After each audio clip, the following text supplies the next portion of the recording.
Shaggy Tudo. And I'm the other guy. And we want you to remember where to go for the greatest podcast right on Carnival Spirits. It's a YouTube channel, and you'll get right to it.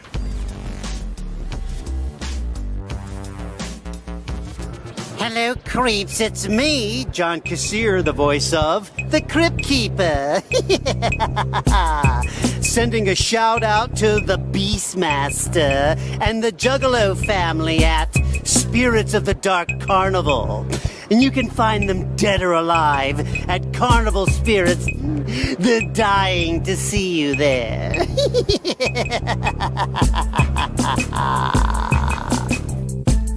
Shouts, Carnival Spirits.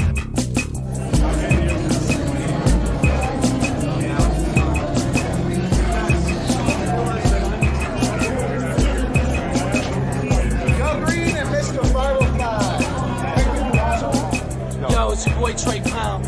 Shout out to the fucking Carnival Spirits up in this bitch, you know what I'm saying? Trey Pound in this bitch, chop chop.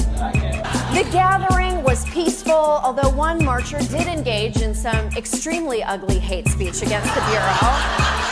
But who can blame them? What up, Juggalos? Grab my Fago and we'll get this show on the road. We got BeastMasteR coming up next. Honestly, this is crazy because I didn't know BeastMasteR rapped like that. I thought it was dope, man. He kind of creates that immersive world, kind of like storytelling universe. It was dope. That's one of the ones you got to sit back and just absorb the message and shit. It was dope. I loved it. This is BeastMasteR. Woo! Carnival Spirits. With your own eyes. Son of a bitch. We got Carnival Spirits. Carnival Spirits, hey! Off the grill. Let's go! Let's get it. You're watching Carnival Spirits. Subscribe! Know what I'm saying?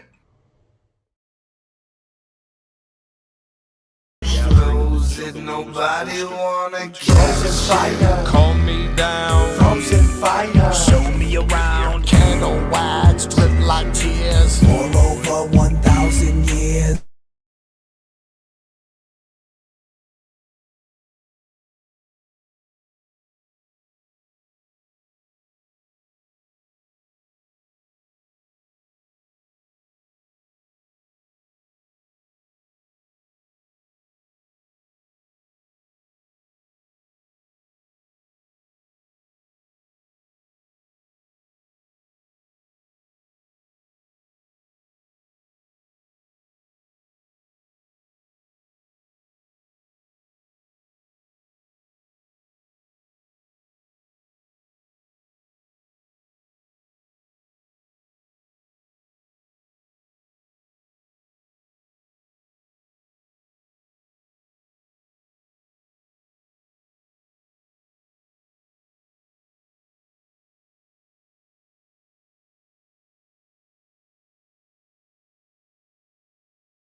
Black is magic, let me be. Keep your black tongue off of me. Black is magic, drop your chain. May you never speak my name. Black is magic, watch you cower. Bite your tongue and holy power. Black is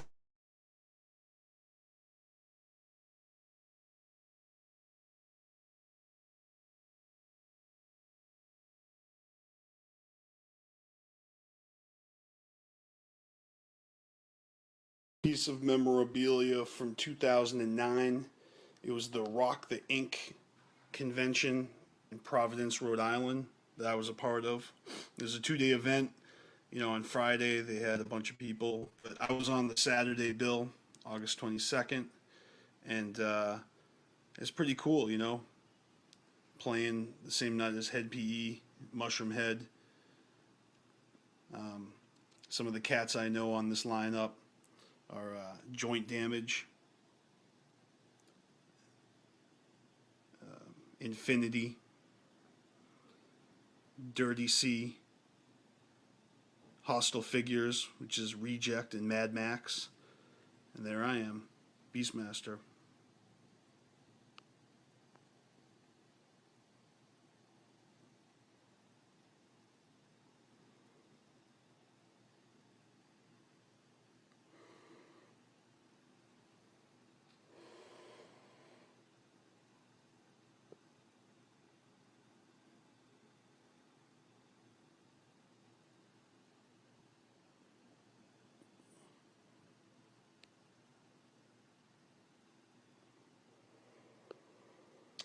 And this actually went to print for Motif magazine, so it was pretty cool. There was also, I think, a spot on the radio. It was a huge festival. This is where I ended up getting my Dark Lotus cross tattoo on my left arm. The blue crystallized version of the Lotus cross. And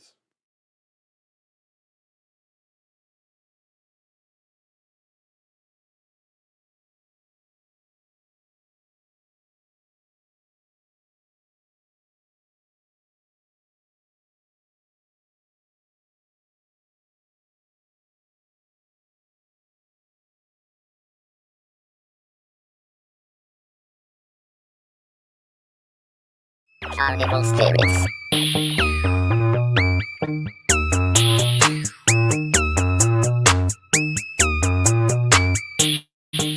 What's up, y'all? Scotty Balls up on here, Carnival Spirits. I wanted to make a video today, a real quick unboxing. I got a package in the mail today from my motherfucking brother TJ. A couple weeks ago, I had won a couple comics off of the BeastMasteR show on Carnival Spirits, so I'm pretty sure those are in here.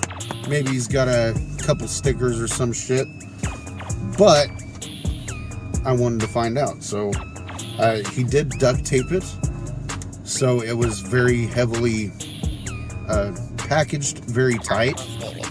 So I already sliced through that shit. I haven't looked at it yet, but I got the duct tape out of the way. So we open right there. So here we got this. And out of the Pendulum series, this motherfucker right here was the only one I'm missing. So this will complete my set. I know that it does not have the CD with it, and that's okay. You know why?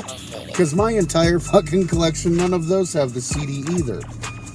Because they got fucking jacked or something. Oh shit. So here we have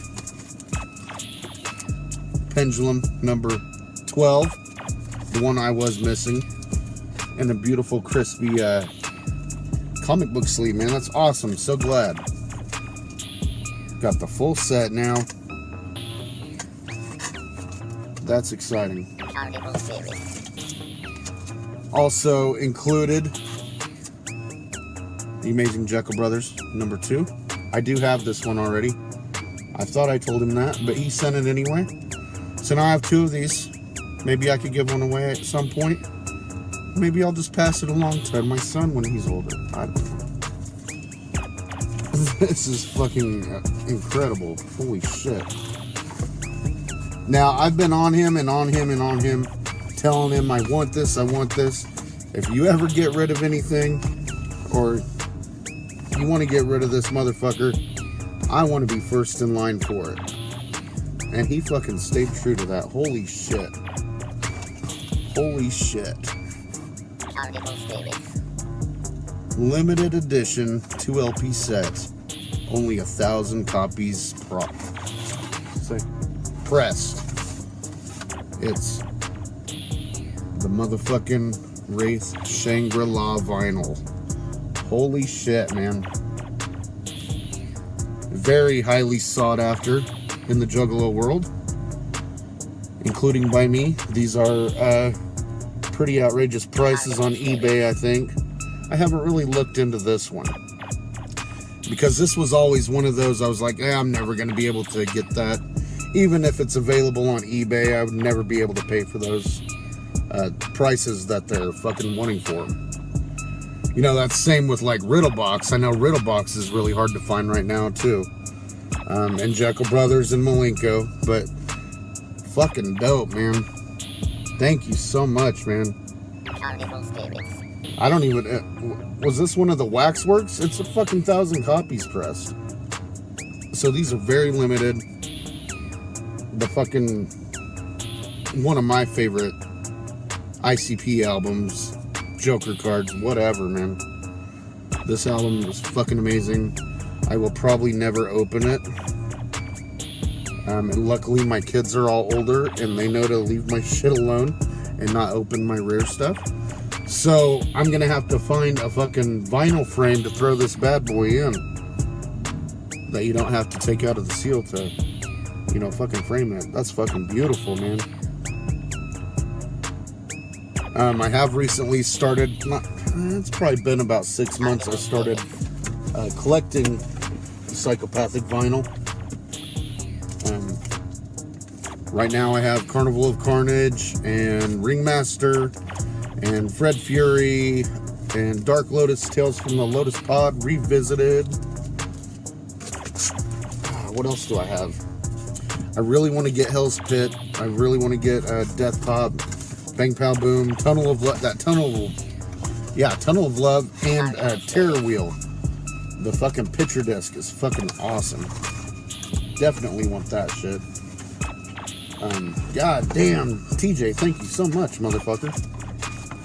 That's fucking exciting. Much love to TJ. Fucking one of the best fucking juggalos out there. Huge heart. But he fucking schools life right now. And I'm excited for his future endeavors. Because I know he's gonna fucking go and do great things. So. Yeah, I gotta show this fucking hat off too. Fucking professional juggalo. Did you know? Did you know? Prolo? Professional juggalos. Fucking, they have some dope merch too. But we'll get into more of that later. I do have some pretty fresh ideas for let's get a game going. My wife found this game and I watched a few people play it, and I think it would be fucking awesome to play. I would need, you know, someone to help me co-host that. If anybody might be down to do that at some point, maybe either Friday evening or Saturday evening, I would like to get the ball rolling on this new game. I'm not gonna say what it is, but it'd be fun to have a co-host. Just one person, because if I have more than that, man, it's gonna just get overloaded with. It's a fun game, so. But I got other ideas and shit, you know, more interactive with the chat. Something Mackinhose used to do was play, God, what was it called? Jackbox on PS4, and I fucking loved that. Because it was really fun to see other people, like, in the chat and being interactive and all that. I think I did get Jackbox on the PS4. My kids hooked the PS4 up to the computer. I had no fucking idea how to do it. So I may try some Jackbox out, and we could get some online shit going with the audience, if you guys would be down to do that. You know, get a fucking game going. You know, and then I have another idea where I want to do some more After Darks if I have fucking time. And I'm off the following morning. This past couple of weeks have been just fucking stressful as fuck. Those of you who know it's been a very trying couple weeks, but I think I'm over that, like, to where I can be at this point. But yeah, I want to get a fucking game going. Let's fucking do it.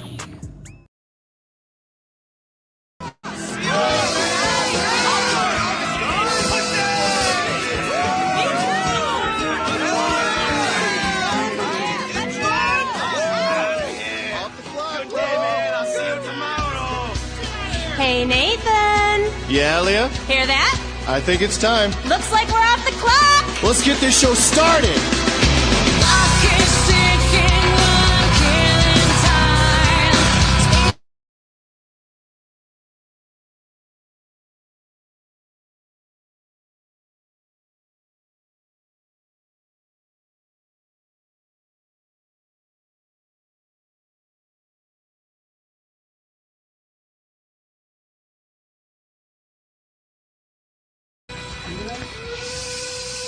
Hey, Nathan. Hello? Happy 4th of July. Hey, it's the 4th. As if I couldn't tell from all the fucking fireworks going on outside. You know what? The nice thing about us being on the 6th floor, good view of everything. It's true. I love the fact that I got to drive through some ghetto to get here. And you can always tell, like, the ghettos, the people know how to party in the ghetto because it's just like the streets are full of smoke. And it's not because anything's on fire. It's just because there's so many fireworks. There's illegal fireworks going off in every yard. And then you get out here to like the snooty neighborhoods, and it's just people are like, oh my god, what's going on over there? Sparklers. Fucking 4th of July, come on. They're going fucking berserker all over about the cherry illegal poppers. fireworks. This is true. This is true. So, let's just go right into our first song to celebrate America. It's a classic song. So I mean, We decided at the last minute to cancel our tribute to Esteban. So. oh yeah, Esteban. So those of you who were hoping for the glory of Esteban, not tonight. But right now, our tribute to America. All right, here you go. So America. Leah, can I profess my undying love to you for finding that track? I'm the bomb. I like the end even better. It's so awesome to be able to actually hear it when it's not in the movie. And That's hear the what beyond. Fuck yeah. That's awesome. Not that I've ever been to Bed Bath & Beyond or anything. Dude, I don't know what that is. I really love Bed Bath & Beyond. Well, you're a girl, so that's okay. John likes it. He's gonna hate you. No, he doesn't care. Boy likes to shop. That's cool. That's why we get along so well. We just go shopping. Cool. I go shopping, but it's always for like comic books and toys and CDs. And that's about it. Video games. Dude. Nerd stuff. When you said toys, I thought butt plugs. Yeah, well. Oops. No, but I definitely do dig our background music. Yeah, it's real patriotic. We're gonna have kind of we were trying to have like a patriotic theme today, and then we realized we don't have any patriotic music that we can actually tolerate. So we just picked some stuff that makes us think of parties, because the 4th of July is also a party. It's a big fucking party. Hey, you know what the fun part is? I once saw a light show of Beach Boys music. Nice. Yeah, it was down in Florida. It was really awesome. And then I saw one of Pink Floyd, and it smelled funny. Dude, I've always wanted. It smelled funny. The light show smelled funny. I didn't know what weed smelled like at the time. Nice. So you're like, all these people smelled really bad. I was there with my grandparents. What do they call the places where they have those things? Planetariums. The planetariums never smelled like this before. I know. What's going on here?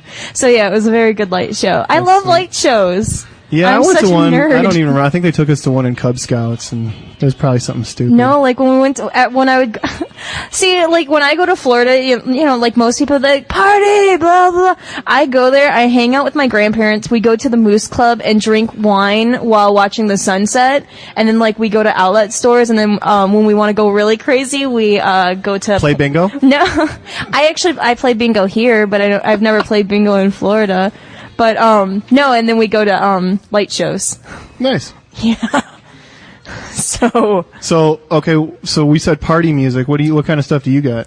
Dude, I've got a lot of fucking, like, booty music. Booty bouncing rap. Straight up booty bouncing rap. That's what I think of when I think of party. When I think of a party, I think of Guitar Hero 2. And the dual controllers that my brother's friend brought over this afternoon. Brent, if you're listening, thanks for that. Yeah, we were rocking out some Guitar Hero on the 4th. So every one of my tracks that I've personally selected for tonight is an original track that you can play in Guitar Hero 2. You know what? I'm a dork. We had our video game party, and we were sitting there like a while before, and we're like, oh, the person that always brings the second, because we have one controller for Guitar Hero, they're like, oh, the person who has the second one isn't coming. So, like me being the good girlfriend I am, I gave John my credit card, and I said, go get one, we need it. So that was our excuse to go. So now we have two. Yeah, I was playing the bass and stuff on the Guitar Hero, so that was fun. I really like Guitar Hero. I sit there, Rock This Town is my jam. And like everyone was sitting there playing, and I'm like, no, and I went and I was like standing up with the wireless, and I got to sit there and I got my groove on. Cool. So. All right, well, let's just get into some music. We got a couple of things planned for tonight that we may or may not do, because plans tend to go right out the window here at Off the Clock. I don't know why we even bother. Dude, I don't know. Like when we do hit plans, they never go through, and when I come in here and I'm like, I have nothing, I don't know what's going on, then everything just blows up. But do you have That's when we come up with our best ideas. Oh, I know, when right it's on like the 20 fly. minutes before the show, and we're like, I got nothing. So we drink a shitload of energy drinks and just sit there. And the creative juices flow. All right. So I got a song lined up. We'll go right into it if you want. That was your song. Hey, well then, do you got a song lined up? No, I haven't don't. seen you. Go ahead and do it. That's what I'm trying to say. All right. So getting into the booty music. Let's go. Oh, God. All right. All right, we were talking about demos, so let's get right into some Baumhaus presents. I was cheating. Because it's already 12:30, my God. All right, so we're going to make this quick. So, Leah, why'd you pick this one? Let me guess. Bubble wrap? Yeah, I felt the bubble wrap. God almighty. I was playing with it a little bit too. I popped it a little bit. But, alright, this is nice. It's got a nice orange. Okay, so got the big package. Open it up. There is a nice orange folder in it. Open that up, and you've got a CD that has T.J. Larson, the BstMaster Bombhouse tracks. Dear Joe and... okay.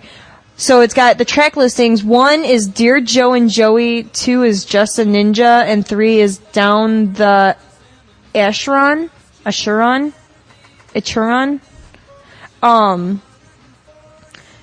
Then it has his application, and then he's got a bunch of shit in here. Let's see, he's got a letter. This is my application for a spot in the Bomb House stage. Well, I still didn't hear the artist's name. What was it again? I'm trying to figure it out. It says like a bunch of different stuff.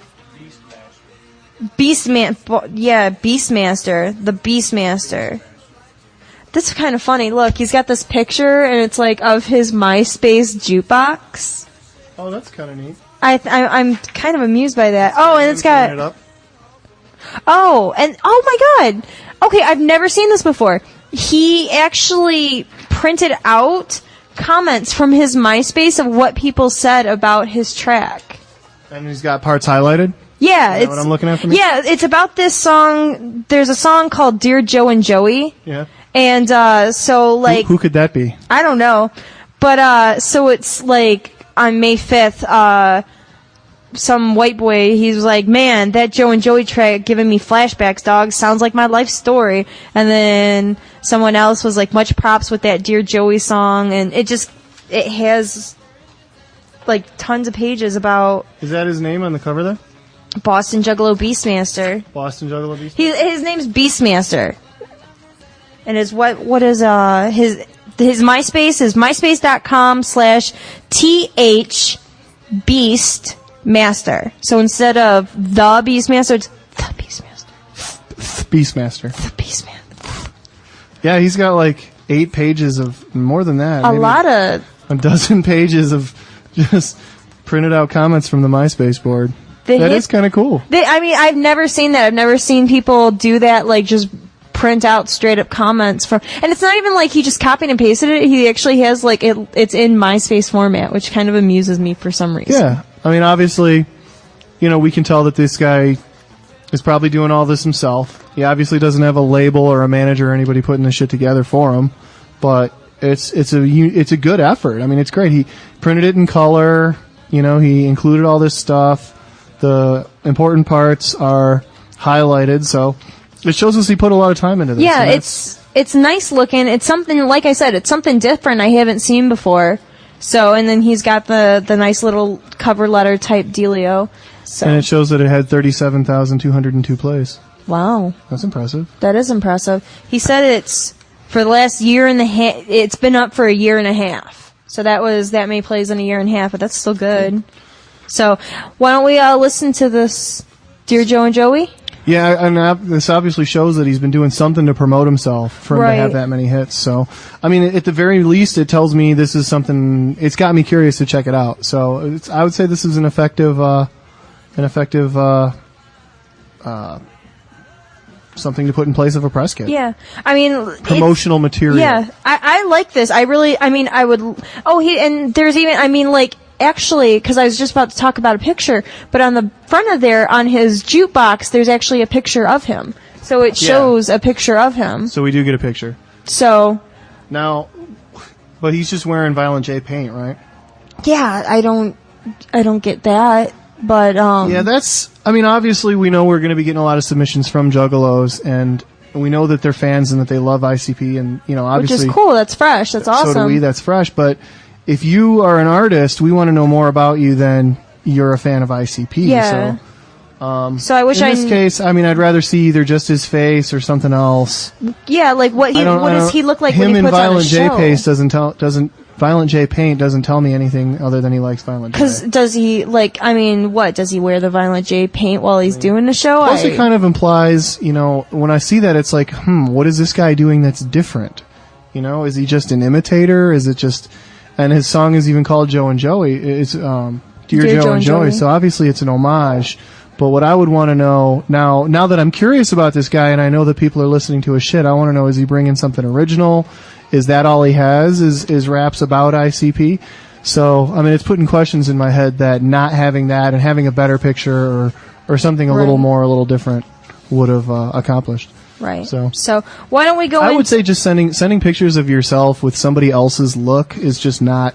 It doesn't do anything for you. No, it doesn't. I mean that's cool. I mean, I'm not dissing it. They did a good job on the paint, though. Right. If you're promoting yourself, obviously, I'm not saying anything against juggalos wearing face paint or dressing up like that. Hey, that's awesome. I've done it myself. But if you're if you're trying to promote yourself as an artist and introduce yourself as a new artist, I would say that's not a good idea.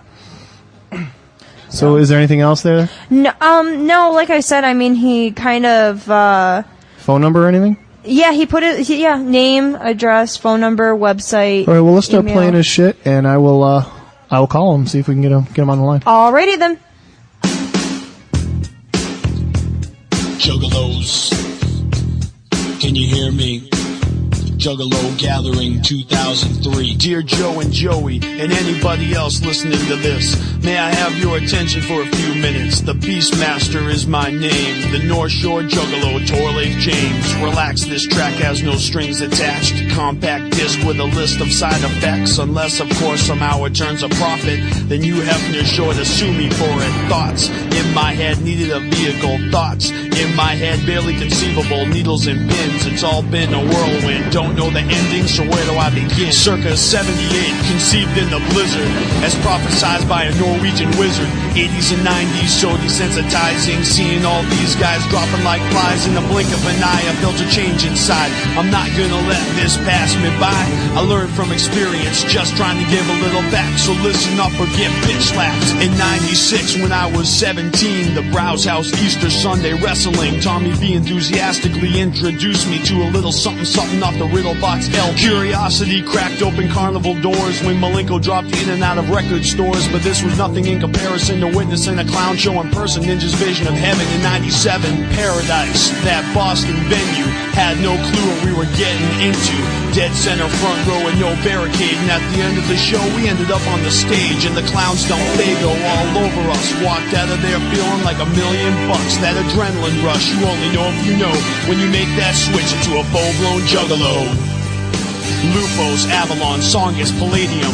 All of a sudden, I couldn't get enough of it. Had to fucking have it if it ran with a hatchet. Every EP and Joker's card I could get. Even hard to find tracks surfacing on the internet. And Shockumentary was wicked ironic, cause we acted like it before we even saw it. I'm not narrow-minded, never felt more alive, and we all survived and chanting.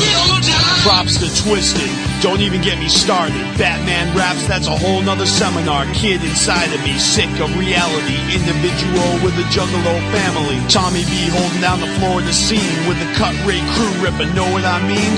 Distance is nothing, unity means strength. A carnival lifeline of infinite length. In the meantime, we all just enjoying the ride till we twist and spin to the other side. All riled up, anticipating the sixth. Trying our best to avoid pissing contests. The amount of hatchet gear that you own is irrelevant. All you really need is clown love to represent. Remember this at the merchandise booth. You only got one life and your death is proof. ICP, thank you for the Joker's cars, Lotus Pod, and for this family of ours. We drop everything for our gatherings, no exaggerating, they're fresher than anything. For the shows going down, rain or shine, it's always raining Fago inside. We roll with y'all because we believe the Dark Carnival is forever. Like you said in 17, we're in this together. The carnival gets me high like marijuana, ecstasy, beautiful like Rihanna, diamonds, all up in a piñata. Hit 'em up if you want quick before you're a goner. Think you gotta shine? Take a look at the lives you changed with this carnival surprise. Hell, I gotta shine equally bright. Swear to God, I'm not lying. My shine's damn blinding. just a matter of time, man.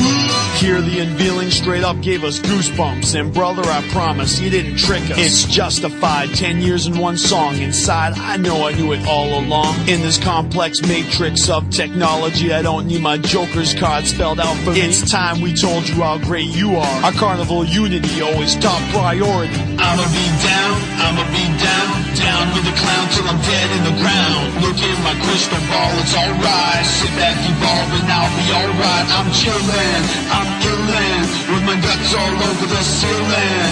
Home to the monsters, roaming the land. I wanna come home, but you don't understand. Why do we do the things that we do? Wicked rhymes, wicked times, you too. Damn, I wish I could be a ninja. Damn, I wish I could be a ninja. How many souls will fall from the sky? How many souls burn wondering why?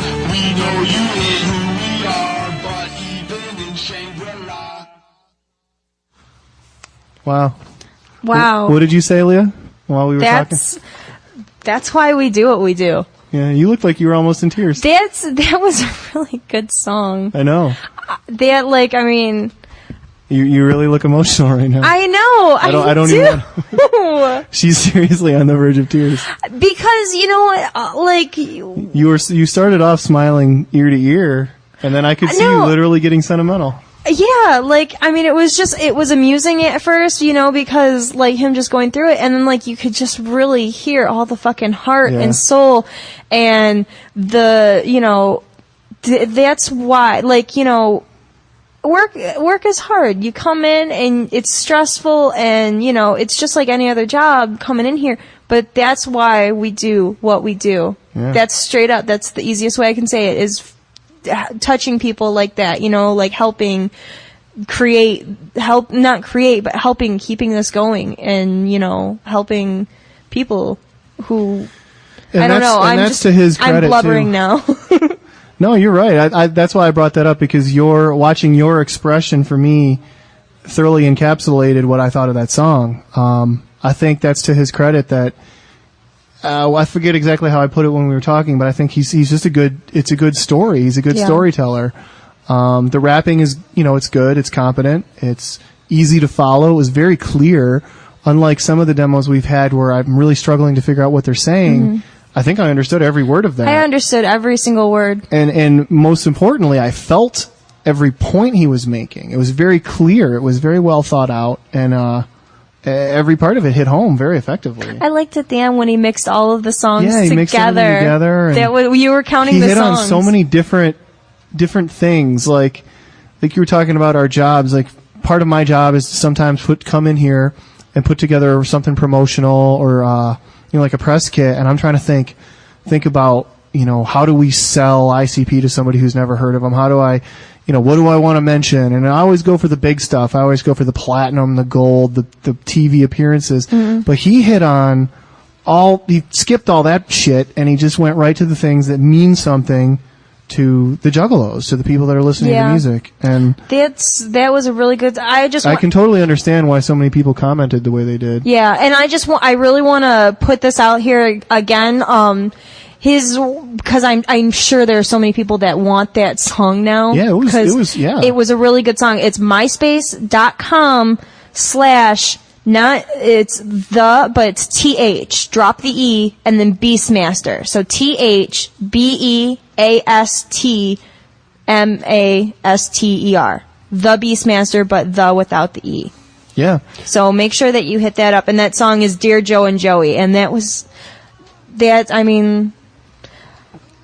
I think that's the most. Play something else by him, too. Yeah, let's play number 2. I don't think anything can top that, because that story was obviously, that one hits close to home. Yeah. I mean, for me as a fan, just my own experiences when I first, heard and saw each of the different things he mentions, like Shockumentary and all this, all the songs and the albums. And then, obviously for me, it goes from being a fan and then into being an employee, and this being my job and having a different set of responsibilities. That song really hit home, because I was able to look at it from both perspectives. Yeah. From being a fan and just remembering all that stuff when I first, for the first time hearing ICP, and, realizing what made it different, and, what was appealing about it and all those kind of things. And then also to hear from, as an employee, somebody who, we try to pay attention to the Juggalos because they're who's buying what we're selling, and we got to be aware of our fans and all that. So for me to hear that, it reminds me that it's not just business. Yeah, it's a whole lot more, and it's very personal. It's hard, you do need something like that to, because we get very focused in the course of work. Yeah, and you are. Said, this is our jobs, and this is what we do day in and day out. It's nice to be brought back to. And obviously we feel it whenever we go to a show, and it's not put into words. You just feel it. But that song really put that into words. Yeah, that experience of going to a show, and all that spirit of family that goes unspoken. That song also made me really hyped about the gathering. Yeah, it just it made me really excited to about the gathering and stuff, because I love that shit. I love going to concerts, and I love just being in all the mix of people. Dude, I'm really excited for the gathering because I haven't been on a vacation in years, and I can't wait. That's good. Even though it's going to mean working 12 hours a day and then getting 2 hours of sleep and all. But just being able to interact. Just being surrounded by Juggalos, it doesn't seem like work. It doesn't. I fucking love the gathering. Last year was the first year that I worked the gathering, and I was nervous at first because I didn't know what to expect. I had so much fun. I met so many nice people. There were people that the last day that were just coming up, and I'm like, oh, what can I get you? And they're like, no, we just came to say bye, and we'll see you next year. And it was just so amazing. That's what I loved last year's too, even though there was some hardships. Oh, yeah. Just watching the Juggalos turn it around and have fun with it, and I'm still jam at all the shows and all that stuff, man. I'm excited. Dude, anybody who saw me last year knows by the last day I was damn near unconscious. Oh yeah, well, I was everyone is. asleep on my feet. But this year's gonna be so good. I think it's just gonna. I think it's gonna be so good.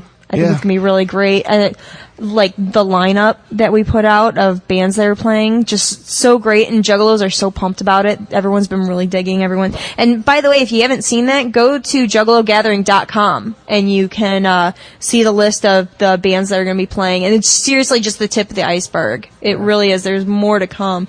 But we were going to play another song. Well, yeah, let's get we got a couple of callers on. Let's bring them in. I'm sure they're probably going to... How about we go out? We'll go out with his song. More of his songs? No, we'll go out. Yeah, we'll go out with what is it? Like a ninja?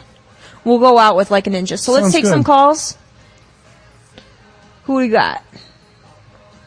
Who do we got here? What's up?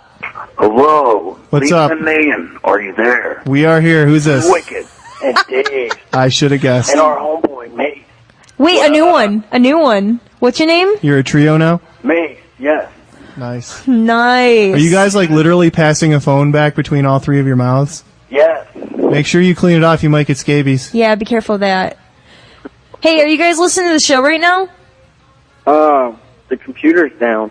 The computer's down. Oh, for God's sake. Damn it. I wanted to we just played a really cool song. Yeah. And we were hoping we could get somebody to talk about it. Go to myspace.com/the BeastMaster, but drop the E on the. So it's THBmaster. BEA. Or BeastMaster. MAST. All right, we'll check that out. But check it out and listen to the song. It's called Dear Joe and Joey. Yeah.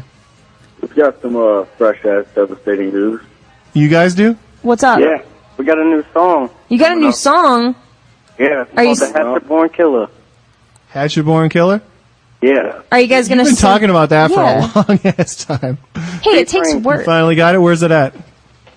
Well, we got to finish in production yet, but it's on its way. All right. Are you going to put it up on a MySpace page, or are you actually going to send us something? You going to send us something? Yeah. Mail us a demo, dude. The quickest way to our hearts is something we can put our hands on. Yeah. I mean, we acknowledge everyone, people that send us stuff via, MySpace and email and things like that. We, of course, acknowledge it, and we've played a lot of stuff from there. Right. But it just... I'll be honest, we prioritize the stuff that comes with a press kit in the mail. Check this out. What's up? Leah, what? Hatchet-Born Killers does now not consist of 2 Wicked and Days, but also Maze. Is it Maze or Maze? Now. Maze, Days, and 2 Wicked. Maze, Days, and... Isn't Maze corn? Hey, Leah. What's up? I got some new news. What's up? I got a new tattoo. Oh, really? Is it a heart with Leah inside of it? Not yet. Oh, okay. Call us back when it is. No, what did you get? I got, like, smoke on my chest with dazed in the center.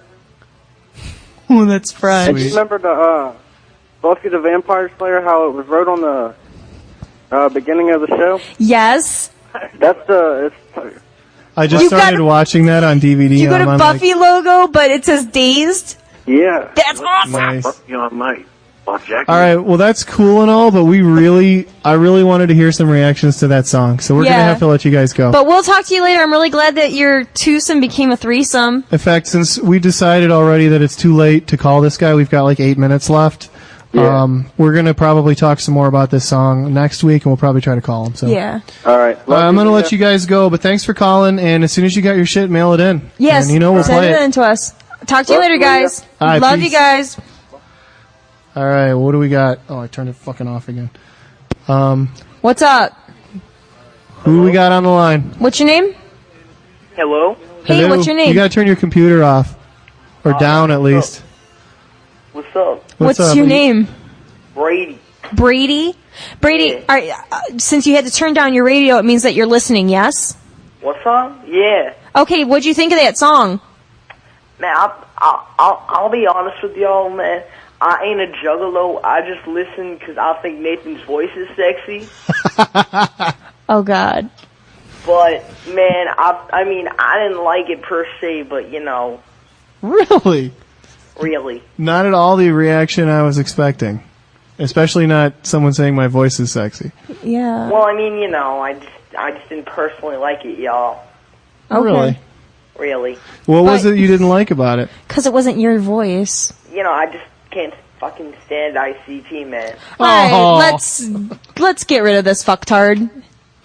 Goodbye. Dude, the dial tone effect was totally awesome. That really showed how tough we were. Man, with that it. sucks. Fuck that. No, you know We're what? sitting here getting all sentimental and No, shit. we're fucking playing that shit again next week. You know what? I'm not gonna, because it's the fucking holiday. So, you know, people are probably out fucking watching explosions or something. Watching shit like that. fireworks. So no, that song, we're playing it again next week. Yeah, let's do that. We're gonna do that. Did he include a phone number? Yes, he did. We'll call him next week. All right, well, we'll call him next week, and we'll pick get up in where we contact left with him. off. I'll probably get in touch with him on MySpace just to give him a heads up and stuff like that. But that song Cool. was really good.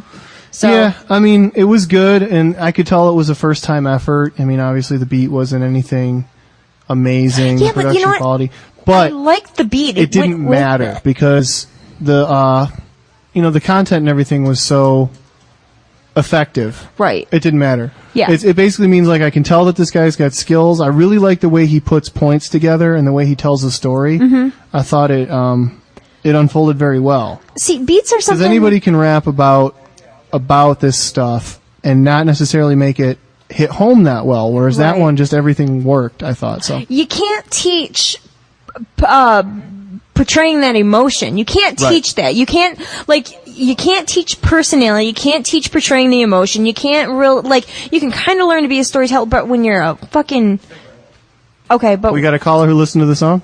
all right. Cool. Let's bring him in. Beats you can learn. That's what I'm All right, getting. who do we at. got? We got somebody on line one. Hello? Hey, Yeah, what's your who's name? this? Yeah, this is JJ. JJ? JJ, what's up? What's up, man? I just gotta say, too, I checked out his MySpace. Yeah. I saw he's from Massachusetts, as am I. And? Yeah, and I gotta say, I was digging the song, man. You were? Okay. Yeah. Were you feeling what he was saying? What? You were feeling what he was saying? Oh, definitely. Yeah, cool. So what was it that you liked about it? The fact that you could relate to it? Just Well, I mean, I think he was speaking for, like, pretty much juggalos everywhere. yeah, that's a good way of putting it. Yeah, pretty much. Too bad I, I don't didn't know. say I that. just, I just felt like I could really relate to him, to what he was saying. Yeah. I think that he did a good job of just covering all the bases and like what it feels like when most people, you know, it's that family unity. You know, you got a friend that's, you know. I think it was a lot of things. It was like the order he put things in, the way he went from one point to another. He really weaved a story. Yeah. He wasn't just throwing a bunch of shit at you. He was really it was like he was giving a speech or something. You really followed it. Yeah. So. And his flow is pretty good too. Yeah, I will agree with that. Yeah, I think that. I think it was really good. Like I said, I mean, he was a really good storyteller. He portrayed he put out the emotion really well. His skills, like when it came to the actual rapping and stuff like that, he could work on them ever so slightly. Yeah, I mean, I'd love to see where this guy goes next. Yeah, I think that he has a really good base of like natural talent that could build onto something that would really be fantastic. Yeah, that's my opinion. Yeah, hopefully we'll bring you more from him next week. So yeah, definitely. I want to. 2 weeks. We're gonna get him on the phone in 2 weeks, and it will be awesome. But yeah, I think that's what I'm trying to get. I'm not saying he's bad or anything like that. I just think that it's a really good beginning to something that could really be fantastic. Right. But all right. Hey Nathan. Yeah. Well, actually. Look at the time. Yeah, we got like 3 minutes left. So you said you were in Massachusetts too. Would you go check him out if he was doing a show or something? Yeah, but he lives pretty far away from my town. But if it was anywhere near, I would definitely check it out. Well, he's in the Bomb House submission, so. Are you going to the gathering? I'm 15. I can't get a ride. Oh man, you need to hit up the message boards or start looking around. You'll find somebody. Yeah, parents and shit though. Oh, I see. Understandable. Well, you can always try, man. Tell them how fresh it's going to be and that we've got security and everybody there is safe 24/7. Believe me, I know, dude. I want to go so bad. There are people bringing their 9-month-old kids. Yeah, it's crazy. Yeah. My parents, though, you know how they are with fucking psychopathic and shit. Yeah, it ain't always easy. Play them that song that we just heard. That might work. Yep. If they hear that, they might be feeling it and they might understand. What's that? Play them the song we just played. Oh, yeah. That might work. See? Show them that it's in all craziness. Yep. Right. All right, well, cool. We're going to let you go. We're getting played out. Hey. No, I mean, he's starting to play, not we're played out. Yeah, I got you. All right, cool, man. Okay. Well, thanks for calling. All right. All right, now we had said we were going to end with his songs, but let's wait. If we're going to play his shit next week and get him on the phone, let's wait till next show. All right. Yeah, I think that makes more sense. You win. Let's do our last two booty shaking and Guitar Hero songs, and we'll call it a night. Sounds like a plan. You got something queued up? Oh, wait. So fuck all the haters. Yeah, no, there was one fucking hater. That guy was a douchebag anyway. Fuck him. Did they actually hold on the phone for a while to do that? Just to do that. Oh, that's gay. I got something. I just need to find it on. I got too Leah's, much music. Leah's stroking Rita. I am. All right, here we go. Tenderly and sensuously. All right. Okay, well, let's move on to this interview because that's not really. I'm actually really excited about this, and I usually, as you said, I'm not usually that. I get geeked about interviews. Like I really like talking to them, but I get nervous. Yeah. Gives me butterflies. But you like this person, and we haven't even told the audience who it is. I know, it's super surprise. We need a proper introduction here. All right. So, do I get to do the introduction? It's all you. All right. This juggalo you might know from the card contest at the Gathering of the Juggalos. His name is Joe, but the reason why I have him on is because he is one of the creators of Juggalo, or My Juggalo Space. Yes. .com. Or MyJuggaloSpace.com. Okay. MyJuggaloSpace.com. Yes. So it's like MySpace, but with the word Juggalo between my and space. Did you by chance put him on or anything? Or Not am I yet. just, okay. I'm letting you introduce Oh, him. we're introducing? I'm not doing a very good job at it at all. Do you want to talk about any of his other, go over his whole resume, or do you want to just cover that in the interview? All I really know is that he's got the psycho bug and he's got the juggalo. Well, we'll let him fill the rest of us in. All right. I suck at this. I'm giving you your shot. I'm failing horribly. Don't do that. Joe, are you there? Yeah, I'm here. How y'all doing tonight? Doing really good. How are you? Hey, I'm doing great, It's myjuggalospace.com. There we go. I'm sorry. That's okay. But I actually signed up for the site. I think about 2 days ago. Fell in love with it right off the bat. It's really just a fantastic place for juggalos to be able to network and get together. And Joe is co-owner. Yes, actually, it owns me, I think. Yeah, it owns me. Well, Joe, thanks so much for being on. Wait, we're not done. We haven't even started talking about his car. Well, okay, I didn't know that. I apologize. What do you want to know about the Psycho Bug? That's my baby there. I like the Psycho Bug's new paint job this year. And I apologize, Joe. Apparently I suck in interviews, so I'm just... When the interview started, Lee was like, I'm so happy about this, I don't even have any questions prepared. And I'm like, and this is a good thing, why? Because I wasn't... No, because... That's why there's two of us hosting this show. I know, but I don't know. You scare me. I would fail without you, too. Oh. So, yeah, Joe, tell us a little bit about cars and your other project you're involved with. Well, actually, I'm involved in a lot of projects. Oh, I wow. own several websites. Which ones? One of the other websites I own is HatchetRidersCarClub.com. Yeah, and aren't you, you're in there, you're at the top, you run that or something, don't you? Well, actually, we've got a few people up in Detroit running it right now. I'm so involved with other projects, I really don't have time for it.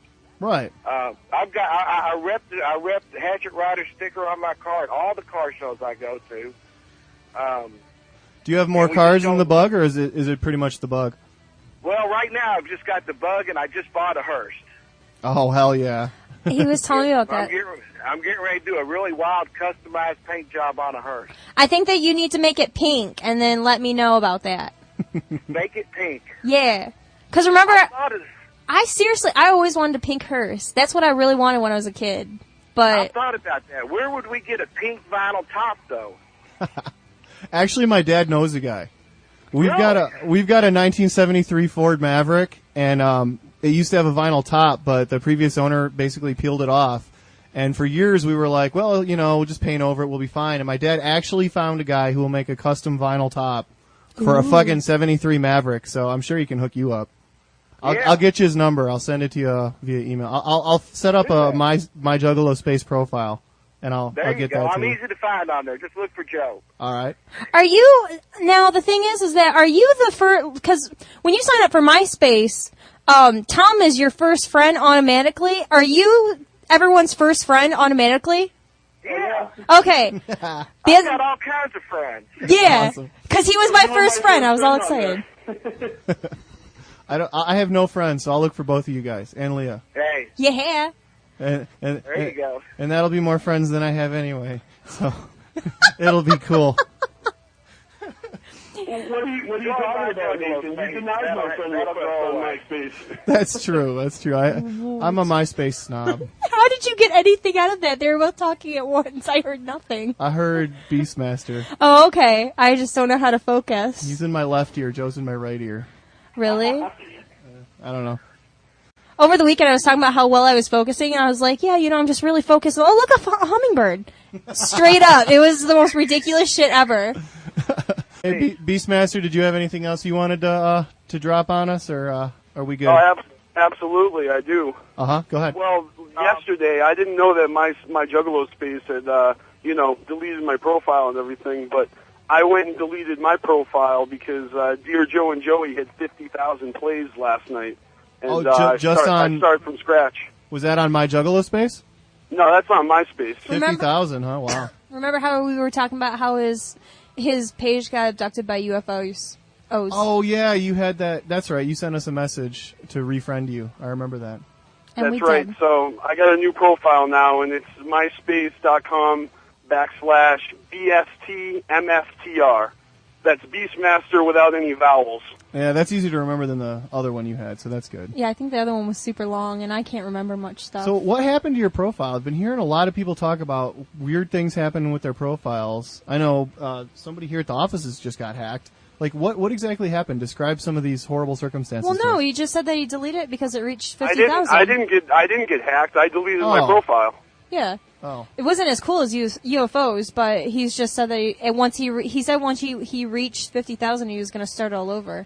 Oh. I've been wanting to change my URL for a while now, and when I saw how high the play count was, I figured I might as well just wait till it hits 50,000, take a screenshot, and then I'll start from scratch. And out of 4,000 friends in that buddy list, I mean, come on, they can't all be juggalos. I mean, other bands are promoting themselves, so if someone doesn't know that I'm gone, they don't need to be in the friend list anyways, and That's they smart. can rediscover me if they want, you know? Got it. You pulled a Seinfeld. You went out while you were ahead.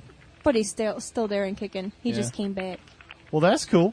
Excellent. Well, give it one more time, the URL. I think we're having technical difficulties. Sweet. I hope it's not for me playing with my It earphone sounds like cord. we either have a bad connection or he stopped talking to play with some tinfoil.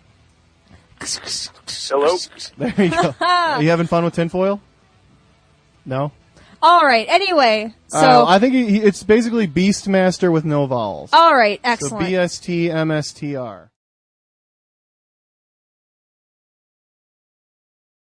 And the party don't stop! Shangri-La Resort! Well, let's move on to this interview. New Juggalo BeastMaster up next on the microphone. Sorry, I'm not there reminded, never felt more alive than we all survive and shit. We don't die. Don't even get me started. Batman raps, that's a whole nother seminar. Kid inside of me, sick of reality. Individual with the Juggalo family. Stormy B holding down the floor to see. With the concrete crew, really know what I mean? Distance is nothing, unity means strength. And our carnival lifeline of infinite length. In the meantime, we all just enjoying the ride. Twist and spin to the other side. All riled up, anticipating the six. Trying our best to avoid missing contests.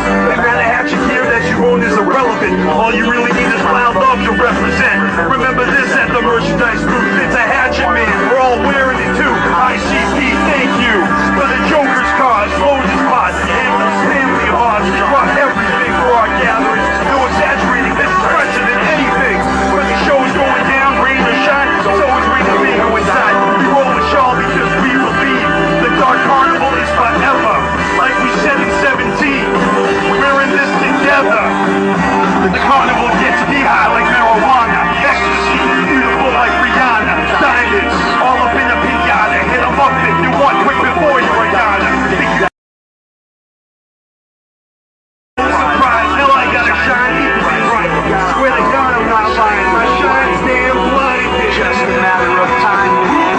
Hearing the deal straight up gave us goosebumps. And brother, I promise you didn't trick us. It's justified. 10 years in one song. Inside, I know I knew it all along. In this complex matrix of technology, I don't need my Joker's card spelled out for me. It's time we told you how great you are. Our carnival unity, always top priority. I'ma be down, down with the clowns till I'm dead in the ground. Look at my crystal ball, it's alright. Lay back, you've all been on a long ride. I'm chillin', I'm illin', with my guts all over the ceiling. Home to the monsters, roaming the land. I wanna come home, but you don't understand. Why do we do the things that we do? Wicked rhymes, in times, you too. Damn, I wish I could be a ninja. Damn, I wish I could be a ninja. How many souls will fall from the sky? How many souls burn wondering why? We know you hate who we are, but even in Shangri-La, a wicked clown's gotta get their wicked on. Wicked, beat your face up like a fucking wicked clown. We juggalos and we throw Fagos. Ain't different if you hate it, used to be down. We juggalos and we throw Fago. A million memories, a story to go with each. We juggalos and we throw Fago. All the way from Worcester to Candy Beach. We juggalos and we throw Fago. Don't judge a book by its cover, you motherfucker. We juggalos and we throw Fago. We say fuck the world cause we got each other. We juggalos and we throw Fago. Doesn't make you nervous, think we do it on purpose. We juggalos and we throw Fago. We throw Fago. We throw Fago, that's just how we do. Stand next to a juggalo, you're gonna get it on you. Your favorite beverage made for family consumption. We fucking hucking like we smashing a pumpkin. Give me a crate of Fago and a parking lot full of juggalos, and I'll show you the party spot. Pop until the pressure release. And I ain't talking about the carbonation up in this piece. We throw Fago till we're all soaking. Hours before the venue doors even open. They go the Fago Ferry dropping off cases. Sting in the eyes, ripping wet painted faces. Mini gatherings and ICP concerts. I'm a Fago fiend, they created a monster. It's all about the Fago, act like you know. Let me hear you if you're still a fucking juggalo. Paint your face up like a fucking wicked clown. We juggalos and we throw Fago. Ain't different if you hate or used to be down. We juggalos and we throw Fago. A million memories of story to go with each. We juggalos and we throw Fago. All the way from Worcester to Candy Beach. We juggalos and we throw Fago. Don't judge a book by its cover, you motherfucker. We juggalos and we throw Fago. We say fuck the world cause we got each other. We juggalos and we throw Fago. Doesn't make you nervous, think we do it on purpose? We juggalos and we throw Fago. We throw Fago. We throw Fago, cause that shit's fresh. When you catch a 2-liter in the pit with the audience. My family, the one that's standing behind me when I'm in the front row at a clown show. Every time, every tour, juggalo's coming back for more. There's a reason, there's a line out the fucking door. The most eclectic motley crew you ever saw. All for one and one for all in a fucking brawl. Standing tall, knocked down for a bit. Butt picked right back up, ninja mosh pit etiquette. Come and get awestruck, the energy's awesome. Our glasses all half full with no fucking bottom. We throw Fago cause it tastes great. Juggalo shows are off the chain in the Bay State. Maybe through your eyes you think we're all the same. When we're going ape shit under the Fago rain. Spider leg heads all decked out with bandanas. Shake a bottle, crack it open and we go bananas. That's what's up, we don't give a fuck. You want a method to the madness? Shit, you're out of luck. Paint your face up like a fucking wicked clown. We juggalos and we throw Fago. Indifferent if you hate or used to be down. We juggalos and we throw Fago. A million memories of story to go with each. We juggalos and we throw Fago. All the way from Worcester to Candy Beach.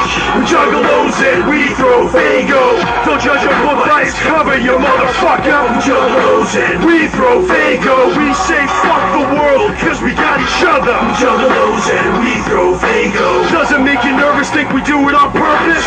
We juggalos and we throw Fago. There ain't a put down or insult or joke poke fun it that we haven't dealt with or had to combat yet. Juggalo to the bone, out of control. I'm coming home, I'm not alone and we throw Fago. We throw Fago. We throw Fago. Wicked and growing like the ground under you and me, spreading like infection in the days of alchemy. Obscure references and blatant giveaways right under our noses even in the early days. The dark carnival, the mythology, the simplicity, the complexity, the way it all makes so much sense to me and yet somehow cloaked with suspense. You see, it piques my interest, builds my impulse, pulls the string and there's a reason for everything. That's how it goes. Proud to be a juggalo. This is how we're still holding it down. All eyes on the underground, some fucking how. Representing family with pride and passion. As if psychopathic were World Series champions. Wicked shit, good at pushing our buttons. Constantly cutting edge and keeping it scrubbing. You could be OG or newbie, it doesn't really matter if you're down for infinity. You hear me? I say the more the merrier. The more diverse we are, the fucking scarier. Proud to be a juggalo. Proud to be a juggalo. And absolutely you can go and be cynical, but the dark carnival keeps me invincible. What is a poser, hound dog, or juffalo? Haters and demon faces, is that the way it goes? Unwanted drama needs a Kool-Aid punch. We can't let a rotten apple or two ruin the bunch for the rest of us. My juggalo family, close homies or those who barely know me. Wet behind the ears or set in your ways. Those down with the clown before they coined the phrase. Some dwell on the negative and thrive on explicit shit. Others find peace of mind within the depths of it. Maybe you're stuck in the middle making the best of it. Along for the ride and all the twists and turns in it. We all caught on to the same phenomenon. We throw our lotus up and get our wicked on. I'm proud to be a juggalo.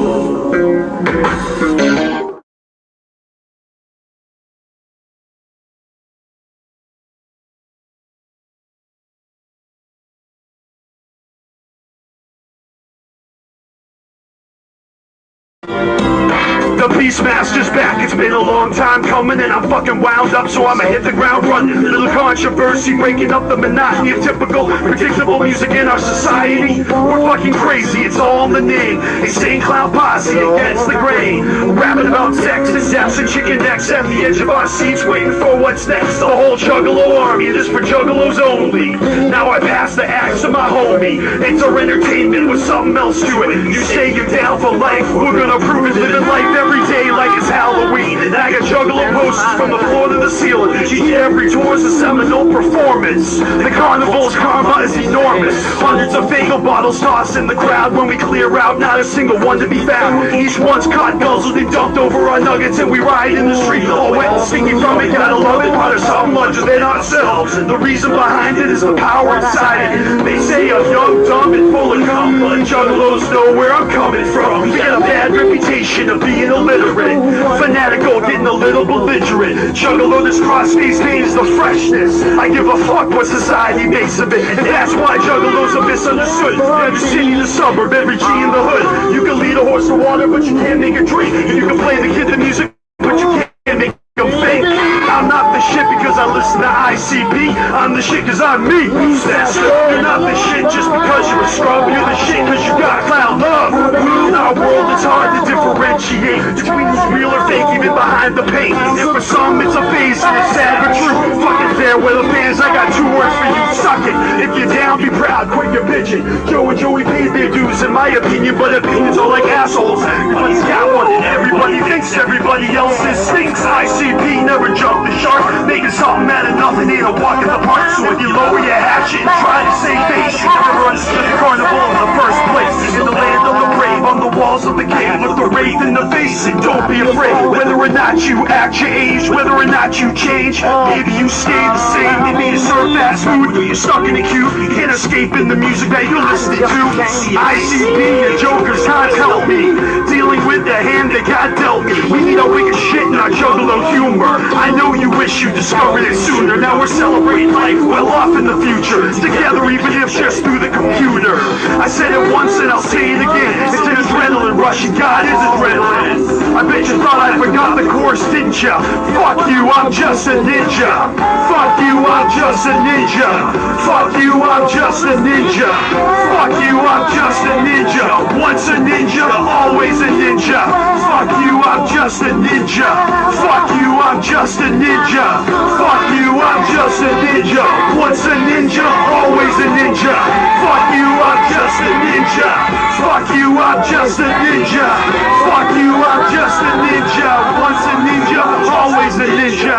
Fuck you, I'm just a ninja. Fuck you, I'm just a ninja. Fuck you, I'm just a ninja. Once a ninja, always a ninja.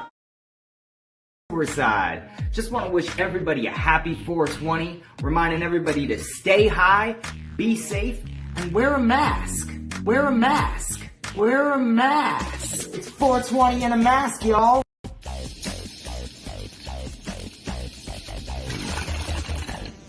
$420 in a mask, y'all. 420 in a mask. Hey, let me hit that joint. No, it's all cool, man. I got a mask. 420 in a mask. Yeah, man, I used to smoke weed all the time. Still do. 420 in a mask.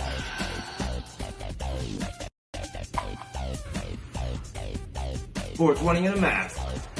Hey, smoke 2 joints in the morning, right? Sublime. 420 in a mask.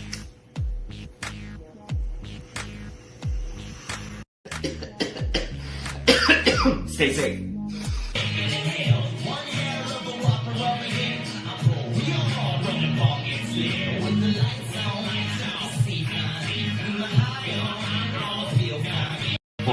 a mask.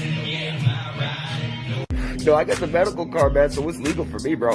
420 in a mask.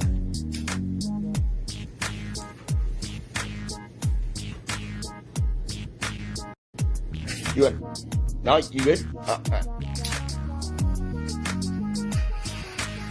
Staying safe. 420 in a mask. 420 in a mask.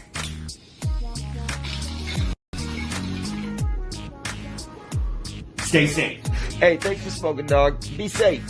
Wear a mask. Happy 420, everybody.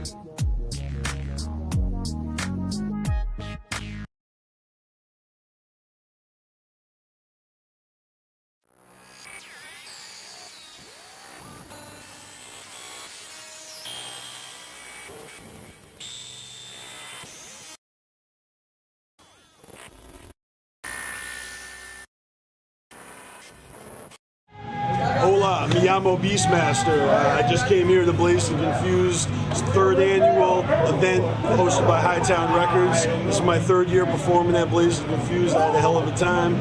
Much love to Hightown and everyone else who came out tonight.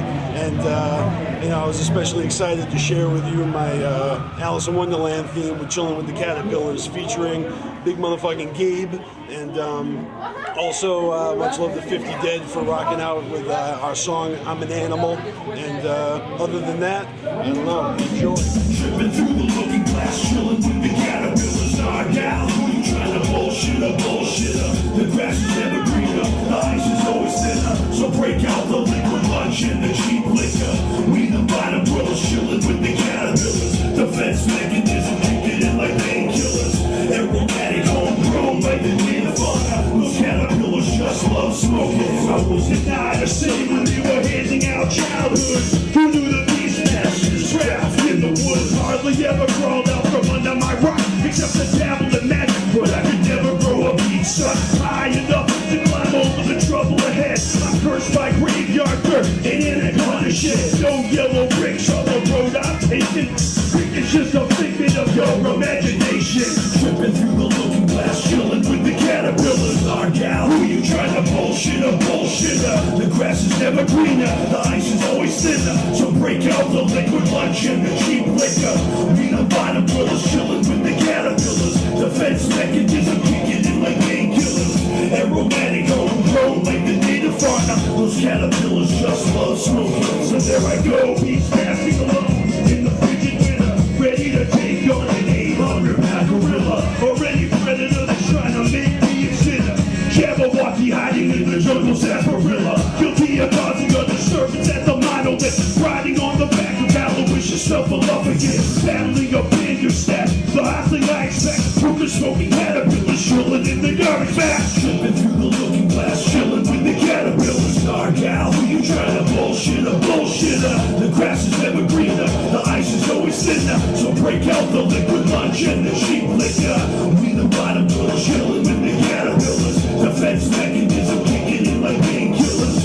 Aromatic, homegrown like the native fauna. Those caterpillars just love smoking. Let a butterfly to be in the jungle that I see, idiosyncratically waiting for company. On his gold stool, waving his arms imperiously. Sweet leaf token his hoover religiously. Smoke flows through the flexible tubes connected to the chamber where water cools everything passing through. He offered and I accepted. You won't regret it. From that day on, I've been a creature of comfort. You get it? Tripping through the looking glass, chilling with the caterpillars. Our gal, who you trying to bullshitter? The grass is never greener, the ice is always thinner. So break out the liquid lunch and the cheap liquor. We the bottom dwellers, chilling with the caterpillars. Defense mechanism kicking in like painkillers. Aromatic, homegrown like the native fauna. Those caterpillars just love smoking. So the beast carries on to the beat of a different drummer, leaving the hubble bubble, the tweedle of and drummer. I ate the shrooms too, now a piece of chupacabra. Man, those caterpillars love smoking marijuana.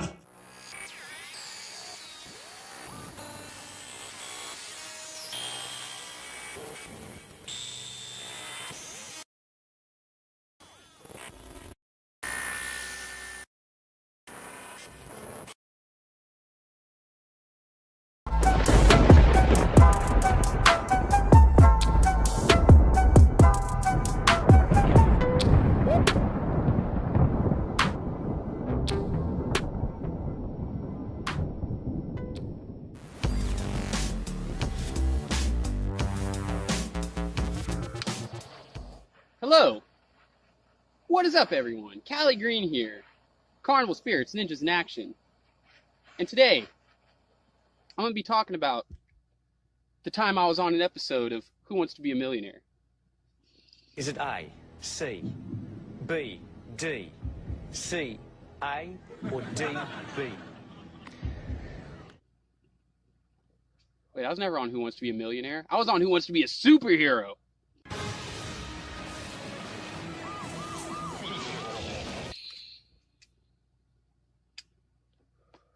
Millionaire would have been cooler. I would have much preferred to have been on Who Wants to Be a Millionaire. But anyways, yeah, the time I was on an episode of Who Wants to Be a Superhero. So, back in like 2006 and 2007, I want to say, there used to be this TV show called Stan Lee Presents Who Wants to Be a Superhero.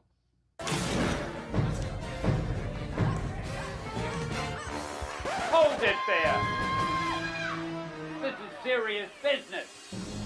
And basically the premise of this was people create like a comic book character and they like live it out or whatever, and they have to go on quests and shit to get their character to become a comic book or some shit. Never really watched the show. But I was on an episode of it. And basically, I was at work at Universal Studios Hollywood, and I had two jobs there actually. I worked at the Hot Topic, and I also did airbrush tattoos.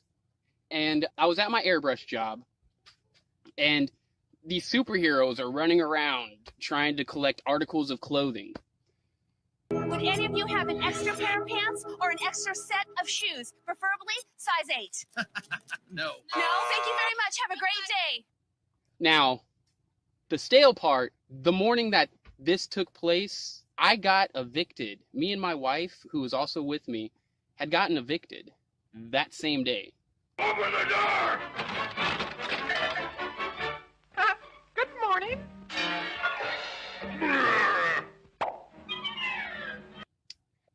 Crazy shit. We were living with my mother-in-law at the time. She wasn't paying the fucking bills. And police came and kicked our door in with the landlord. And yeah, super sketch situation.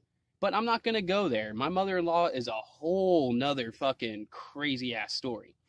Me and my wife, we got kicked out of our place. We didn't know what the fuck we were going to do.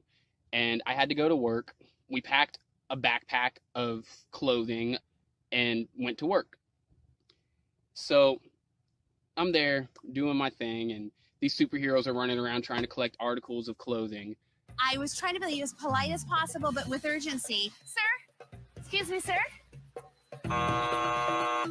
At that time, my wife is on her phone talking to my soon-to-be mother-in-law and trying to figure out, what we're going to do about our living situation. Meanwhile, this fucking lady runs up to us. Please tell me that you have an extra pair of pants or an extra set of shoes that I could borrow. No. No? Trying to get articles of clothing, and we're not thinking about that shit. We're thinking about, other things. I got my cheeseburger there, as you can see. That made me very anxious because the clock was ticking. So we're kicking it, and we're trying to figure out what the fuck we're going to do. And we're just going with the flow, and we remember, like, oh, wait a minute, that's right, we do have clothing with us. We have this bag of dirty clothes. Fuck it. Let's go ahead and loan this bitch some pants. So, dig into my bag of clothes, and we find a pair of Lucky Charms pajama bottoms that I had actually been raving in at an outdoor rave a couple days prior. So they were fucking disgusting. Did you find something? Oh my gosh, some pants? And the superhero that we lend this article of clothing to was Miss Hygiena. And there's like an overdub in there where it's like, this clothing was so filthy or something like that.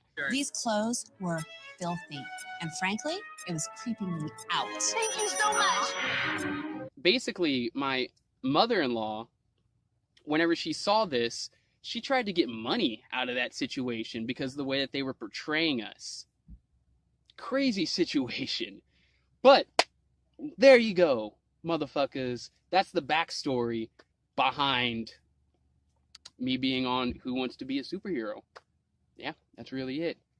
You know, me and my wife, we ended up, I believe, sleeping on the streets that night. You know, for those of you wondering, like, what the aftermath was. So, eventually, we got married, like, maybe a month later. We moved cross-country. Yeah, and we're still together today. So, other than that, I'm Cali Green Too Fresh. This has been fun. Let's do this again sometime, shall we? Let me see if I can dig in the vault and find anything else that I appeared on in my Hollywood days. Until then, deuce, deuce, whoop, whoop. Would any of you have an extra pair of pants or an extra set of shoes, preferably size 8? No. No? Thank you very much. Have a great day. I was trying to be as polite as possible, but with urgency. Sir? Excuse me, sir? Please tell me that you have an extra pair of pants or an extra set of shoes that I could borrow. No. No? That made me very anxious because the clock was ticking. Did you find something? Oh my gosh, some pants? These clothes were filthy.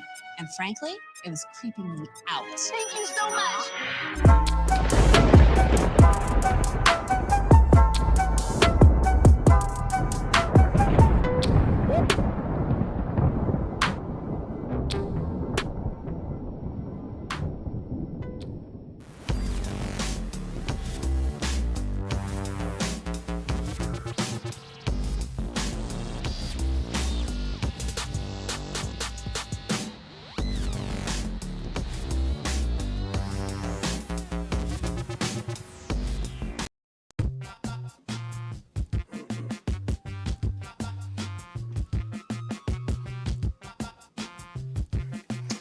Alright, what's going on, man? I got this package from WWE. We're going to Money in the Bank pay-per-view in Boston in a couple of days, so this shit came just in time. About to open it up on camera right now and show you what we got.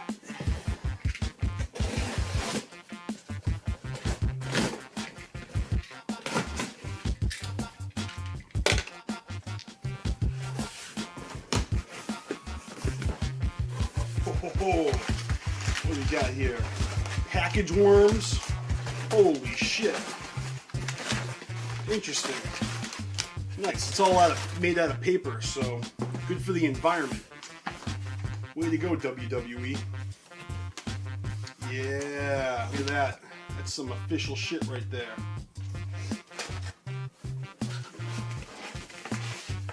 Oh, look at this. Alright, hold on. We'll get to that in 1 second.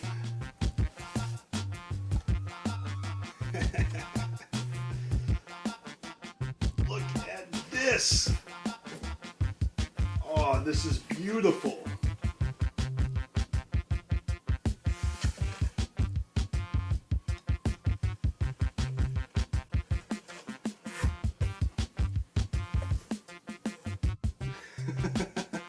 We say oos, you say oh. So, I don't know why this one came all wrapped in plastic. And then I also got a little shirt. I got this from my little dude Donnie. It's a little bigger than I thought it was going to be, but it was on clearance. Alright. Now, got this thing right here.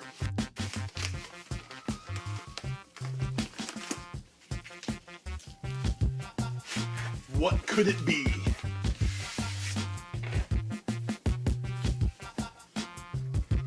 Oh! Oh! It's the Funkadactyls! The Funkadactyls. 2 of them, and they are both signed. Oh shit.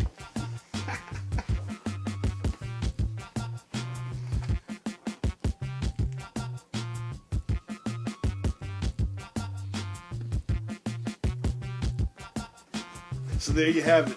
2 official WWE Diva posters signed by Cameron and Naomi, the Funkadactyls.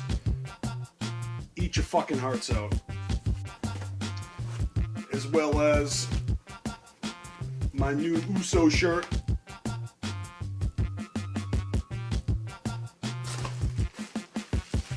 And of course, the other Uso shirt and the other Funkadactyl poster is from my dude Tommy B. And we've got box seats for Money in the Bank WWE pay-per-view in a couple of days. We're fucking geeked. If anybody out there subscribed to my channel or watching this video is a wrestling mark, if you're going to be watching this pay-per-view on Sunday, let me know in the comments. This is not the typical type of video that I make on this channel. Shit, I figured 2014 is already halfway over. I should at least make a video, say hi to you guys, let you know that I'm doing alright. If you don't know, I actually make videos on CarnivalSpirits very frequently. Hey, what's going on, everybody? Echo Side Fiend here, back once again, and today I got a pretty cool unboxing to do. I'm sure probably pretty obvious what it is. I'm sure I'd have seen pictures of them already popping up, but mine just came today, so I figured I'd show it. I also got another pretty cool item that I picked up from my buddy over at Furniture City Graphics today that I thought I'd show as well. So we're going to tear into this first because I'm super excited, so you can obviously already tell what it is, I'm sure. So, kind of a funny story. This, let's see, what's today? Thursday? So not this past Monday, but the Monday before that, I got the notification that this shipped.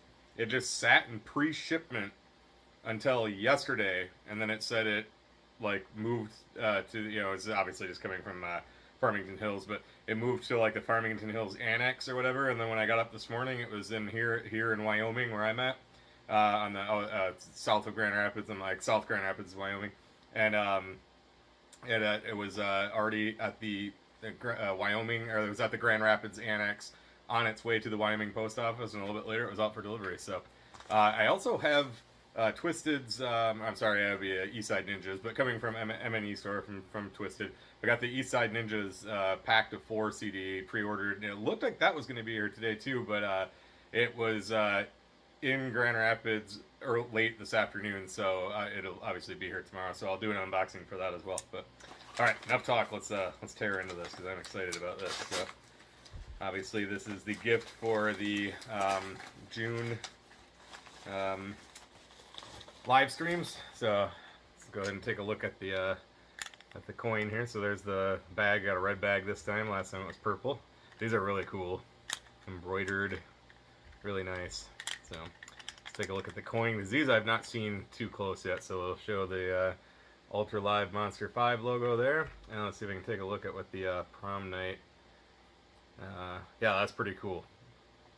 I'll just trying to get a good look at it myself, and then I'll show it. Heckity, don't stand on that. My cat is like I knew she was going to try to walk on that, so which is what I'm going to show here in a minute. So don't walk on that. Move. Go somewhere else.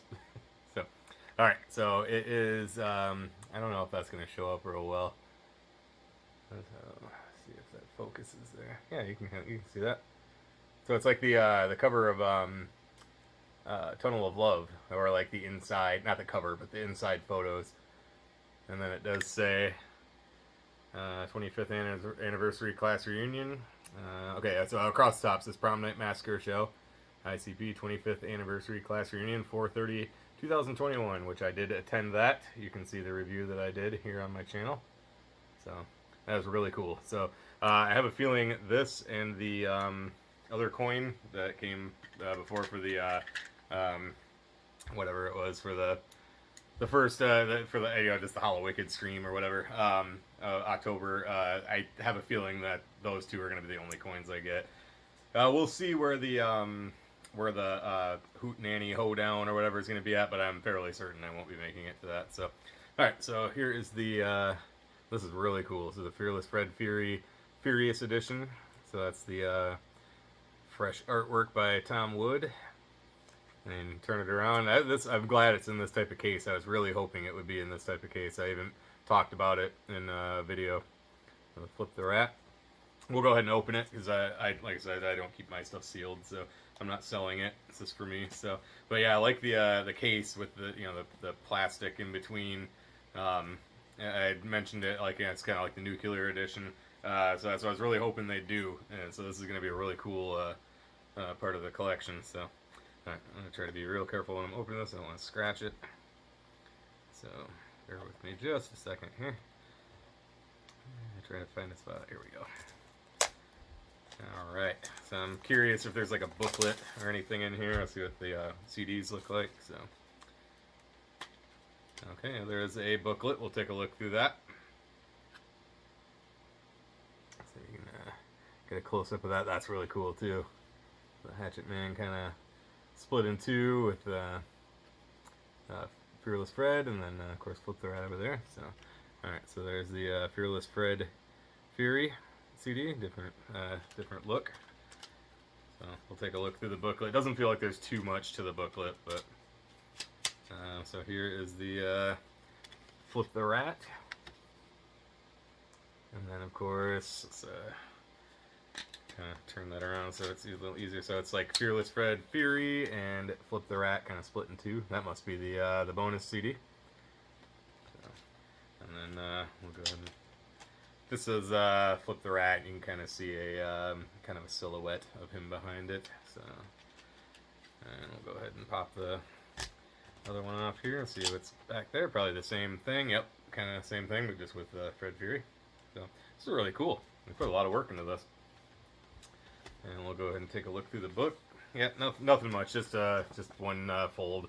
Just track listing. So we got Fred Fury, Flip the Rat.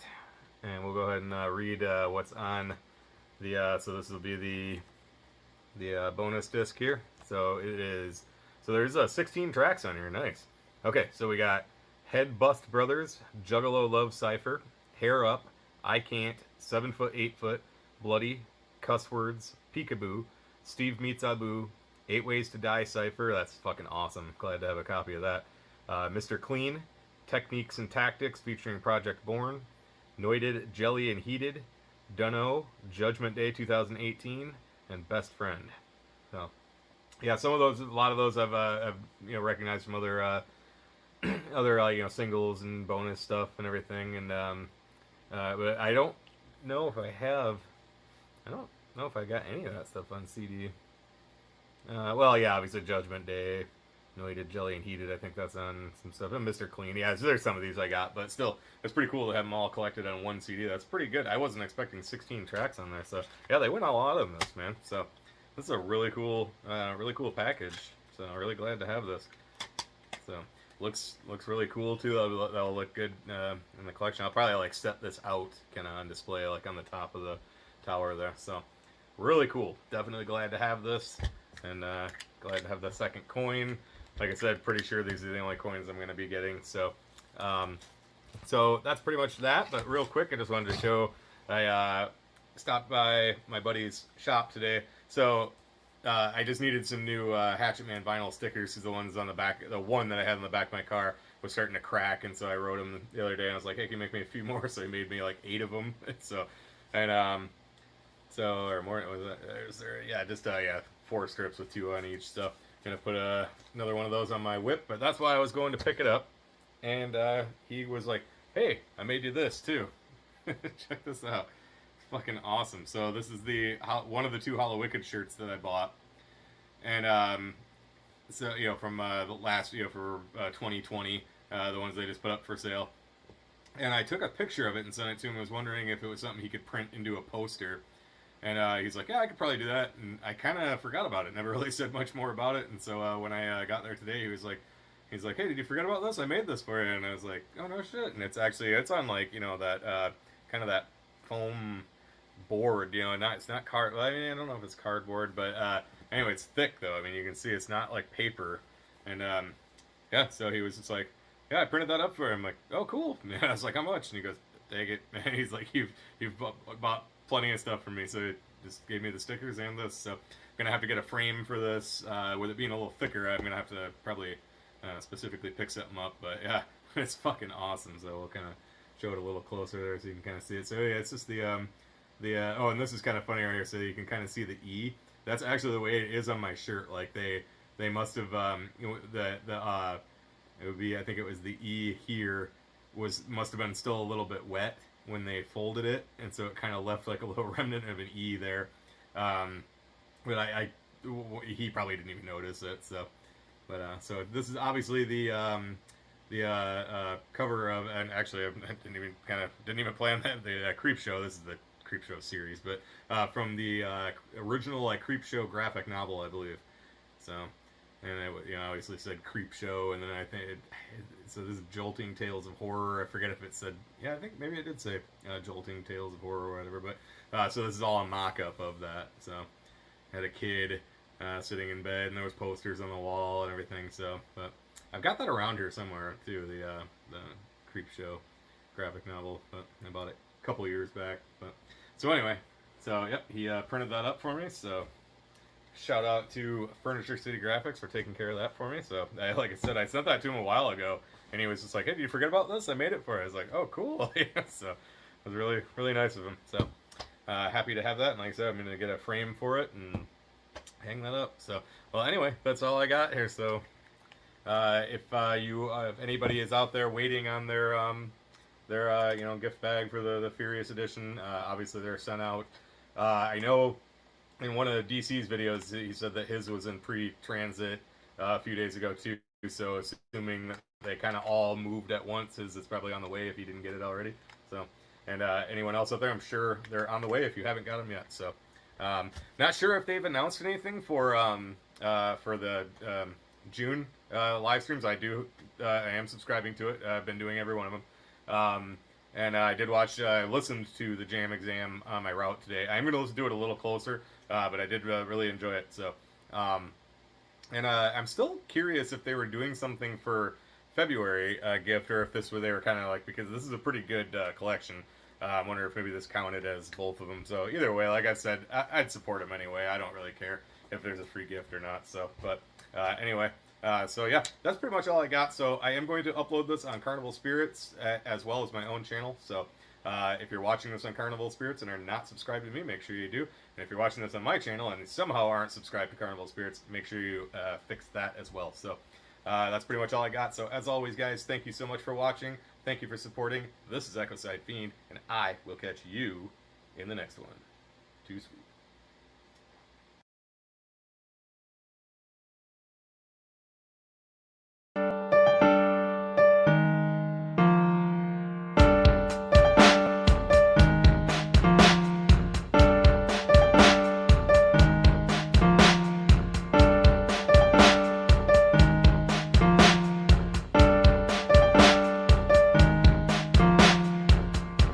Fantastic. What's up, everybody? Welcome to Gaming Without Parole. My name's Brian Paul, and sitting to my right, your left, is the ever-illustrious Mike fucking Zeller. MFZ. Okay. MFZ. The big MFZ. Okay. The big motherfucking MFZ. All right. Well, that's a lot of... All right, let's start over. Yeah. No. And to my left, your right, is TJ Larson. Is that what you go by? I don't even ask. I go by TJ. You do go by TJ. Yep. It's been a while since we hung out. Yep. My real name is Torleif James. That's an extremely Scandinavian name. I'm a Viking, if you can't tell. But yeah, I go by TJ, and my go by online is BeastMasteR without the vowels, BstMstR. Nice. There's a story behind that. It has nothing to do with Final Fantasy character or that cheesy 80s movie. Nonetheless. That's the bigger disappointment. That is a shame. Yeah, but that's my rap name. I'm a rapper and a well-known juggalo in the online community. So we're going to talk about all of this. Yeah. Yes, we are. At length. I'm very excited. Awesome. Nice. But before we begin, as we always do, what do we do here on Gaming Without Parole? Well, we're all about finding human connection through poetry and through world literature, through art. We're really trying to build an understanding between all of the people. Man, we just fuck around. I don't know. I'm just glad you came prepared this week. You ask me that every week, and I'm just like, we're playing video games. And all right. TJ, since you are the guest this week, why don't you tell us... Oh. Sorry. Did you think you were the guest every week? Yeah. I thought I was special, man. You're the co-host, my friend. Yeah, whether you like it or not, you're part of this. No matter how much I try. Every week he's like, I can't believe they keep inviting me back. Yeah. I try to be so shitty all the time. TJ, why don't you start off and tell us what games you've been playing this week, or recently? Most recently, I've been playing that new episode of Tales from the Borderlands, Telltale Games. Nice. That's just something that I just discovered. Coworker introduced me to it. I know that it's a remake of a previous game, Borderlands, that I haven't played. just like a lot of those Telltale games, like Game of Thrones, Walking Dead. I don't watch Game of Thrones, but I do watch Walking Dead, so therefore I got into the Walking Dead games as well.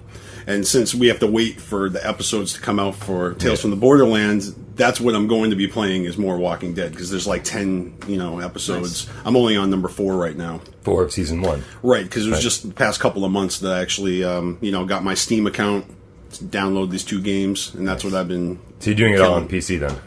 Mac.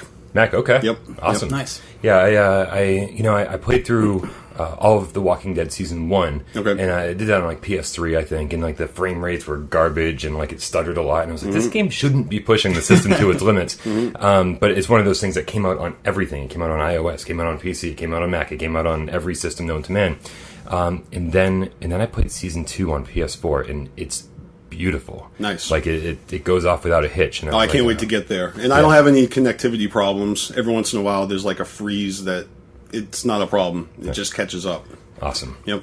Nice. Now, that's great that you're enjoying Tales from the Borderlands, because that game is awesome. I mean, it incorporates everything I love. Cinematic animation, and then the fact that it's like choose your own adventure. I really dig the games that are more like decision based and less skill based, because I normally suck at video games and I can't complete them. But these, I see the ending, and I firing wildly. And even if you don't make a decision, they give you some de facto. So the story moves on, and then you can replay it and make different decisions, and you can have different save games. So I've got all these alternate different storylines going, which I'm digging. I'm just picturing you freezing up every time the little choice thing comes up. And it just clicks over to some random choice. So if I ever did a playthrough, you know what I mean, it'd be ridiculous. And then I have my friend sitting there who's already played the game, who knows how to do it. So it's like Jiminy Cricket on my shoulder saying, "Look over there, click there, don't do that. What the fuck is wrong with you?" Like, it's like an extremely angry, foul-mouthed Jiminy Cricket. Yes. Thanks, Amundine. What I was going to say is that I've never played Borderlands, and you haven't either. Nope. So that's sort of why I skipped Tales from the Borderlands, because I was like, I'm probably not going to get all the jokes. I'm probably not going to get all the all the story. I felt like it wouldn't make sense to me. So that's cool that you're really enjoying it.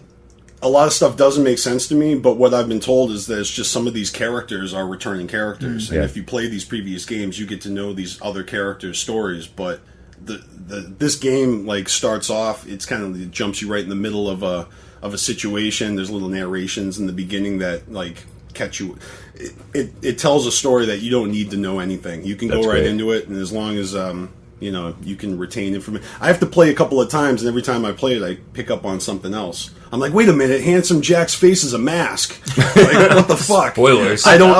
I have no idea. But if you play the previous games, you would know about that. And I don't know anything about it. So there's things I don't know. It's a mystery. Cool. I like living in the mystery. I don't need to know everything. That's all about life, just embracing the unknown. Exactly. Accepting the things that you can't change. And now in life, I find myself treating situations as if I'm in a Telltale game and somebody crosses me, I'm like, TJ will remember that.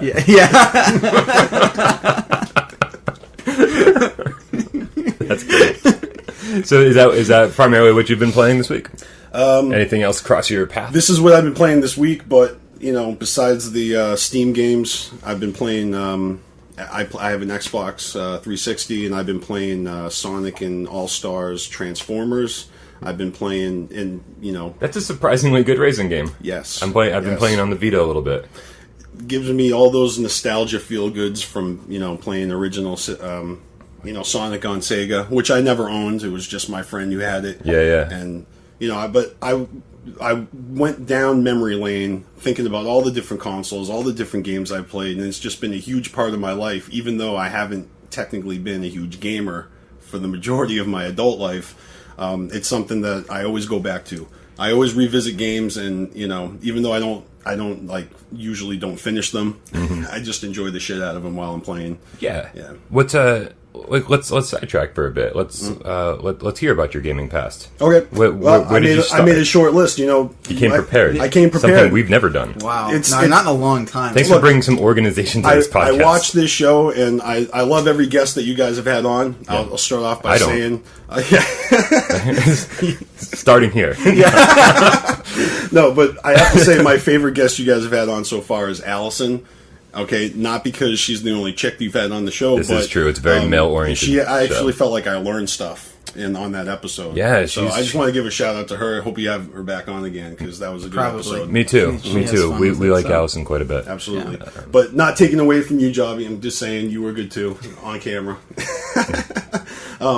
So yeah, back in the day as a kid, I have fond memories of playing arcade games. You know, Like in actual arcades. Well, which barely exist not anymore. even really. I mean, I didn't go to arcades to play them, but you go to Papagino's Just and they steal just them have right one on. at Papagino's. One or two and in the play- corner kind of thing. Right, or whenever I used to go skiing with my family up in Sunday River, you know, they had an arcade in the basement of the hotel we were staying in, so, you know, just like playing Q-Bird or whatever the fuck they had and eating whatchamacallits from the vending machine. This is really good memories, you know? Give us a year. What year was this, do you think? Oh, geez, like late 80s. 86, 87, 80, you know what I mean? That's awesome. Yeah. And then when I got my first Nintendo, I don't think I was a pioneer in Nintendo. I'm pretty sure Super Mario 3 was already out when I got a Nintendo. Right on. But you know the popularity of that movie, The Wizard? Yep. Right? Oh, yeah. Oh, yeah, I like it. Wonder Years The kid. the secret What's his- ad. Fred Savage. Yep. Right. Secret ad for You know what I'm Super Mario saying? 3. So that all kind of ties it together. Yeah, exactly. And I got the Nintendo Power for it, and that might be one of the few games that I ever completed. Yeah. Thanks to the Nintendo guides and, you know. But on that Nintendo, I mean, just some of the classics that I enjoyed were Kirby's Adventure. For some reason, I just loved that game. It was so rich with things to do and so different. Really stood out as a favorite. One of the episodes you guys did a couple of weeks ago, you believe he mentioned, watches. Yeah, you mentioned Battletoads. Yeah. And I was like, holy shit, I forgot about Battletoads. That game was awesome. You know? It's back now. Is it? It's back. Yeah, they've got a... See, I would play that just for the nostalgia. I mean, I'm sure it's better now. I'm sure its graphics are... okay, maybe that's... It's a divisive issue, for sure.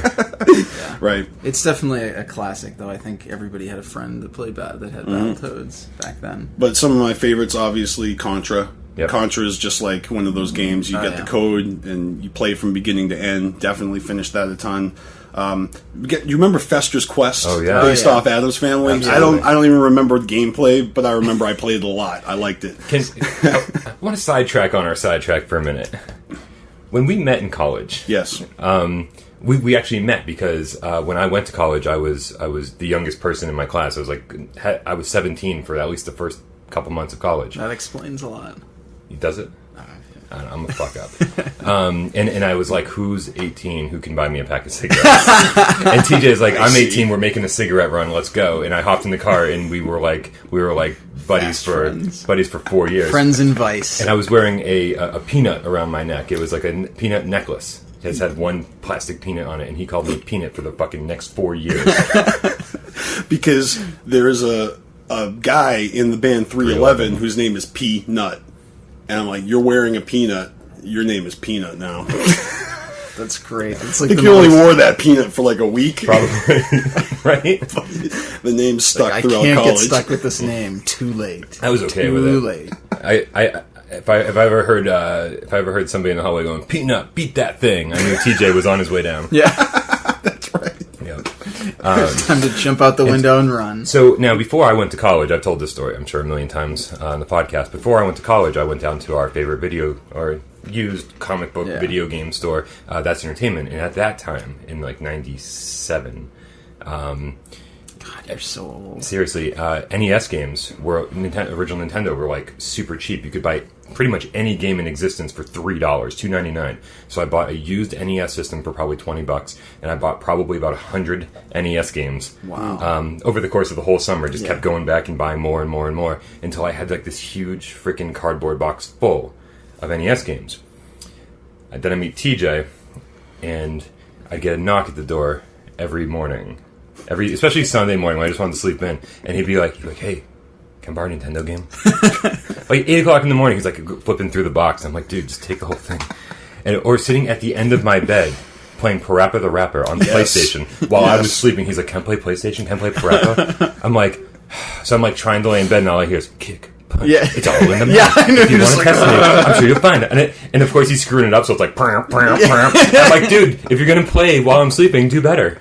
I'm just picturing Just you do like better. all like curled up in the sheets with like bloodshot eyes. And this is like, freshman year. This is before I got into like super drugs and alcohol, and so I actually before. these are the I actually have these memories, unlike sophomore year and beyond, where I don't remember jack shit. That's true. Yeah, But what I remember is that you were the first person that I had ever met who hoarded video games. So even your dorm room not much has changed. Yeah, and this place looks very similar to your dorm room. Yeah, cleanliness and all. Right.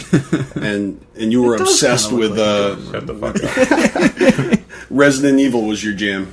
Yep, because Resident Evil was brand new. Yep. I remember even like we put a sign up at the door because that's how big of a geek I am, or still was, and then that we were like going to have a playthrough of Resident Evil, and anybody who wanted to come and like hang out and enjoy the scariness was more than welcome to. Ladies, right? And unfortunately, the only person we attracted was. We won't even get into that topic. I don't remember him. He's dead. Good job. I have successfully blocked. I mean, look, I made it through my 20s.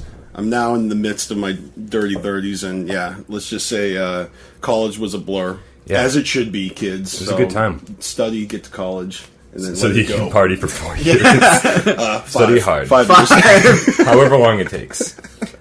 Good times, though. Yeah, Good times. and speaking quintet. of college, I did actually acquire a Nintendo 64 while we were in college, Right on. because one of those foreign student teachers that ended up getting kicked out for having underage drinkers at his This party. happened quite a bit. Oh, that's pretty. He standard. needed to like make some money, so he sold me like his Nintendo 64 and all his games for just like one ridiculous low price, and I just wanted Mario Kart in my possession. So, and there was a bunch of other games that were cool, but That's so to have fun. my own version of Mario, my own copy of Mario Kart to be able to rock, that was awesome. It's so weird because I ended up with a Sega Saturn from my RA of Reynolds, but similar way. It's so strange. College was a weird place. Sure was. I think the sketchy foreign adjunct professor is a pretty classic sight on most campuses. Yeah.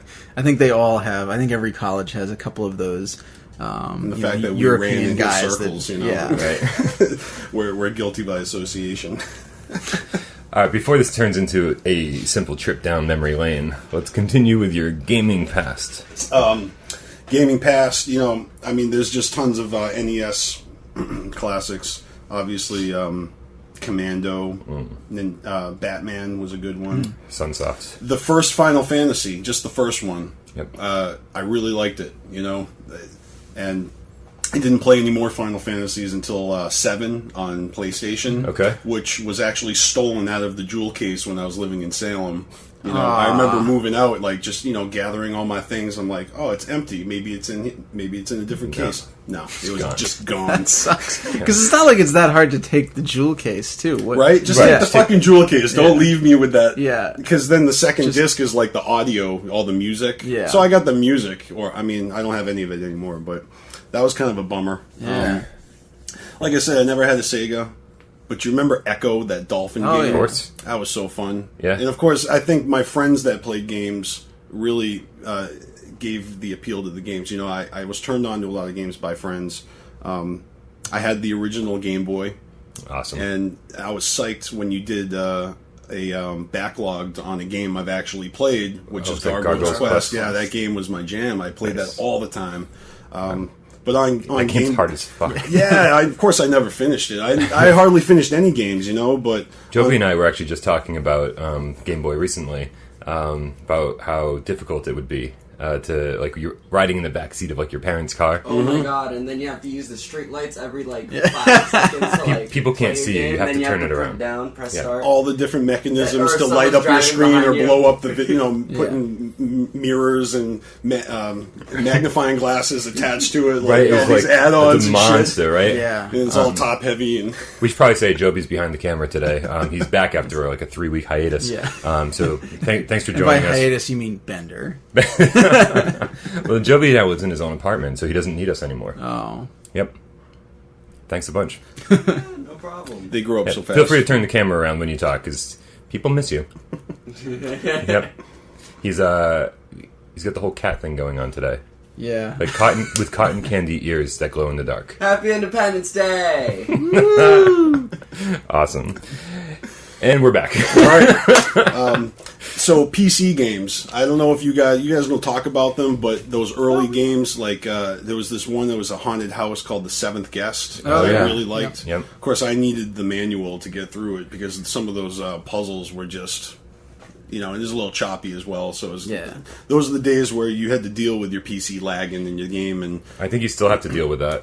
Probably. Yeah, according to the Batman reviews. Yeah, if you're not playing it on a console, you're in trouble. Right.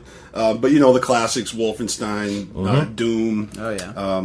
And I really got into Myst. Okay. Myst was another one I loved, so much so that I got the sequel, Riven. I think it was Riven. called. Yep. And that one I never completed. I think it was better, just like they stepped it up graphics wise, but it didn't engage me story wise. I think. Myst is one of those things that I'm just gonna do this to both of you, really. Sure thing. Myst is one of those things that I was fascinated by, and I own it for almost every console that I have, but I've actually never played more than 5 minutes of. I have no idea how to play that game. You just enjoy it in theory. There's stuff that I like in theory. That I like most video games in theory. I only like about 10 games total now. That's why there hasn't been any backlogged in a while.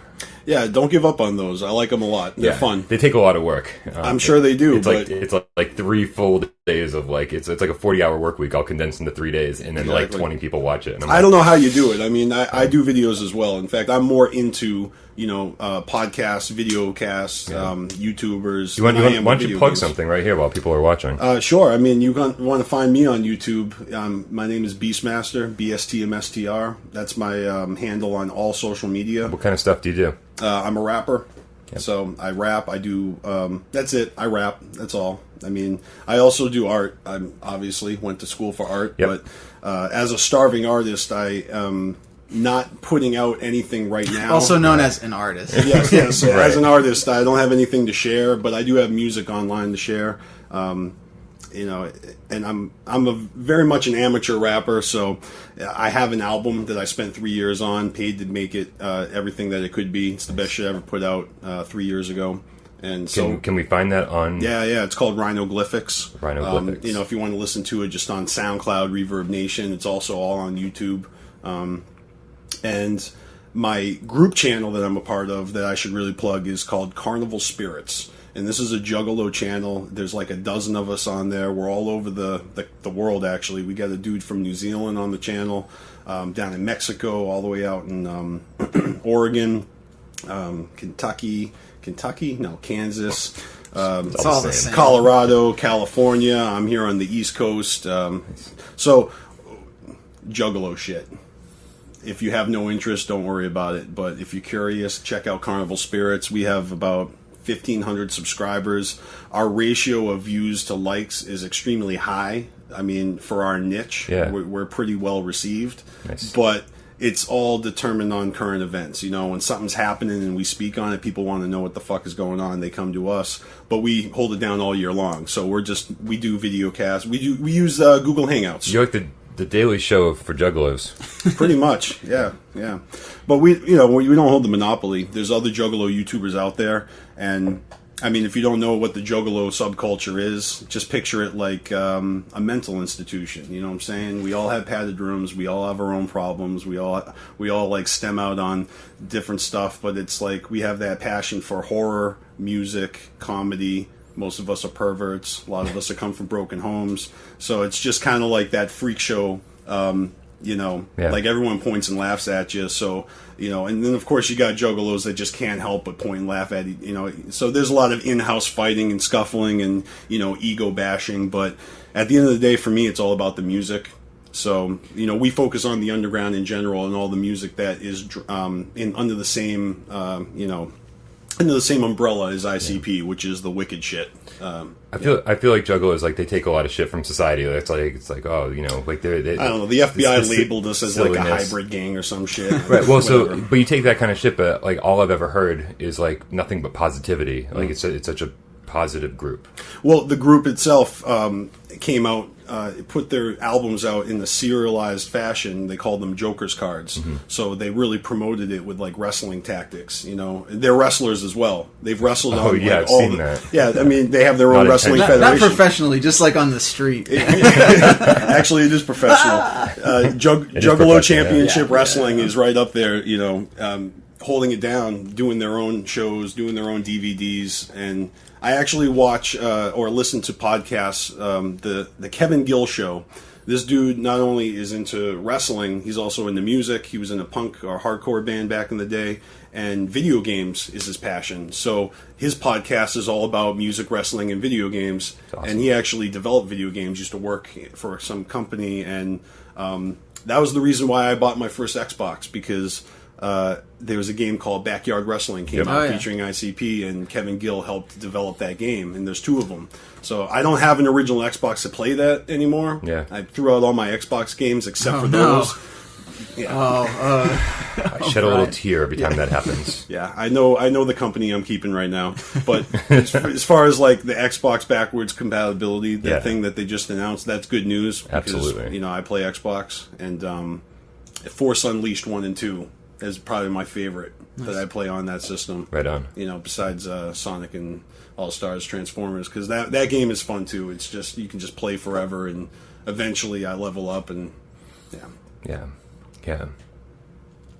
So yeah, CarnivalSpirits.com. We don't just have a YouTube, we actually have a website, CarnivalSpirits.com. Find us on Twitter, Facebook, and definitely subscribe to us on YouTube, because that's where I admin.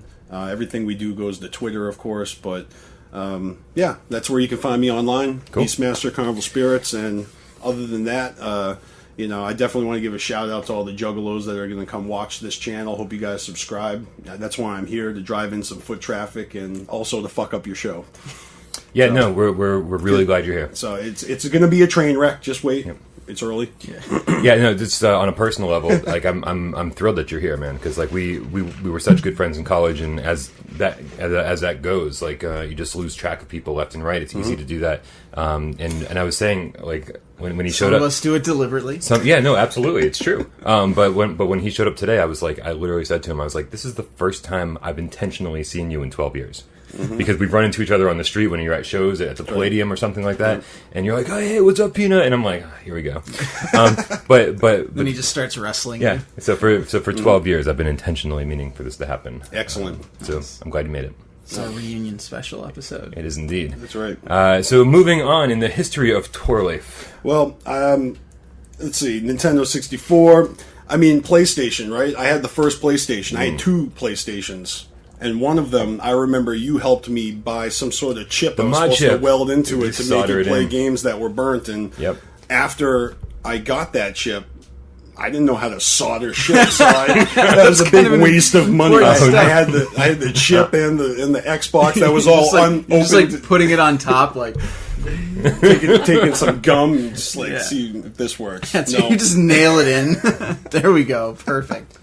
No, but before college, now I won't play any games. My old man used to have a boat, right? We used to take our boat from Gloucester to New York City. Yeah. And it was a 42-foot Grand Banks. It had some electricity if you plugged it in on the docks. And I would bring the PlayStation with me on the boat. And so when we were docked at South Street Seaport, New York, I would just play the Need for Speed 2. Nice. Tomb Raider, Rayman. Yep. Nice. Right? Final Fantasy 7. I wouldn't play that on the vacations, but just like a typical teenager, I'm in New York City. I'm on the water. Yeah. It's beautiful. I'm inside. I'm under the deck, like playing video games. You know what I mean? Welcome to my whole world. Yeah. Either that or going on into the mall and checking out the magic shop and just buying magic tricks and stuff. Yeah. Oh, magic tricks. For some reason, I was thinking Magic the Gathering. And no. like, nope, magic tricks. No. So I also... That's nerd shit. Yeah. No, I also would throw week-long benders at my house when my parents went on vacation. Nice. And my buddy Foot would bring over his original... Whoa. Did you just say your buddy Foot? Yeah, my friend Foot. Okay. Yep. Yeah. No, carry on. No, I'm not going to reveal his first name. His last name is Foot. Foot would bring over an Atari, and we would have Atari parties. I've never heard that one before. Okay. He's going to be easy to find. He's the only one in the phone book. Yeah, the only Foot out there. It's like the Foot Clan. Yeah, exactly. Okay. No, that would be feet. So, but yeah, I would throw these benders, and in case my parents watched, they were really tame. You know what I'm saying? There was no alcohol or drugs. But, we would have Atari parties. and there's just be like 20 people all taking turns rocking Atari. The old school Atari. The original Atari. Nice. So fucking fun. Because I never owned an Atari. Again, I got my first Nintendo, it felt like late in the game. Yeah. Where I feel like every other kid already had it. You know what I mean? Sure. So, and then, you know, just like Flash animation games. You remember like the Frog in the Blender? I forget, like Joe cartoons or something. You know what I'm talking about? I totally remember that. And that just kind of, these things that capture my imagination, and especially being in graphic design and taking animation classes. And, you know, I always pictured myself like kind of creating my own video game or my own animation or something, and that never happens. So instead I just play various games that spark all this creativity that again just like fizzles off into the wind. just you know. dissipates. Right. So, you know, I entertain myself. That's all that matters. You know, with my ex-girlfriend had a Wii, used to rock Wii a little bit. That was fun. Yeah, never thought I'd enjoy Wii so much, but it was really fun. Wii gets a lot of shit, but there are some quality games on Wii. Yeah, for sure. I think Super Mario Galaxy 2 was the one. Probably the highlight of the whole catalog. Yeah, that was really fun. Brothers. Fuck your Smash Brothers. I almost bought the Wii U version this week. Oh really? Yeah. How come? How come I almost bought it? Yeah, I mean, because it's I'm just impulsive. Okay, because I'm OCD. Just because I own all the other ones and don't play those. I was like, I might as well own the well, new one and not play. And not play one of them. That's the one. And not to play. Yeah, Joby's supposed to Less teach. than peer pressure. Yes, Joby promises he's going to teach me how to play. Maybe we'll make a video of that after we get you playing Tomb Raider, the bad one. You mean the good one? I'm sorry, what'd you call it? The good one. The good one? The new one? You pronounced No. that. No. You pronounced Oh the no. good one wrong. I did not pronounce it wrong at all. Angel of Darkness on PS2, probably the biggest blemish of the Tomb Raider series. See, I love Tomb Raider, the first, one. The original PS1. Something refreshing about just like playing a hot chick running around instead of like dudes shooting each other in the vests. You know what I mean? Sure. Yeah. But honestly, Xbox 360 is the last console that I fuck with, and I think besides the wrestling games, the newer wrestling games, I forget what it's called. I don't own it. I've only played it a few times. They're amazing. You can build your own wrestlers. It's so detailed. I mean, even if you're not into that type of thing, you got to know that they have nailed it with the technology. Nice. Wrestling games have never been better. So I kind of want to get it just so I can make my own juggalos and make them wrestle each other and you know what I mean, like build my own divas and I'll be excited design my own rings and shit. I'll be excited when they're like, okay, now you can make your own theme song, right? Whether you can just like import a music file or something like that. Like I don't know why they haven't done that yet. Maybe they have, because you can make your own tattoos and stuff, and I mean you can do almost anything in those games. But I do tend to like games that hark to something else I like, so I'm a huge Lord of the Rings fan, so like I've been playing Lord of the Rings War in the North. And I used to play Return of the King on the older Xbox. Again, I suck, so I don't finish them, but when Return of the King came out, it was right before the movie came out, so you got to see like snippets of the movie built into the game, and it was like getting sneak previews and shit, so that was kind of fun at the time. Lost via Damas, based on season 3. Huge Lost geek. Game's kind of a letdown, but just that whole, I'm playing Lost. I'm on the island. That game's not very good. Yeah, I remember that not being very good. But I gave up on Lost around season 3. Right. So, but that's how it goes, right? You want a game to be better than it is. You try it. Yeah. You move on. Yep. So absolutely. I'm really happy with the Telltale games. I'm loving The Walking Dead. It's a little chunkier than Tales from the Borderlands. I feel like they've mastered it. They've mastered the animation / interactivity, the voice actors, and the music is outstanding. And I'm sure some of the games you guys play are on that same level, right? Graphics amazing, music amazing, like the world submersive. So I really like as an artist. And a lyricist and a movie fanatic. I'm all about that shit. Make sure to look at the camera. I don't want to look at the camera. Every so often. All right, fine. Yeah, because we do like the side of your face, but maybe people like to see the front. I see the front of my face all the time. When I watch myself, I want to see profile. This is your show. You do what you want. All right, but hey, that's all I got for you guys. Yeah, I've caught you up on my entire history of playing video games. Atari parties, Nintendo 64, GoldenEye. Remember how popular that was? Super popular. Yep. I remember when in college there was another room that would play video games, and while they were playing GoldenEye, we always had like Tekken 3 parties. Like it was always just passing the controllers around Tekken 3, PlayStation 1. I guess I left out those. Controllers. What's that? I wouldn't be passing controllers. You wouldn't be passing them? Yeah, no. No. He'd be bogarting Well, them. yeah, Joby's kind of a Tekken god. No, in college, we played so much too. Tony Hawk and Grand Theft Auto. Though Yeah. I can't believe I left those two out because those are probably the two games that we raged the most. Yeah. Back when you were roommates with Kennedy and and who was my roommate later in Salem. Now we got a nice little friend group that was all about Grand Theft Auto. Nice. Well, at least Vice City. Great soundtrack. Definitely. Yeah. So. Oh. And Tony Hawk, because I can't skateboard. I No. mean, a dude taught me how to snowboard, and I've been a snowboarder since like 1989, but snowboarding games aren't as fun. Those skateboarding games are great. Yeah, no, Tony Hawk was the first time skateboarding games were done well. Mm-hmm. Yeah.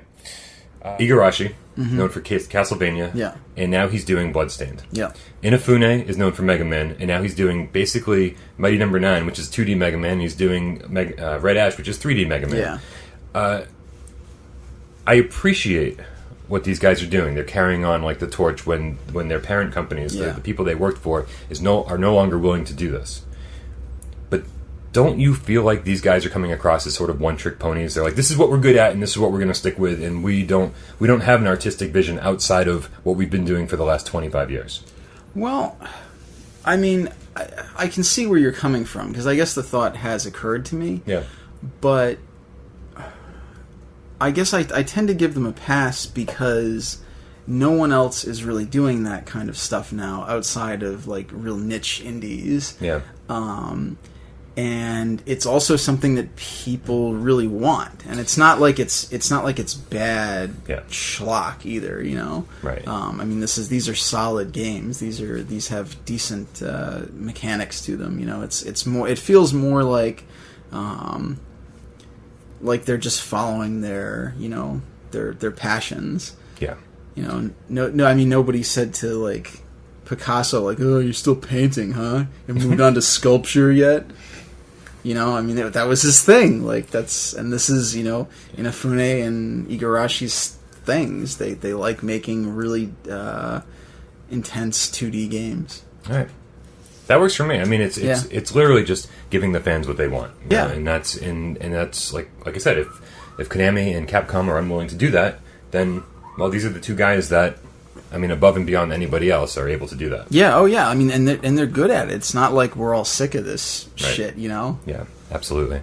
I would compare it to like Kevin Smith returning to the Clerks movies, because you would think that that's something like that's just a gimme for him, right. But it's also well beloved by the fans, and supposedly he's doing a third one. Yes. And when he did the second one, I was like, Wait. I don't know if I didn't have as much faith in it, but it turned out much better than I thought. Okay. And they also had this like online promotion where if you friended the Clerks 2 MySpace profile during production in between this window, you get your name in the credits at the end of the movie. But the only thing is, there's millions of people who friended the Clerks 2 MySpace profile, so. It goes like a million miles an hour. Oh, they really did it. Oh, yeah, my name's on there. That's awesome. I love that. So, of course I had to buy the DVD because I'm in the credits somewhere. Well, and I think to their benefit, they knew that was going to happen. Yeah, exactly. Everyone who contributes is going to buy the DVD. They want to see their name, even if you have to hit slow-mo. Right. Yeah. But that's what it made me think of, because, is he a one-trick pony? But at the end of the day, he's doing what he loves. He's telling stories with characters that he cares about, and that's really all that matters. You got to give him creative freedom. On a side note, I love Kevin Smith. He's the man. Yeah. I don't watch or listen to his podcasts at all. No. Although I know he does them. Yep. Yeah. I watch even though it's terribly scripted, you can tell Comic Book Men they have on Netflix.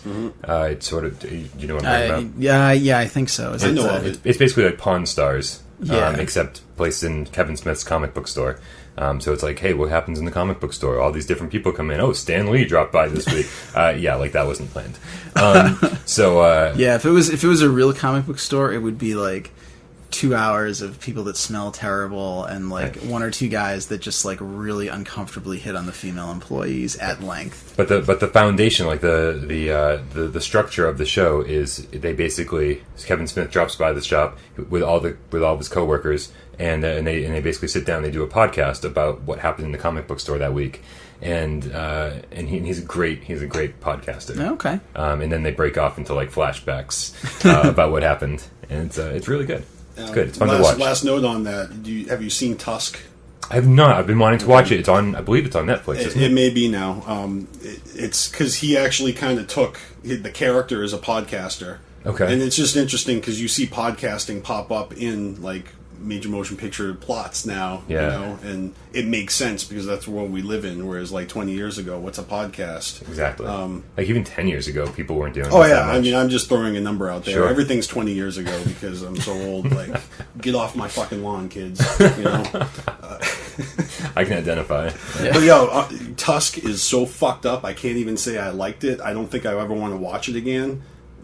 But worth watching. But, oh yeah, you got to see it once. Nice. Yeah, It's like a scary movie, right? It's disturbing. Nice. It's a horror movie, but it's Kevin Smith humor at the same time, and it's the first of a trilogy. So yeah, you got to check it out. Okay. I heard it didn't do well, so it's one of those things that I feel like. But at the same time, somebody saw that movie and then said, "You know what? I'm going to fund Clerks 3." So by making that movie, he you know, it's the connections. I mean, if you know his story, I don't know why we're talking about Kevin Smith so much, but I mean, it's because he's such a good filmmaker, and like he had to battle with the censors and won 3 times. It's like unheard of to get what he wanted, you know, without having to take out like a shit scene or, you know. Also worth watching is there's like at least maybe 1 or 2 Kevin Smith stand-up specials. And it's like he's not trying to be a comedian. Mm-hmm. He just gets on stage and he tells stories. Yeah, he does a lot of them actually. He just goes to college campuses and does Q&As and just tells funny anecdotes and it's so funny because like fans will line up at the microphone to ask their question. Yeah. And the first person will ask a question and like he'll answer the question. It takes 45 minutes to answer the first question, and then the next person finally gets to walk up and ask. And he's like, "Man, this is taking a long time." Yeah, if you're the type of person that likes to watch behind the scenes, you like to hear interviews of the artists and the producers, directors, actors, those seminars or those interviews are awesome to watch. Yeah, he's such a good storyteller. Mm-hmm. You see my amiibos on the wall over there? What's an amiibo? It's That's the correct answer. Right. It's all those little toys of Nintendo characters that are stacked up on my wall. Some of my coworkers will go to the GameStop next door to like buy an amiibo. I hear tell. I didn't know what that meant. You thought it was code for it's drugs or something. Yep. You go buy an amiibo. I gotta go get fucked up. It's pretty much a worthless toy that for some reason people love. And I mean, does it come with your Happy Meal? Or? You have to buy it separately. It's like $14. Yeah. And they're cool, but I don't take them out of the package because I'm a collector, a hoarder, as you said. Of course. Yeah, and as you said, on like the second episode of Gaming Without Parole. I can't believe he listens to this one. I can't believe anybody does. Thank our you for views watching. Are going to be so low this week because he's here. He's not going to be watching. Oh, that's true. And Joby's here too. We're going to get nothing. Wow. Okay. I thought that Steam Greenlight was sort of like Kickstarter. It might be. In terms of like funding independent games. I don't use PCs. But Kessler says he's we know, we've seen this show get edited. I don't edit anymore. I just throw it all together. Anymore? There was a time. I remember watching episodes where you guys go off on a tangent and then Brian's like, yeah, so we're probably back now, but you didn't edit shit, so... Or the fucking camera falls down. The camera fell down during our, first or second episode? Yeah, with the camera... I didn't know how to cut footage. I didn't know how to work. The camera, died during one episode. That was recent, just when you were eating chicken nuggets. Yeah. For the astute watcher of the chicken nugget episode, there's a number missing. I tried to wait until we were back on to eat any more. No, you didn't wait. Oh, there's a number missing, and it's not in the accurate place. It's not during the footage cut because I couldn't find it. Oh. Yeah, I don't care. Announcements. Did you hear they're making the new Transformers game, the one that looks like the old cartoon? I did hear that, but that I have faith behind. Cause I mean, I feel like Metal Gear Rising was their proof of concept of a Transformers game. Is it going to have Orson Welles on the soundtrack? Being the voice of... it is going to have all of the old... yeah, that would be pretty tricky nowadays, with him being dead and all. I'm sure they can make it happen. But they are going to have most of the voice cast back. Yeah. That's cool, I guess. Weird Al on the soundtrack. Oh, man, I hope so. God, that movie was terrible. I don't remember this. The cartoon movie. Maybe I that's didn't see good. It was pretty bad. I would even go so far to say it might be worse than the live action ones. Wow. Wait, were the live action ones bad? Most of them, yeah. I saw the first one or two, and I was like, this is a Transformers movie. Yeah, when I first watched the first one, I was like, hey, that was pretty okay. And then I rewatched it again a year ago, and okay. I'm sort of in the minority when it comes to certain movies. Like, I actually like the Tobey Maguire Spider-Man movies. No, they were pretty good. Did you like those? 1 and 2 were good. Yeah. Oh yeah, the third one was kind of rough. I got my own qualms with the third one, but I also heard that Sam Raimi actually apologized for the movie in the commentary of the third one. He's just I'm so sorry. Oh my god. Oh Jesus, guys. And he totally said that the studio or whatever powers that be were forcing him to do this and that, and it spun out of control, and there was too much going on, which I agree with. There was a lot going on in that movie. But I thought the first two were alright. Yeah, I like the first two. I think they are generally good. It's the new ones that nobody likes. No. Everybody likes the new ones. I don't think maybe so. not two. Yeah. I haven't seen the new ones at all. This is news to me. Yeah, no. I think you would like the first one, though, because they take the Spider-Man... it's another Spider-Man origin story, right? So we're all sick of that. And when they bring him back into the next Captain America movie, which they just cast the new Spider-Man. He's some twerp. He's 11 years old, which is fine, but I hope we don't have to see his origin story again. But yeah, in the reboot, he's a skateboarder, and he teaches himself how to be Spider-Man by doing all these skateboarding tricks and shit. He does whatever a spider can. He was never a skateboarder, Peter Parker in the comic books, right? Well, it was really emphasized in this one, because, he's the loner kid, he's skating alone, and then he gets his little spider webs, now he's skating and swinging, and... Okay. Montage. I hope they implement that into the new Tony Hawk game. Right? Well, Tony Hawk games have had Spider-Man in it. Oh, they have? Well, because they were made by Neversoft. Yeah, they were made by Neversoft. Yeah, and Neversoft made the Spider-Man game, so that makes sense. I've been playing the Mortal Kombat versus DC universe. It does not have Spider-Man in it. No, it does not, but it does have Batman. Oh, yes, it does. It does indeed. Yeah, okay. Awesome. Cool. All right. Yep. Nice. Yes. All right. Done? Yeah, I guess we're kind of done, right? Okay. Kind of done? Kind of done. So. All right. So, what do you? I know you've been playing Tales from the Borderlands. You've been playing DC versus Mortal Kombat. What is on the horizon for you? What games are you looking forward to getting into? Star Wars Battlefront. There you go. I'm a huge Star Wars geek. Grew up with it. I've actually gotten into the expanded Star Wars universe novels as well. Okay. They have I'm sorry. 20. Yeah, exactly. Everyone geeks out in their own way, but I haven't even been reading that much. But there's 20 Star Wars novels coming out that bridge the gap in between Episode 6 and 7.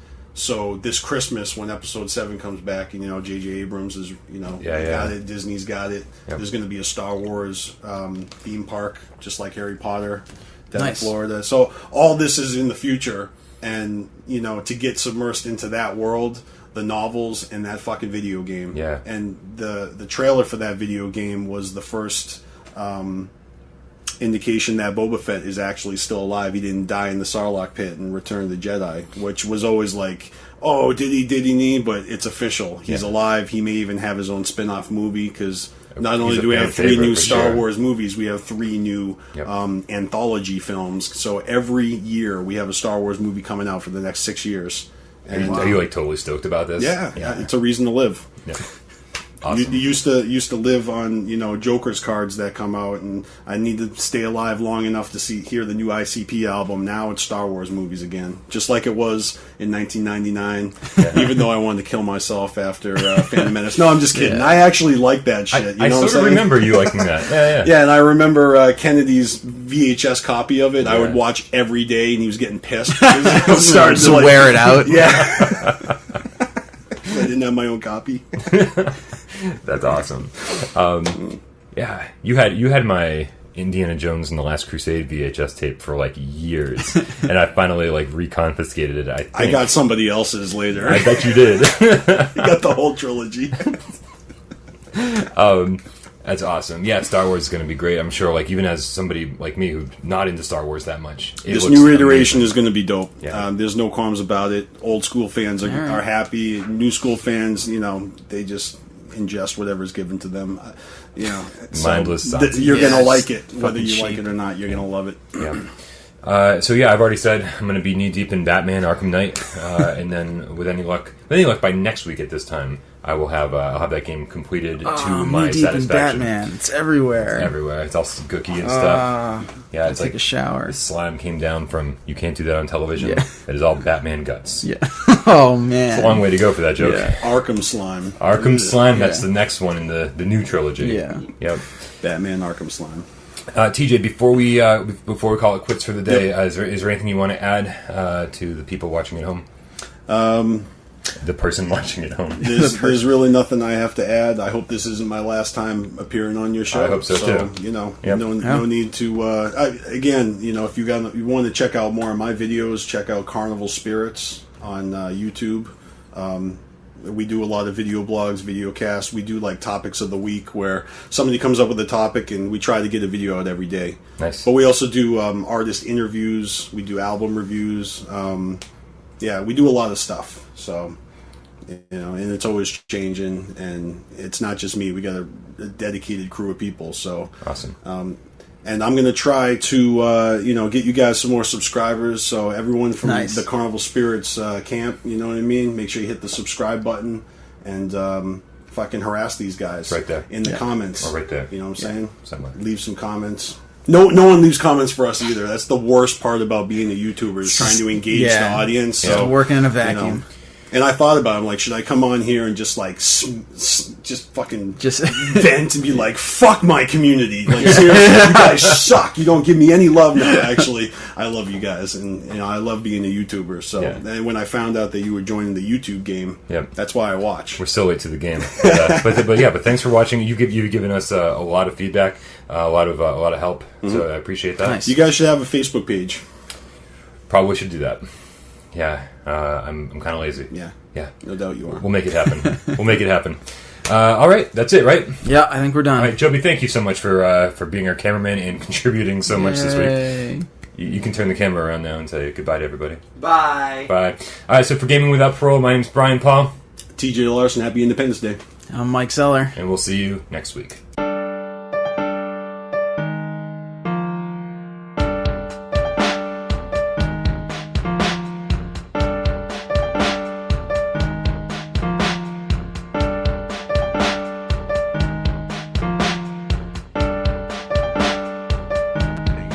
Yo, fuck that. You know what I'm saying? You know what I'm saying? You know what I'm saying? You know what I'm saying? You know what I'm saying?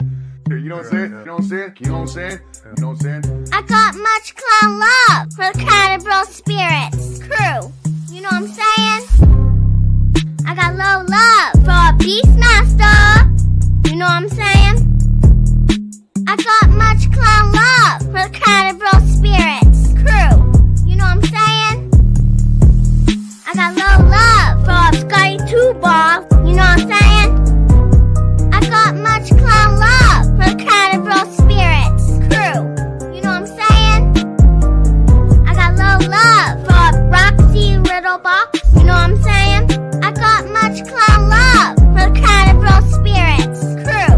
You know what I'm saying? I got low love for Kylie Green 2 Fresh. You know what I'm saying? I got much clown love for the CarnivalSpirits crew. You know what I'm saying? I got low love for Shanzi. You know what I'm saying? I got much clown love for the CarnivalSpirits crew. You know what I'm saying? I got low love for Uncle Side Fee. You know what I'm saying? I got much clown love for the CarnivalSpirits crew. You know what I'm saying? I got low love for Panic 17. You know what I'm saying? I got much clown love for the CarnivalSpirits crew. You know what I'm saying? I got low love for Dawn Chaos. You know what I'm saying? I got low love for the CarnivalSpirits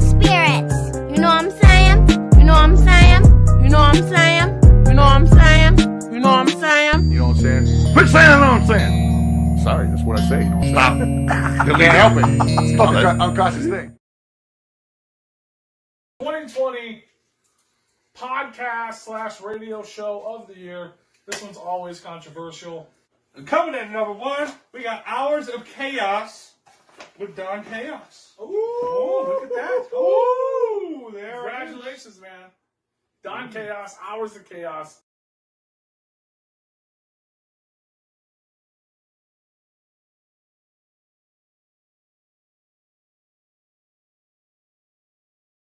Hey, what up, y'all? We're live at the motherfucking gathering of the Juggalos.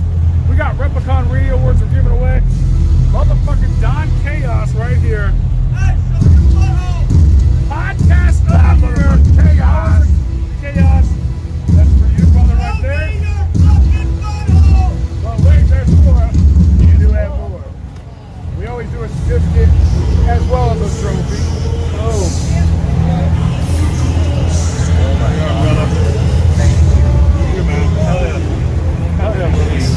Chaos in the house. We didn't do it, they voted, bro.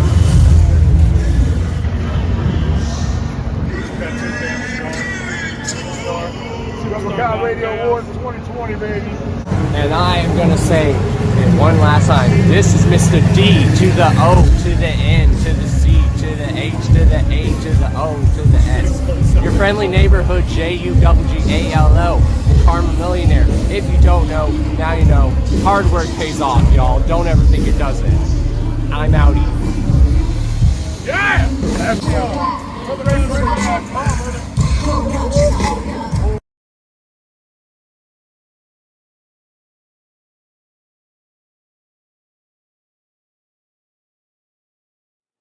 All right, I think we're live. I am going to drink a Faygo that expired 17 years ago yesterday. I'm going to do it live on camera for y'all. I am BeastMasteR. What I've got here is an official Faygo that I bought in Florida back in 1999. If you guys know my song, Dear Joe and Joey, I talk about my best friend Tommy B and how he introduced me to the Riddle Box. But we didn't get a chance to see ICP live in concert until 1997. And just a short year later, my best friend moved to Florida. So fortunately for me, now I have a homie down in Florida that I could visit to catch a clown show. And that's what I did in 99. Went down there and we checked out an ICP show. You know, today you can find Faygo everywhere. And you can buy Faygos in Massachusetts now, but you couldn't back in 99. So I bought 2 12-packs, 1 grape and 1 orange. Let me show you the oranges. Here's the orange can. And like I showed you on yesterday's live Facebook feed, the orange can is almost empty. Somehow this one is still full, and the date on the bottom, you can read that. It says August 28th, 1999. That was 17 years ago yesterday. I got the idea in my head, I'm going to drink this fucking Faygo when I hit that 17-year milestone. I shared a picture on Instagram yesterday, and a ninja kindly pointed out the painfully obvious fact that the date on the bottom of this can is not the manufacturing date, it's actually the expiration date. So wish me luck, guys, because I'm about to drink this. What do you say we get this thing cracked open and I take my first swig?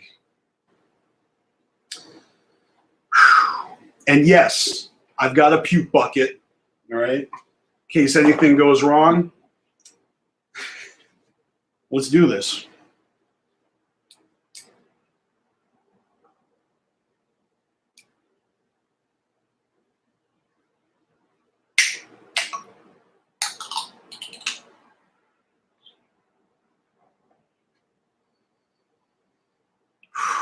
That is Faygo grape, everybody. Yeah, I don't know. I thought about how I'm going to drink this Faygo. Am I just going to chug it out of the can? Or am I going to make this really special and memorable? Well, Yeah, we got to make this a little bit more special and memorable. So I've got a glass here.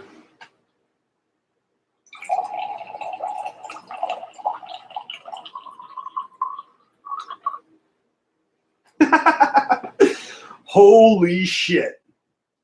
Is it me or is this green? Shouldn't this be purple? Here, YouTube. What do you guys think? You know, I told my homies that for breakfast today I had eggs with a little bit of avocado. That way if I threw up, it would be Riddlebox colors. It smells great, I can't lie. Cheers.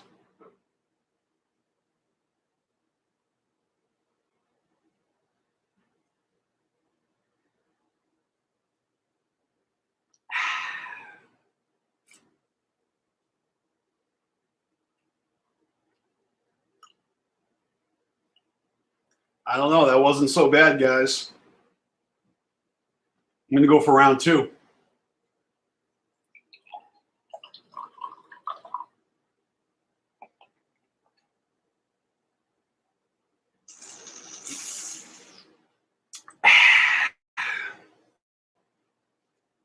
So it tastes flat. It's flat as fuck. It seems to be a little bit of bubbles going on here, but I don't taste any carbonation in this shit at all. Don't mind if I do.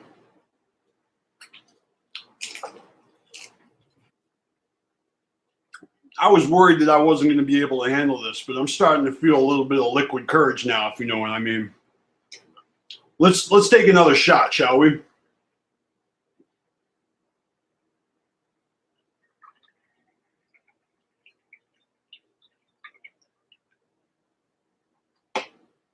Yeah, boy. I'm going to raise this one up to the Dark Carnival, y'all.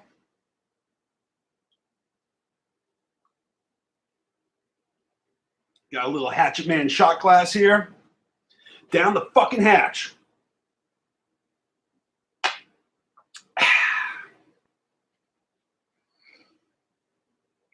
All right. So far, so good. I'm still alive. I don't feel like I'm going to throw up. Are expiration dates even real? How do they work? Oh, don't worry. I'm going to drink it all.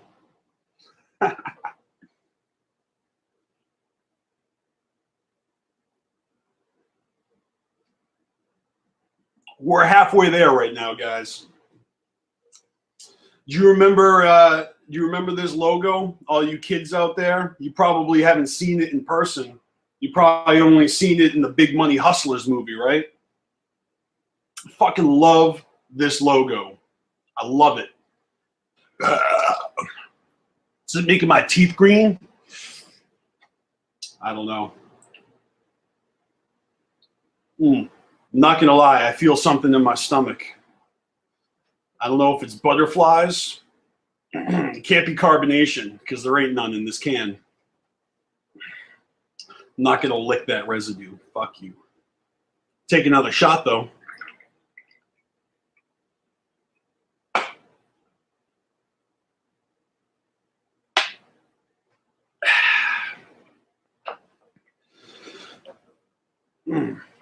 Right. It's getting messy. I said to myself, when it comes down to a 17-year-old can of Faygo, that's going to be my Faygo suicide. Oh. Yeah. A vomit alert just might have to be added to this video. We're not done yet, folks. We are more than halfway done, though. It's about down to here at this point. What do you say? One more out of the can? Maybe I should just fill this glass one more time. I think that's what I'm going to do. That way we get to see the Juggalo juice in all its glory.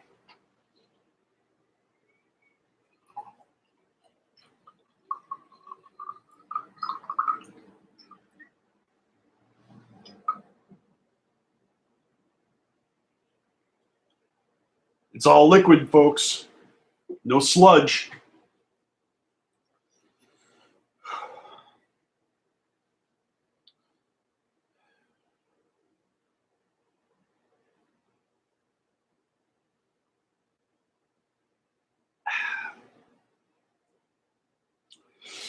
Yeah, it's definitely got a syrupy texture to it.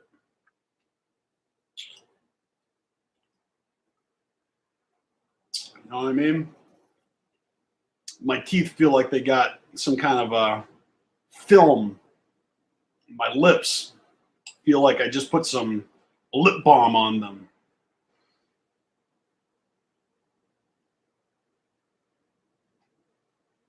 I honestly did not think I was going to be able to drink this whole thing, but it's about to happen. Hold on.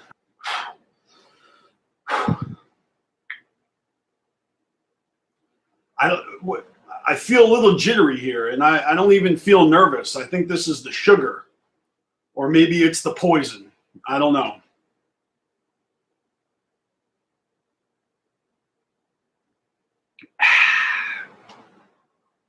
That's it. I did it. Said and done. All right. Well, I don't know what to say except this has been a long time coming, and I don't think that I'm going to throw up, although we'll stay streaming a few more minutes just to make sure, because if I do, I know you fucks want to watch it. No, I feel good. No, the one thing I am not going to do is make myself puke.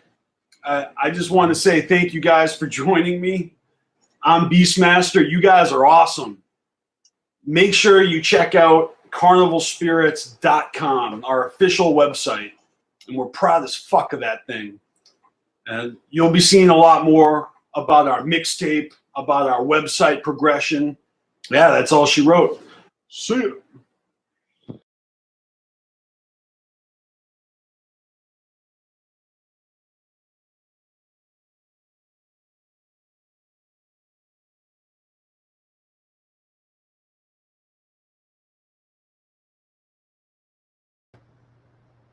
What's up, Juggalos? Welcome to Carnival Spirits. I am Illegal. Yeah, welcome back to the Illy Galaxy. I'm here to pull some tarot for you. Long story short, I know it's been a minute. I haven't really been doing videos. I recently did a tarot video on my Illy Galaxy YouTube channel. So that's going to be for the lunar eclipse that we just had. So if you want to check that out, the description below is going to have that link. You can check it out there. So I thought it would be kind of fun to pop on and pull some cards because we are going through a new moon in Gemini. We are in Gemini season, and we are also going through a solar eclipse. So what basically all this means is that, you know, a couple weeks ago we had the lunar eclipse in the sign of Sagittarius, which was during the full moon, the super moon. And now we are having the new moon in the sign of Gemini, and we are also experiencing a solar eclipse. So this time is super fucking magical, super powerful, super magnetic, a lot of connections going on, a lot of crazy energies, and I just wanted to kind of pop on, talk to you guys real quick, not take up too much of your time, and tap into these energies with the Dark Carnival Tarot deck. Yeah, so as you can see, some cards already made their way out, but before I get into that, I just wanted to give a quick shout out to Psychopathic Records, hooking it up with the second coin in the Ultra Live Monster 5 series. So I got this in the mail the other day, super fresh. Shout out to my boy Shane, who does the art on these. I love it, I love it. They also hooked it up with the double album Fearless Fred Fury and Flip the Rat with artwork from Tom Wood. So props to everyone involved and all the freshness. Psychopathic has been really coming through for us. The fact that we have this chicken hunting hootenanny hoedown show to look forward to receive the third coin is absolutely amazing. And then on top of it, a fucking gathering, you guys. Like, we are fucking gathering. Whoop, whoop. Like, I didn't think anyone thought we were going to have it this year. I know that me and all my friends have definitely been hoping and praying and dreaming that this would fucking happen. So we are so thrilled that we're going to get together this year back at, Legend Valley. It's definitely a familiar vibe, so I'm really fucking excited to see all of your beautiful faces. Yes, yes, yes. So many good things. So many good things. So that's why I just wanted to pop on real quick and pull some cards. What's going on now with the solar eclipse is that these energies are going to last for the next 6 months. So here we are. It's June 2021. Halfway into the year. We got the other half to go. And as I was just shuffling the deck prior to this take, let's say, prior to this take, I was shuffling the deck and these cards came flying out. And these are powerful, powerful, powerful magical cards. And yeah, I believe that one was in reverse. So, okay. So basically, we got the Temperance card, which is Mikey Clark in the lab. Then we got the Juggler, which is Violent J, the Magician card. And then we also got the Three of Axes, and this card did come up in reverse. So these three cards flew out together, and to me, this pretty much sums up the vibe of this solar eclipse in Gemini, okay? With the Mikey Clark card, Temperance, this card, I mean, look at him. He's hard at work in the lab. And you really don't get far in life if you don't put in work. And if you don't have goals, if you don't have dreams, if you don't manifest, if you're not creating, you're fucking wasting your time. And to have the Juggler come out with the Temperance card, it's like you have fucking options, fam. Like, look at Jay. He's chilling here. He's got the whole fucking 6 Joker's cards in front of him, and he has options. He can manifest and culminate and conjure anything he wants, and he knows it because he's seen it happen. He made each and every one of these happen. And who helped him with that but this man right here? And if you just look at the relationship between Mikey Clark and Violent J, and you think about the magic that these two men created together, and I'm not saying that Shaggy isn't responsible as well. Like, Shaggy is a big part of ICP. But let's face it, Jay was the brains, and Mikey Clark provided the soundtrack. And what these two men created is beyond what words can even describe. And to think about what this once was to them, a pipe dream, a goal, you know, a way to make money, like whatever the fuck is the reason that, you know, ICP began and this music was created, was so beyond comprehension at the time. It just needed to happen. So just know that Spirit is working through you, and sometimes you might not know why you do the things you do. You might not know why you're drawn to the things that you're drawn to, and you may have a lot of unanswered questions. But you have to understand that you are a vessel for Spirit, and Spirit lives through you. And you are the magician and the alchemist of your own life. I believe I said that last reading when the magician card came up. So the fact that he's coming up again, super fucking powerful times, you guys. Like, whatever you're doing and building and thinking about and envisioning now is what is going to come through fruition by the end of the year. So maybe start journaling, start a vision board, start making lists, start making goals, write shit down. Now is the time to get to work. Now is the time to get in the lab. Now is the time to fucking manifest all of the things that you want, because you fucking deserve it. And the fact that the Three of Axes came out with these two at the end also tells me that it's time for you to really truly let go of the past. This is the heartbreak card. This is not a good vibe. But the fact that it came up reversed tells me that whatever you've been through and whatever you're going through is ending, coming to an end. there is light at the end of the tunnel. And sometimes the only way to truly understand what you want in life is to go through things and to understand what you don't want as a reference point. And I really mean this in terms of like relationships. And it's not just like love, boyfriends, girlfriends, husbands, wives. It also has to do with like family relationships. And I know a lot of people are feeling the pinch, like you know, a lot of people are going through breakups, people that have been together for years, people that have families together. There's a lot of breakups going on. There's also a lot of family drama, animosity, people fighting, you know, people lashing out, different opinions, different views. You know, it is kind of a volatile time. So understand that this too shall pass, and also understand that your heart is going to heal. Time heals all wounds, and you are not going to be able to make the fucking magic in your life happen that you need to and that you're fucking here to do, like your destiny. You're not going to be able to make the magic happen if you're caught up in the past, if you're caught up in the bullshit, the drama. It's time to let that shit go and understand that whatever happened in the past made you who you are today, and that you should be grateful.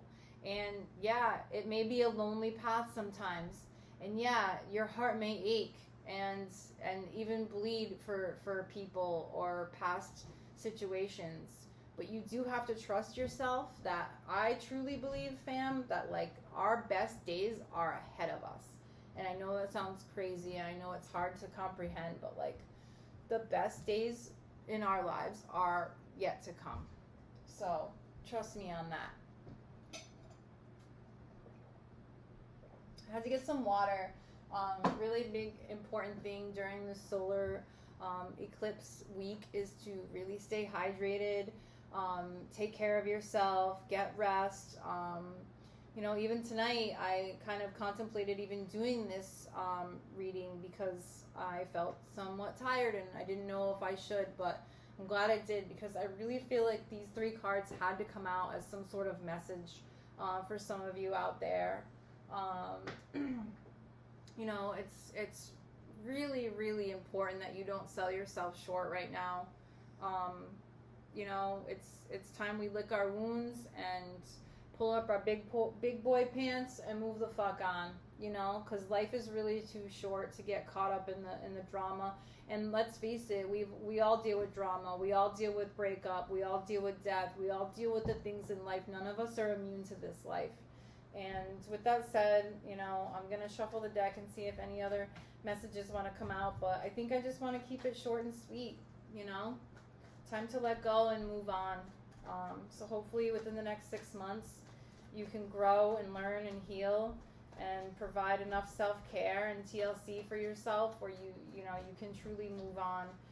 Because you're not going to be the person that you need to be in this life if you're stuck in the past, and if you're traumatized, and if you're, you know, not able to grow. It's interesting. I feel like these 2 cards really want to come out, and they both have insane fiery energy.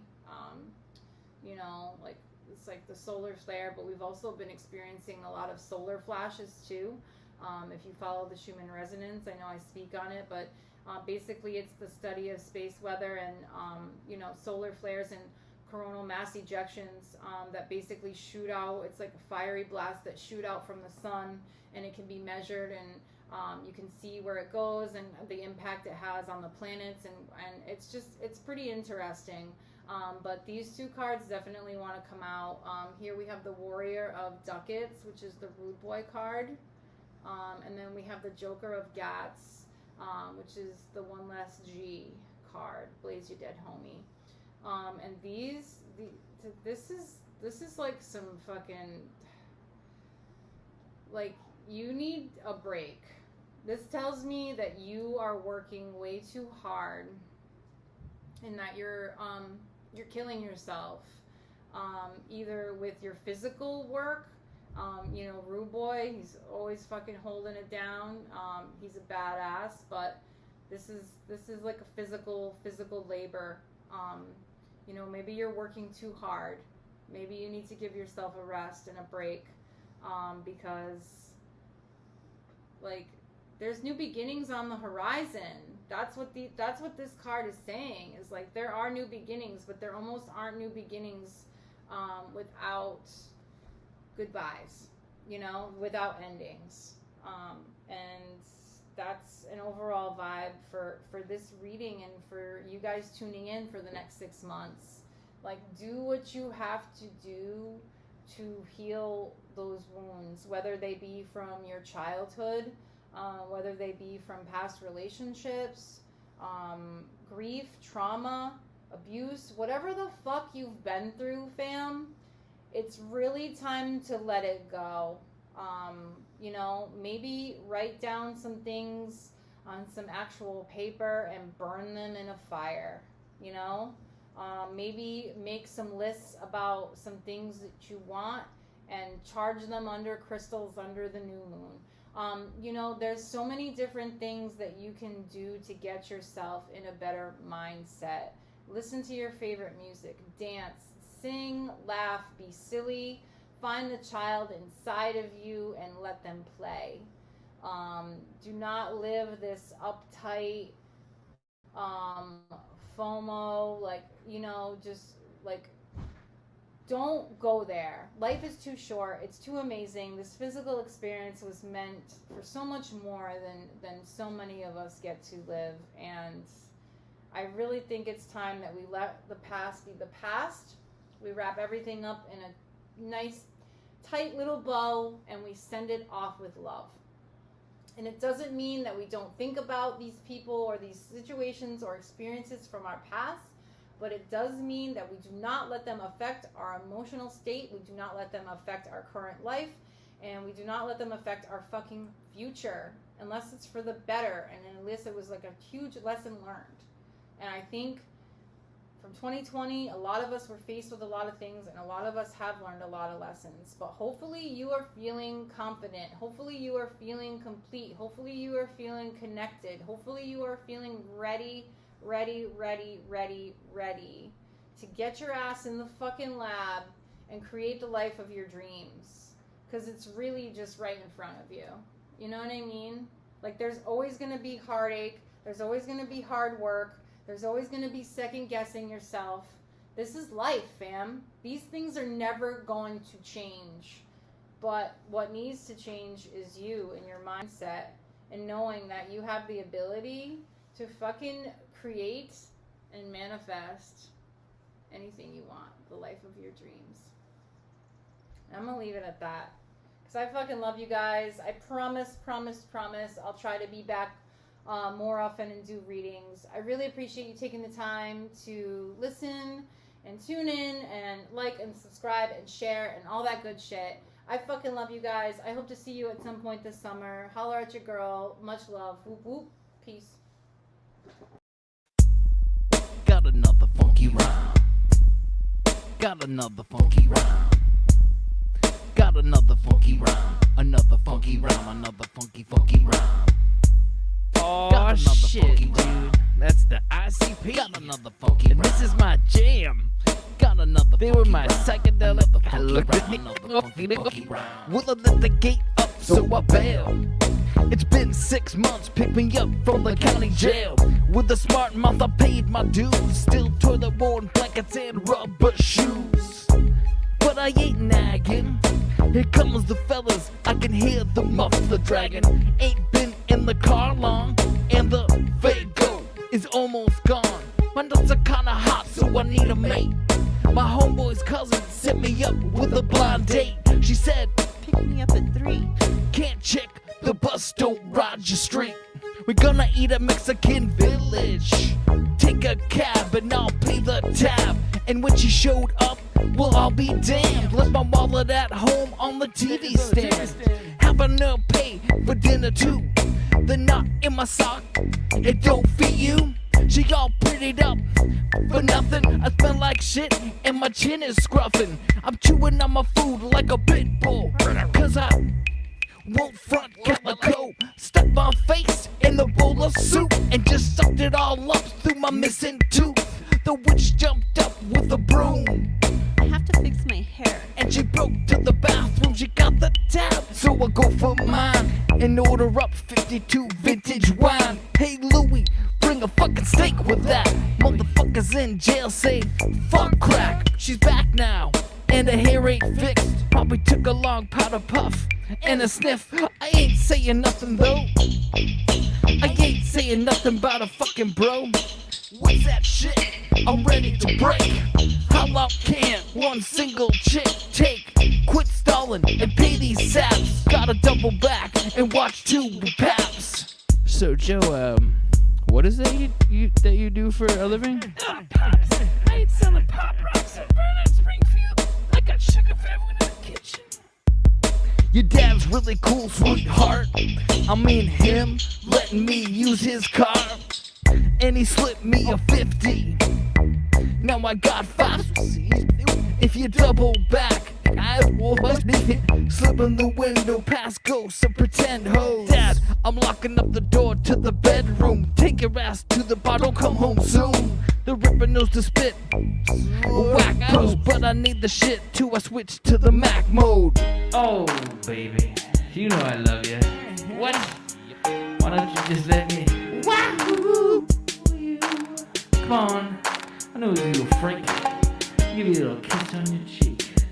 And maybe a little with that. I'll consent with you first, and then I'll hit that. Tell you what, like you for sticking, and I'll drive through some Popeyes fried chicken.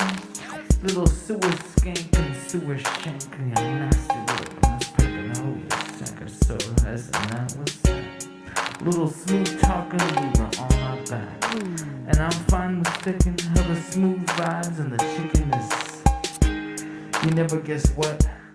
My first day out, and I caught my nut. My first day out, and I caught my nut. My first day out, and I caught my nut. It's my first day out, and I caught my nut. It's my first day out, and I caught my nut. My first day out, and I caught my nut. My first day out, and I caught my nut. My first day out, and I caught my nut. It's my first day out, and I caught my nut. My first day out, and I caught my nut. My first day out, and I caught my nut. My first day out, and I caught my nut. My first day out, and I caught my nut. Caught my nut. Caught my nut.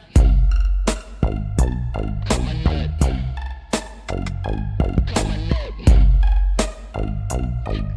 My first day out, and I caught my nut. Boston Celtics jersey is always required.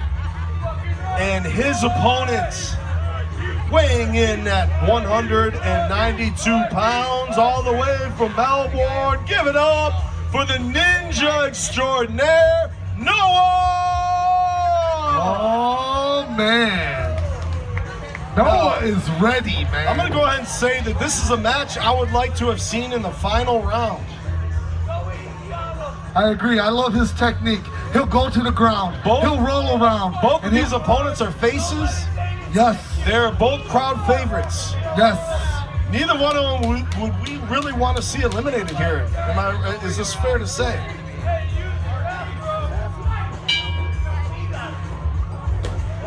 Quick strike. Oh. Point blue. Just that easy. Point blue. Takes advantage of Well, it's all the meditation. He was taking his time, jump steady. He saw the opening and he took it. Yes. It's that simple. Moving across the ring, aggressive. Kung Fu Mikey coming in with a series of blows. Oh, Not only did he score once, but it looked like he scored a triple blow to the torso area. Thrusting and poking, and that was a wrap. Noah, you would have been dead. No, he was thrusting again and again into the torso region. Could it be a shutout? Oh! Slapping the shit out of Kung Fu Mikey. Is Noah scoring an easy point? 2-1. He's like, I'm not being shut out. Kung Fu Mikey's got to walk that one off. That was a shot heard across the gathering ground. His kidneys are feeling it now, jump steady. Look at, again, the same technique, not paying off this time. Oh, easy score. And the winner, Kung Fu Mikey. Make some fucking noise. Winning yet again another round. Almost making it look easy. knocked an opponent out during the sumo wrestling round. Yes, he fucking did. Yes, he did. Somebody's getting their ass kicked. Okay, for this round, 2 competitors will enter the squared circle. They will face off in the very center of the ring, not touching each other. Okay, once the round begins, they are allowed to push and pull their opponents. They cannot physically strike their opponent. They cannot kick their opponent. They have to force their opponent either into the ropes or to touch any part of the mat other than their feet. If they were to take them down to the mat, they score a point. The first competitor to 3 points wins this round. This will determine how well is your grappling techniques that all ninjas must utilize when facing an opponent in close quarter combat. So listen, once again, somebody's getting their ass kicked. In hindsight, in layman's words. Remember, no striking your opponents. You must grapple, pull, or push your opponent to the ground or into the ropes to score points.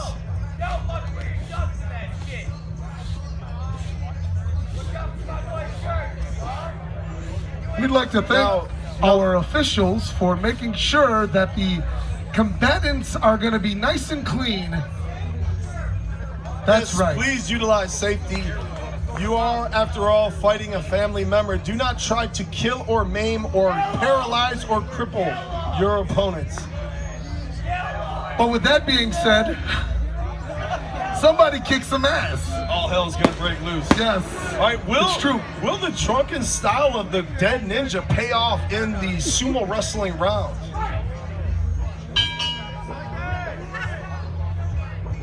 Oh my goodness, here it goes. Mikey. Oh, apparently almost pushed to the rope. Quick reversal. Quick takedown. Kung Fu That's Mikey. a point for Kung Fu Mikey. That's a point? If you touch the mat with anything other than your feet, you lose the point. Oh, yes, that's right. You must remain on your feet. And he touched it with his chin. And a quick grapple trying to take down their opponent. Oh, look at Kung. Oh, look at the drunken. Oh. Hey, and another point to Kung Fu Mikey. The dead ninja he's on fire, man. Yeah, I know, but you see... Don't count him out. I'm not, but you see the intensity and the training of Kung Fu Mikey definitely paying off in this round. Oh! And that's it. That's it, ladies and gentlemen. 3 points in a row goes to Kung Fu Mikey, and a quick handshake showing honorable competition. You know our dream match is about to happen. You realize that, right? Oh, yes. You do realize that, yes, right? I realize this fully. And Kung Fu Mikey, can he make it 2 years in a row? It's looking good at this point. Kung Fu Mikey is like, I'm fucking taking another plaque and putting it on my wall. Why didn't you wear your blinged out ninja outfit from last year? Martial arts combat, no holds barred.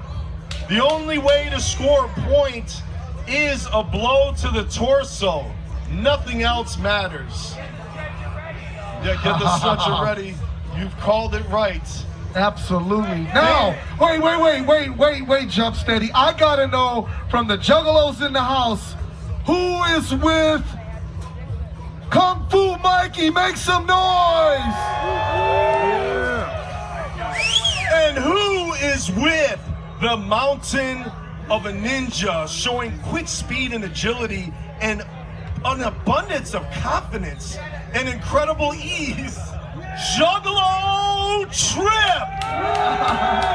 That's what I'm talking about.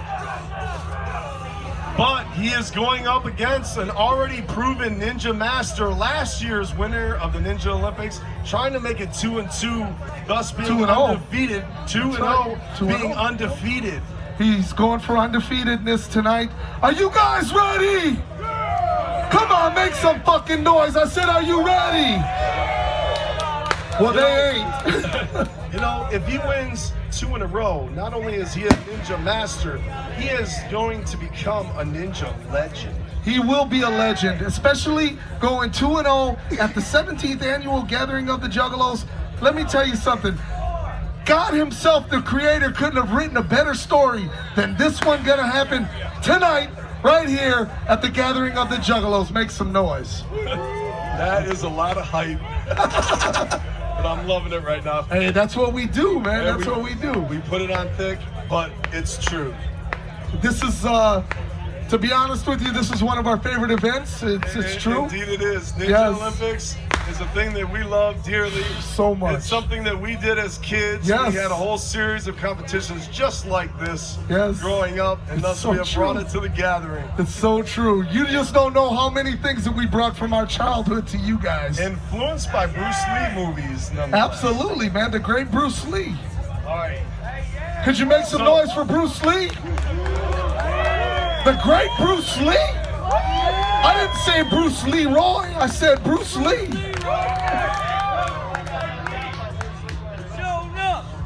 Yes, he did. He's been knocked the fuck out. By Time Mark. Time Mark. Bruce Leroy. Bruce Leroy. All right, and we might see some more knockouts here tonight. Anything is possible when you enter the ring in the Ninja Olympics competition. I'll tell you what, I hope these fights are worth the fucking 25 minutes of preparing these guys to get in the ring. Okay, Kung Fu Mikey is already in the ring. He's in the ring, ready. he's like, what up? What up? He thought your boy Trip left. All right, remember, only blows to the torso matter. Nothing below the belt. Do you understand, Kung Fu Mikey? Nothing below the belt matters. This is,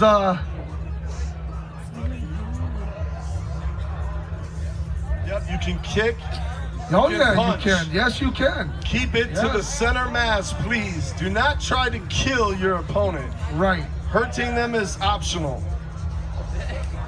All that extracurricular does not score points, but you look real cool doing it. Okay, Juggalo Trip, do you feel well rested? You feel good? All right. He's like, man, quit bullshit. All right, here we go. He feels good. Now this is... Look at the champ. The champ is ready, man. He is ready. All right, hold up. Before we begin, I want to point out, we have my favorite Juggalo Trip and Rude Boy's favorite. The one and only Kung Fu Mikey. That's right, man. Hey, Mikey, he likes it. We must have called it. All right, this is a competition that will go down in the books forever of all Juggalo gathering history. Kung Fu Mikey versus Juggalo Trip here at Gathering 17, and no more worthy competitors could there be. The hype is over. It is time. Let's see how this plays out. Oh, yes. Yes. That's how I Point blue. seen it. Oh my goodness. Wait a minute now. Blue. Now the champ is in trouble. He's already lost 1 point. Hold on, hold the competition real quick. I want to point out this competition is to first to 5 wins the final round. All 5. And we have a point to blue early lead. Nice maneuvering, using the stretching of his legs. Oh! 1-1. And 1-1. Make some noise. Kung Fu Mikey coming in with a quick series of blows and an easy kick to the torso. It's okay if you get behind your favorites, Juggalos. I got Mikey. They're moving in. Oh! No point. No point. No 1-1 still. The referees have called it. Point red. And another the point champ to the scores again. The champion. 2-1. 2-1. Jump steady. 2-1. And the fatigue of this round is seemingly to start to take its hold. It sure is on both competitors, as you can see. Mikey's still looking good. Juggalo Trip is breathing really heavy right now. Oh! Wow. 3-1. Impressive move. The by champ Kung Fu has Mikey. scored. Impressive move. A quick strike with the leg into the torso. What an amazing Moving so quick you can barely see it. Oh! And we have a point. Oh, there's some. And a point for blue. 2 to 3. Juggalo 2 to Trip 3. with 2. Kung Fu Mikey Some of with the 3. juggalos are not liking that call. They are not liking that call, liking Jump that call. Steady. That was a legit call. They are not liking that call. You did not see it from the angle that I could see it. It was a legit call. Kung Fu Mikey, mad props to you. Still in the lead. 3 to 2. It's getting closer though. 3 to 2. Juggalo Trip trying to reel in his. And another point to red. Another point to red. Another point to red. All right, Kung Fu Mikey to 2. with 4 points. He only needs one more point. 4 to 2. Make some to noise, be everybody. Back Ninja Master Olympic What's up? Make some winner. Juggalo Trip barely holding on. 2 points in, coming quickly. Oh! No point. No point. No point. The blow was No too point to the low. balls. The point was too low. Kung Fu Mikey shaking up. Oh, shit. Yeah, we seen he got him all right. Sweeping leg kick. He put his fucking foot through his chest. Juggalo Trip is not playing around anymore. 3 to 4. 3 to 4. He diminishes his loss in the lead. It's now 3 to 4 in favor of Kung Fu Mikey. Here is your winner. Again. 2 times in a row. 2 time. Give it up for Kung Fu Mikey. What a way. Make some noise for Juggalo Trip too, man. With those swinging leg kicks, I would not want to face him in an alleyway. Nope, not at all. He just straight up break you in 2.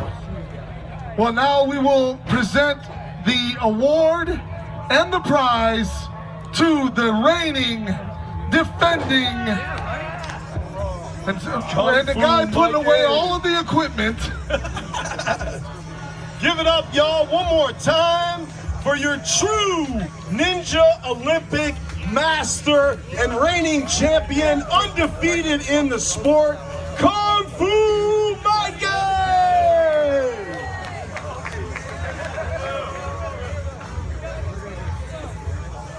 And this is for you too, Kung Fu Mikey. All right, so this is our homie fucking BeastMaster sending this one in. Resubmitting my song that didn't get played on the last episode.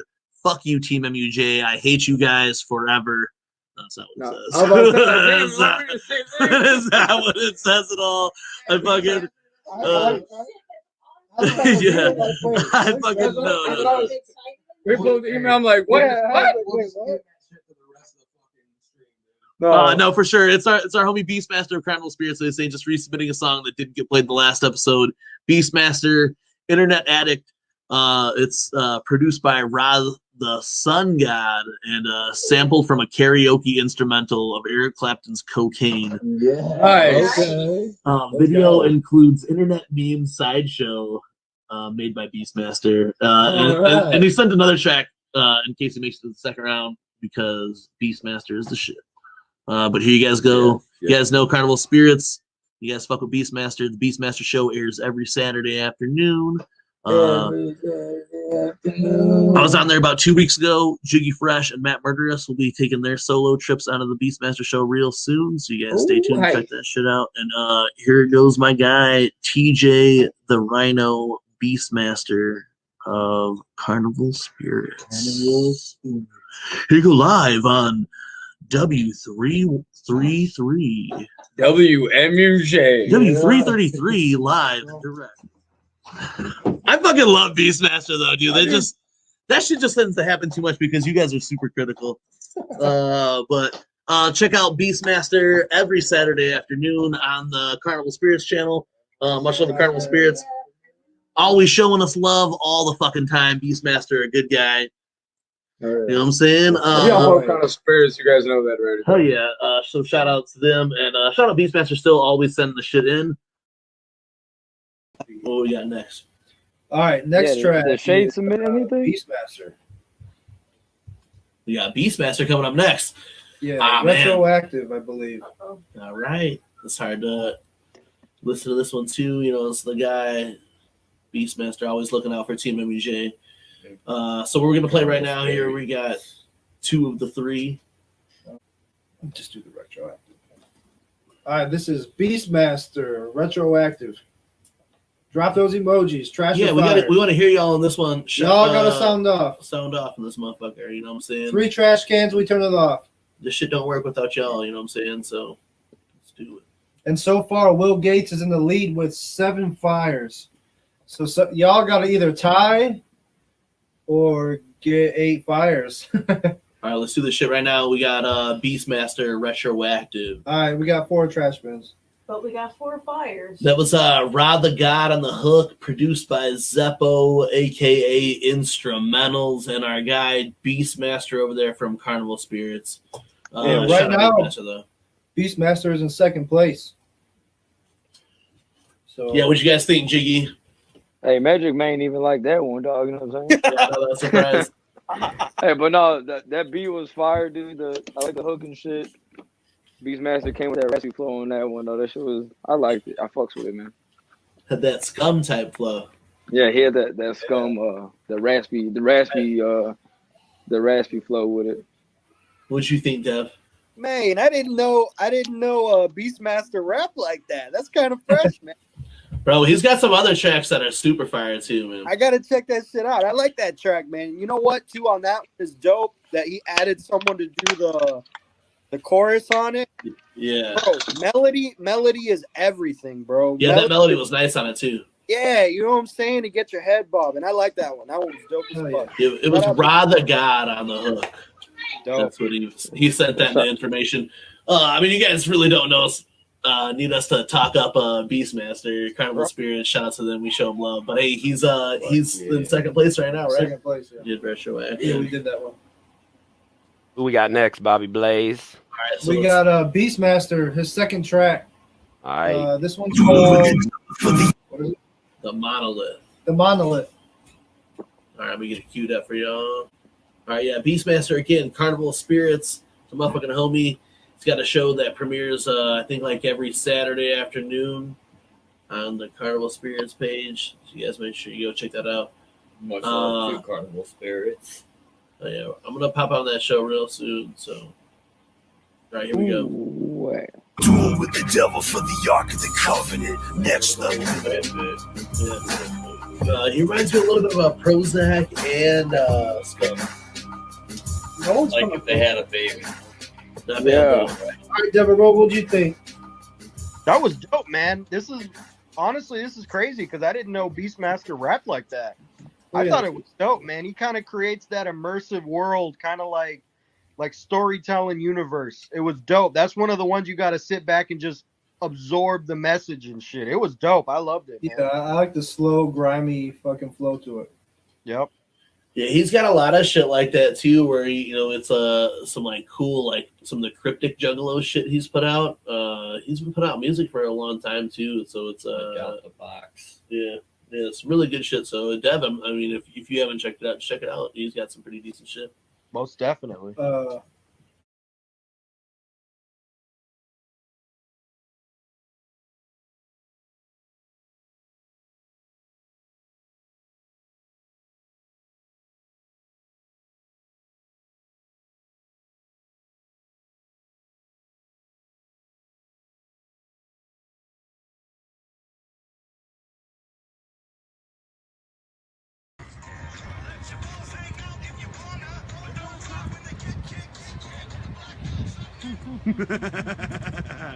Fucking awesome. We're rolling up on Are this you march live? right now. We're live. Are you live? CarnivalSpirits live at the Juggalo March. I'm gonna go live. I'm gonna go live. I'm gonna go live a little bit later. But I'm having too much fun with my sign right now. I can't hold my cell phone, bro. Fuck that. Fuck the audience. I'll hold it down for you. Right now we got CPN. Where you guys from? What's your names? Philly, Jake. Jen, Wilmington. Right on. And you guys already know BeastMaster in the area. We got the homies up here by the stage. Coming live to you from DC. We made signs this morning. We've been talking to reporters, and the stage is right up ahead. Green and murky like that. I don't trust people. You don't remember when Forrest Gump ran across it to get the jetty? Yo, what up, DC Fago guy? Check out this reflecting pool. This is giving Lake Hepatitis a run for its money. Let me tell you right now. There it is.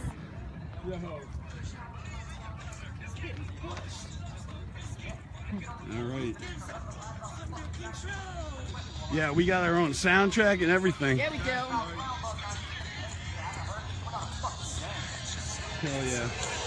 I'm gonna walk behind y'all just for a sec here.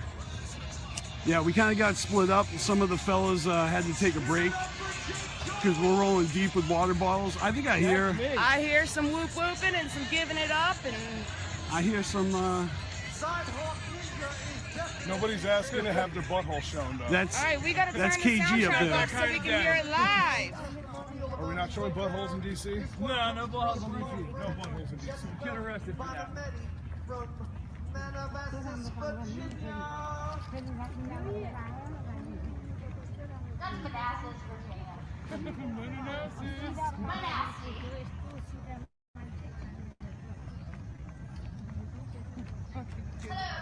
I could really use a segue right about now.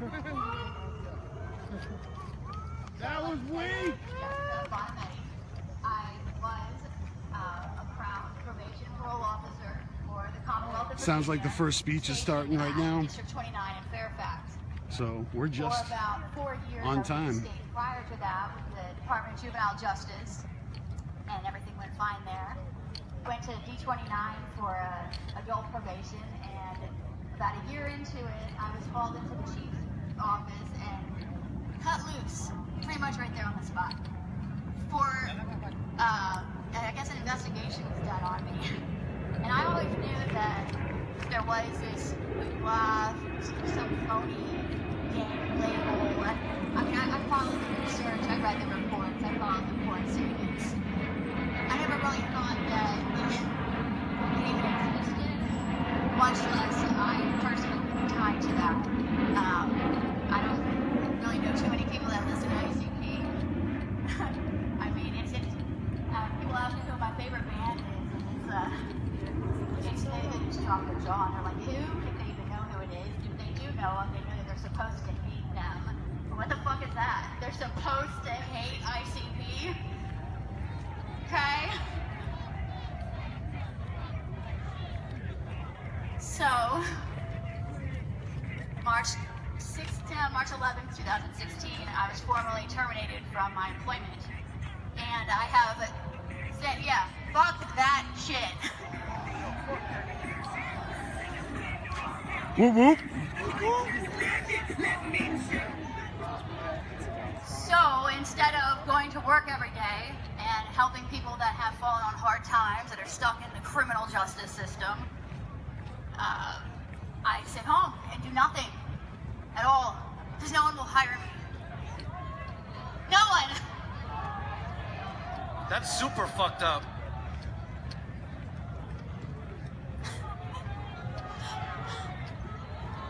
Because of the type of music I listen to. Because I like to bump the wicked shit, go all the way to the parking lot. So I'm not included in their club. But yeah, fuck that club, because you're in our club. Better All than of our them. club.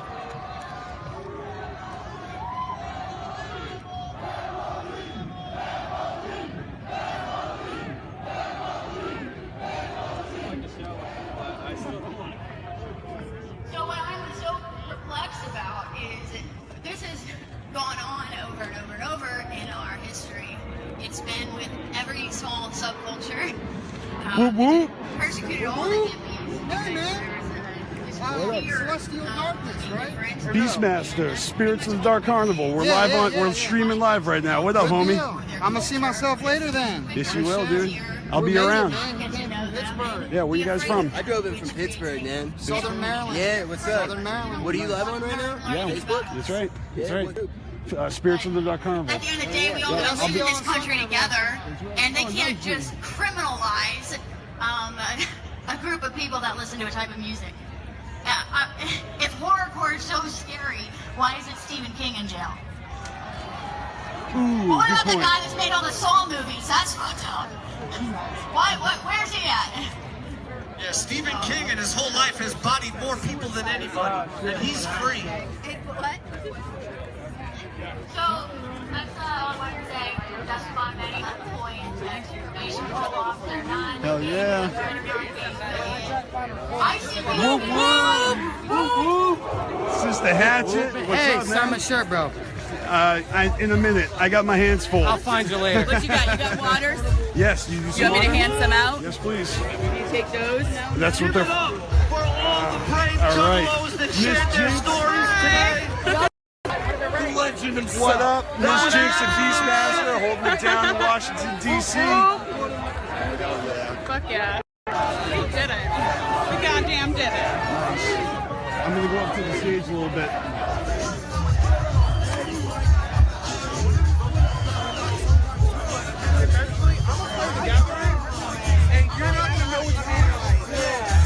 Keep it going, juggalos. We got some real deal family up in this bitch. Juggalos everywhere. How it should be. Whoop whoop.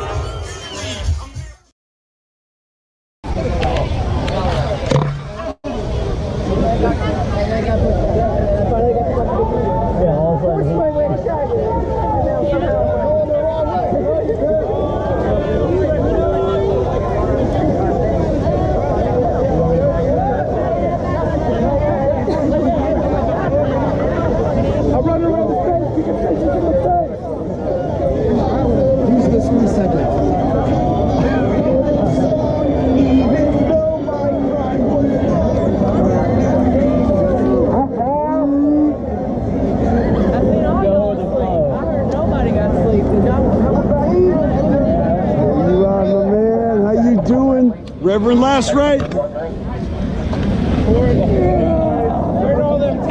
up? What up? How you doing? Yeah, good.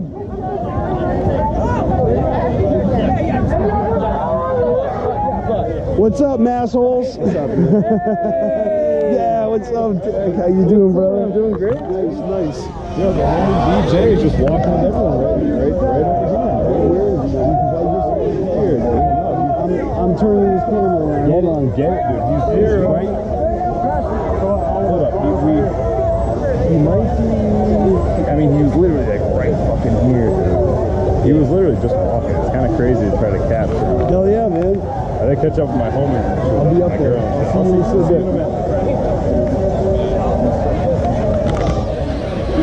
They made me do it. Motherfucking whoop, it's all love, motherfuckers.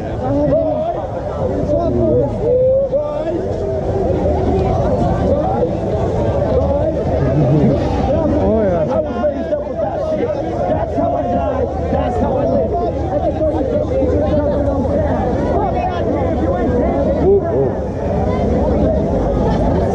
know we're supposed to go around the all cut. 1,000 juggalos can't figure out how to go around a corner.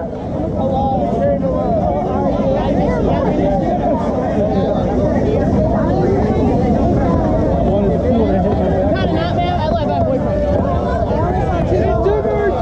Is one of them done?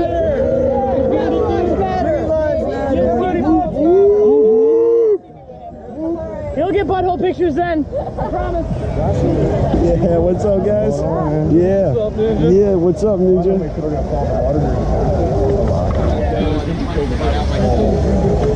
I sort of treat him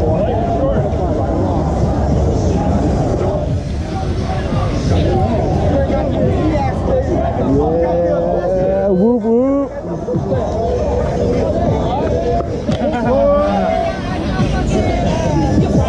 That's right, motherfucker. Down tight. You fucked up! You fucked up! You fucked up! You fucked up!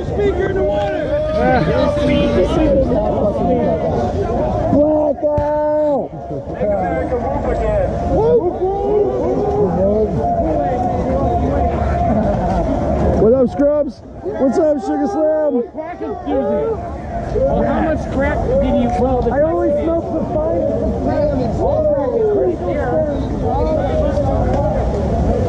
Yeah. I'm glad, dude. This is like whoop whoop. Whoop whoop. Whoop whoop. Yeah, what up, dude? What up, homie? What's up, Chief? He's staying over there. Whoop whoop.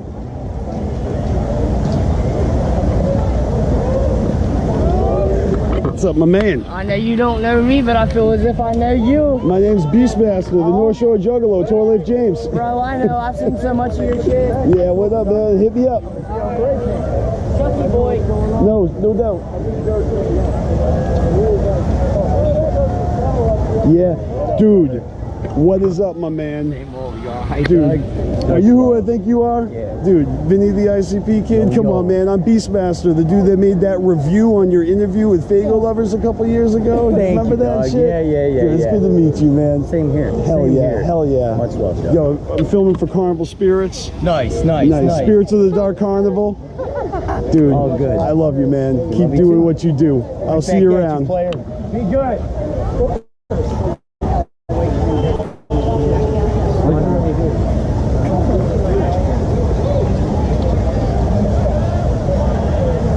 Yeah, love it. Whoop whoop.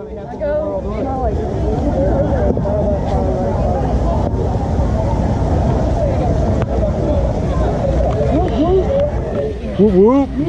Hell yeah. Oh, you guys mean business? Yeah. Fuck yeah. All right. Nice.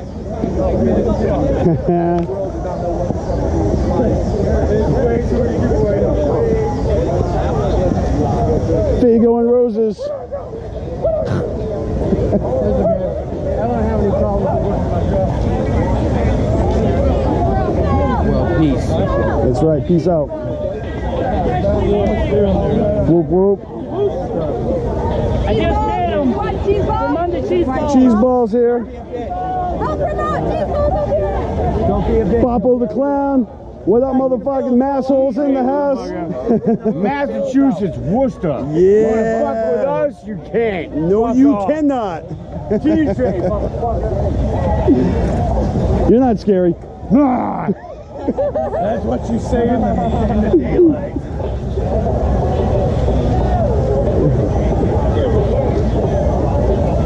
Yeah, that's right, man. Whoop whoop.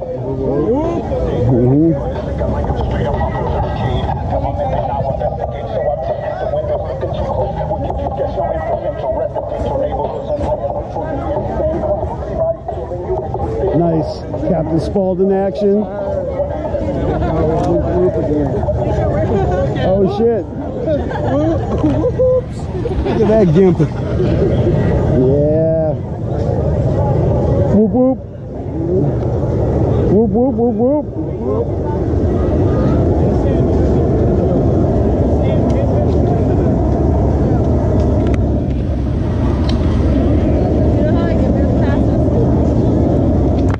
Whoop whoop.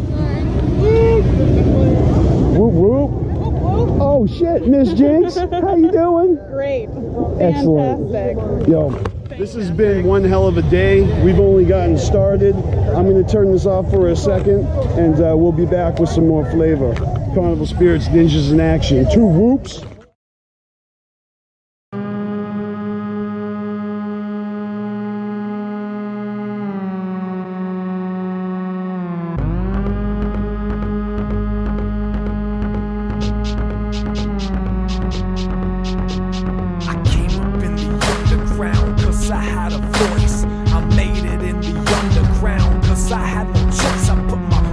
To this mic, I put my life into this pen, and if you try to stop me, I'll just put a knife into your head. It's fucking perfect. I'm murderous whenever I spit verses. Perverted, I'm jacking off, drunk driving all these hearses. The underground loves me, that's why I stick around. 56 UGHs and I'm still spitting rounds. I will never stop, damn it, they will never kick me out of here. I will never flop. I just constantly keep switching gears, driving down the fast lane. I am passing all your idols, got a killer instinct, equipped with all the right survival skills. Flawless business, I make kittens out of bobcats. Flawless, they come crawling back, cause I got the bomb crack intrinsic. The #1 hustler in the damn scene, they put their hands up because I put it down for the family. HES, and I'm back on the mic. Right, recite the hatred I write. Got a big appetite, I'ma shut out the lights. Got a big butcher knife, I'ma gouge out your eyes, huh? No survivors, I kill like the plague.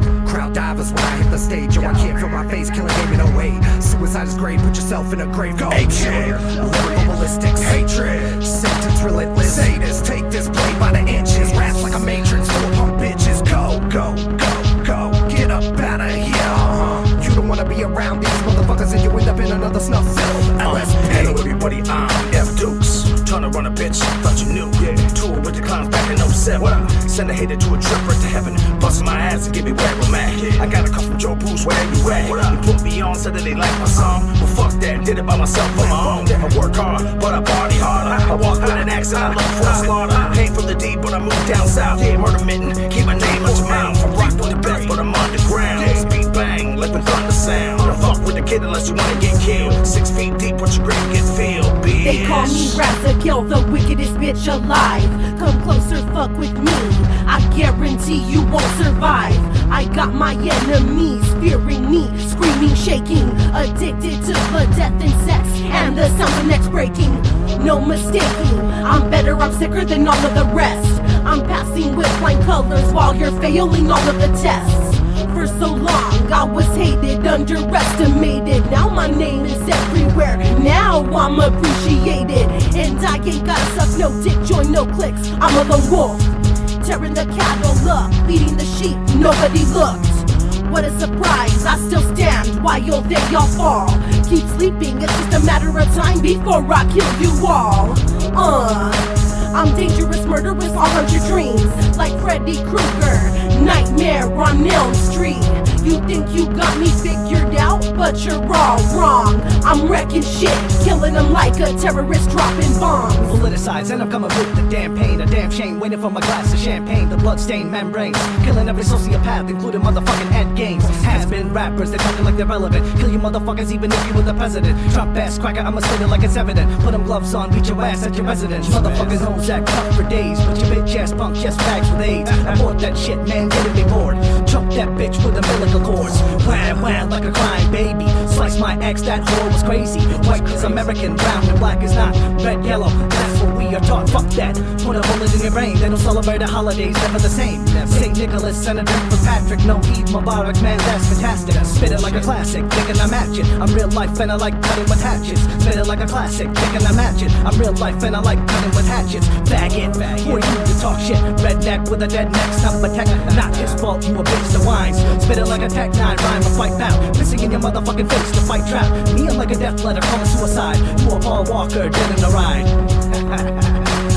So down on the ground, I'm a misfit. Never fuck with my sound or you can't hear. I ain't never gonna be another motherfucker. I be digging deeper cause I wanna get away. Fuck you, sick in the world, I don't wanna be around them. The underworld is my world that I dwell in. Kinda lost and alone that I fell in. I ain't never have to worry, I just blend in. Never felt so connected, I was erected. Thought I was affected, when in fact I was so fucking home. And no more I was unknown. Family is everything when I'm on the ground. Fuck off this, it's the battleground. Come to the basement and get cloud. Look in my eyes, I ain't fucking around. In my double SIO when infect the masses, we're bringing it back in. Anybody talking shit, I ain't gonna match shit. Everybody started as a feel like magic, and I was raised crazed by evil and amazed by the demon look of belly. There ain't nothing you can tell me. Got a 7-inch blade, something on the vein, you're really ripping out all your guns exposing like a jelly. I'm a elite deceased, I reheat. I beat your fucking head till there's nothing but me. I put them all in the backseat with them around the witch just like me. Y'all dead inside, they call me Zero with the SOF. We the pop squad, villains of the UPS. When the shit go down, call the shit in the back. And if your bitch ain't down, then I'm sucking the next. What's next? This was in the city, devils and HTC. People evolved, the genocide entertained. Turn into a diner party, boy, now I'm saying. Fucking fire, this promise is domination. Yo, rip your asshole out, look at the aim. Niggas pick up pussies to bitches to play my aim. Ace this, ace shit, hate, stage crazy. Bang this, we leave it out of space, bitch. Taking a sip of the bodies, the sip of the heart of the tunnel's bodies. Coming upon us, stuck in the city to the angels. Energy, the reaches of free, the injury is so blanket. I'm insane, ways of candy, you grow. Fame, high shit, anxiety.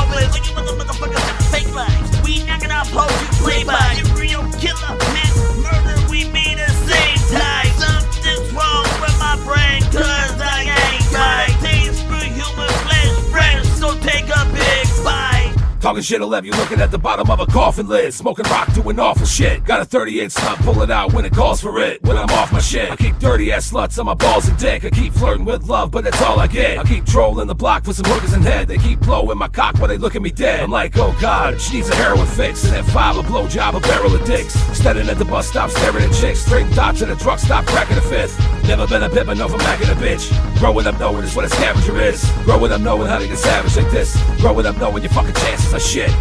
I don't give a fuck less. I got a bag of coke and I'm like, fuck this. I like to grab and choke while she suck dick, and then slash her throat when she is done with. I came back in a carjack Lamborghini. That's when she walked up in a black bikini. I rolled down my window and she grabbed my beanie. Then flashed her tits and said she's glad to see me. Couple of crack pups got a minimum throttle. Stuck with a fat slut that can fit a whole bottle. Loving a fat cunt, but this bitch better swallow. Fucking with bad luck, had to kill her off pronto. Lights, camera, mic slammer, knife hander, right hander. Jason Porter, knife hander, with Mike Banter, that's quite random. I'm out. Suicide, flip the script and sip the fifth. I'm drunk as shit and I'm losing my grip. I won't quit though I might disappear for a year. Reappear in your ear, let me tell you why I'm here in the underground. Yo, I've been around and my sound unshook the town.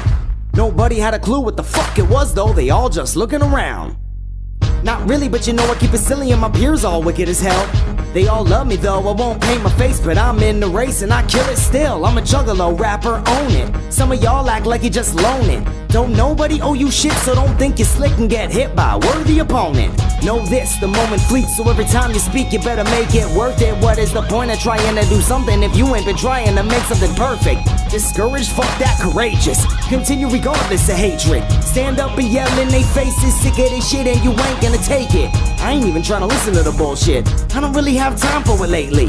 I don't give a damn what you're trying to pull, kid. My sentiment is fuck you, pay me. In the tunnels, keep it underground. Can't fuck with it, don't come around. I could continue to tell you how it is, but yo, I'ma shut up cause homie, I'm done for now.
Like the fucking scan copy. Oh, the actual paper Morton's list. Interesting. Actually, funny you mention that. I like what you're thinking, but let me tell you that there's a reason that we're not doing that one tonight. Intriguing. Yes, exactly. So that is some intrigue. That's like a sprinkling of the fish tank with some karma, but definitely like alluding to some flavor, some things that I don't want to hype up too much, but definitely taking it back to some printed paper pages. All right, so then our list of life is a big 6. I like it a lot. Number 1 would then be, let's see, save here.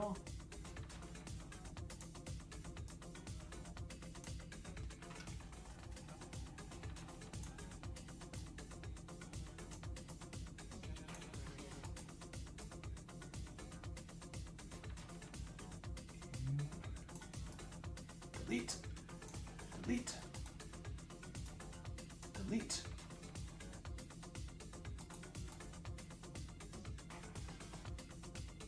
I'm having my patience tried by this app.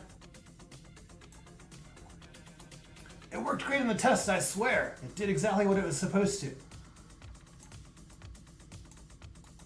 Alright, hold on. Here we go. One more option. All right, never mind these test rolls that are happening.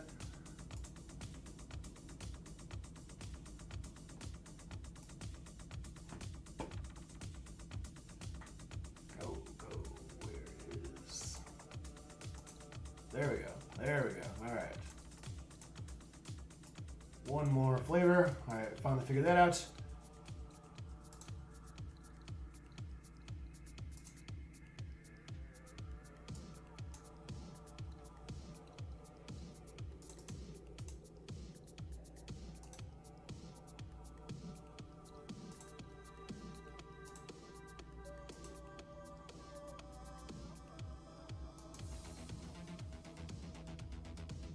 Blurring out testicles or something. Do that. It's yeah, it's something's blurring out over here. Oh, I see what's going on. Oh, that's interesting actually. Oh, fascinating. Why is it doing this though?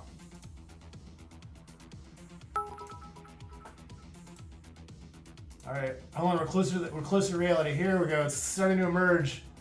We are forging dice live from pixels, building the die pixels by pixel. As you can see, it's gradually materializing, although it is not as visible as it should be, purely because the technology likes to forge us. So we're trying to summon a virtual die. I'm only a 3rd level Twitch illusionist, and so my illusions are still a little bit unpredictable at this point. But I think, damn it, can you even see it? I don't even see it. Why is it not working the way it's supposed to work? You motherfucker. You motherfucker. Alright, one more tactic. There, no, it's too subtle. Why is it so subtle? Yeah, I can kind of see. It's got a weird translucent. Yeah, it's like kind of visible, but it's for some reason it's totally not cooperating. And the other die, the colors are the same. Is the mystery, where I'm trying to set it to the same colors as the other die, and then it's like, okay, but it's not visible this time. And I'm like, what about some regular colors? And they're like, nope, those don't work either. 4. 4. It can be seen, but it's just not. Yeah, it's not fully. It's like ghostly. It's like a ghost die. All right, I guess that's the full moon die. But if people can see it like enough, I guess then it's still a fair die that we can then use. So the idea is, all right, for example, yeah, so that one's like a 3 if people can see it. But where is this? I got one more thing I gotta see here. What is the deal? 22.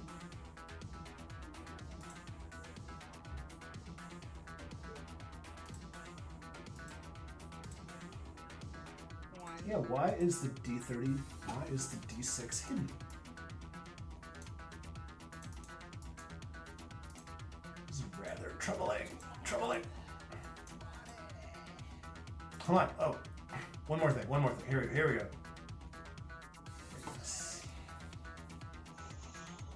There's a little bit, all right, there we go, there's something. Okay, I can see that, that's definitely a 5. Yeah, the pips. All right, we got some pips. We got pips. We're good. All right, very good. We got pips. I don't know what's going on. I still see a 1. I saw a 4, a 22, and a 1. Now I don't see dice at all. You should be, yeah, there's a 5. Here, I'm going to do a test roll just to see it, to make sure all this works how it's supposed to. Now I see a 5. Now, okay, the boulder just reappeared with a 5. Yeah, no, there's a 3. It's super lagging on my end. Yeah, that's a 3. Yeah, we can. Yeah. All right, very good. We got dice. We got the dice are functioning. All right, very good. Now after that little technical adventure, we will roll. Then Table Master, with your leadership, we will roll these 2 dice. The first die will give us the streaming die roll.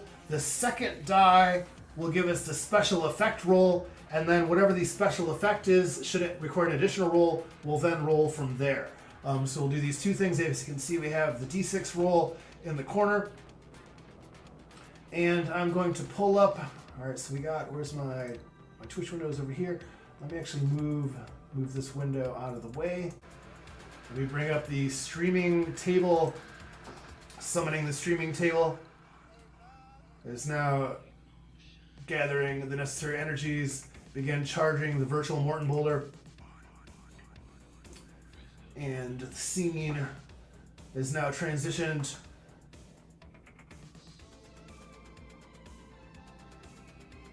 And when the die is sufficiently charged, Tailmaster, give the word, and we will launch the Morton boulder, revealing tonight's roll. Roll the die. Woohoo!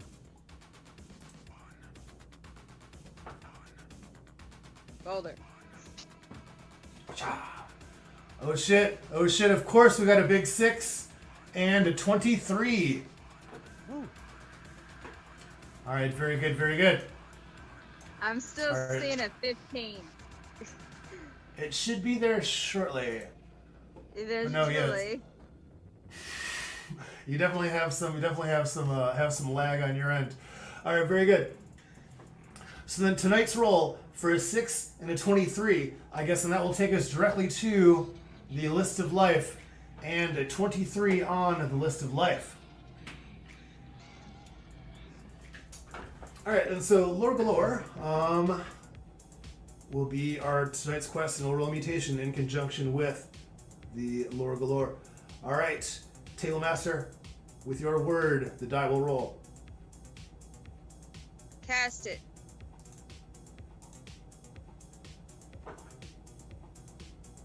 We also need sound effects for the people at home. We need a big boulder sound effect, I think. It's definitely something we need to develop. Hold on.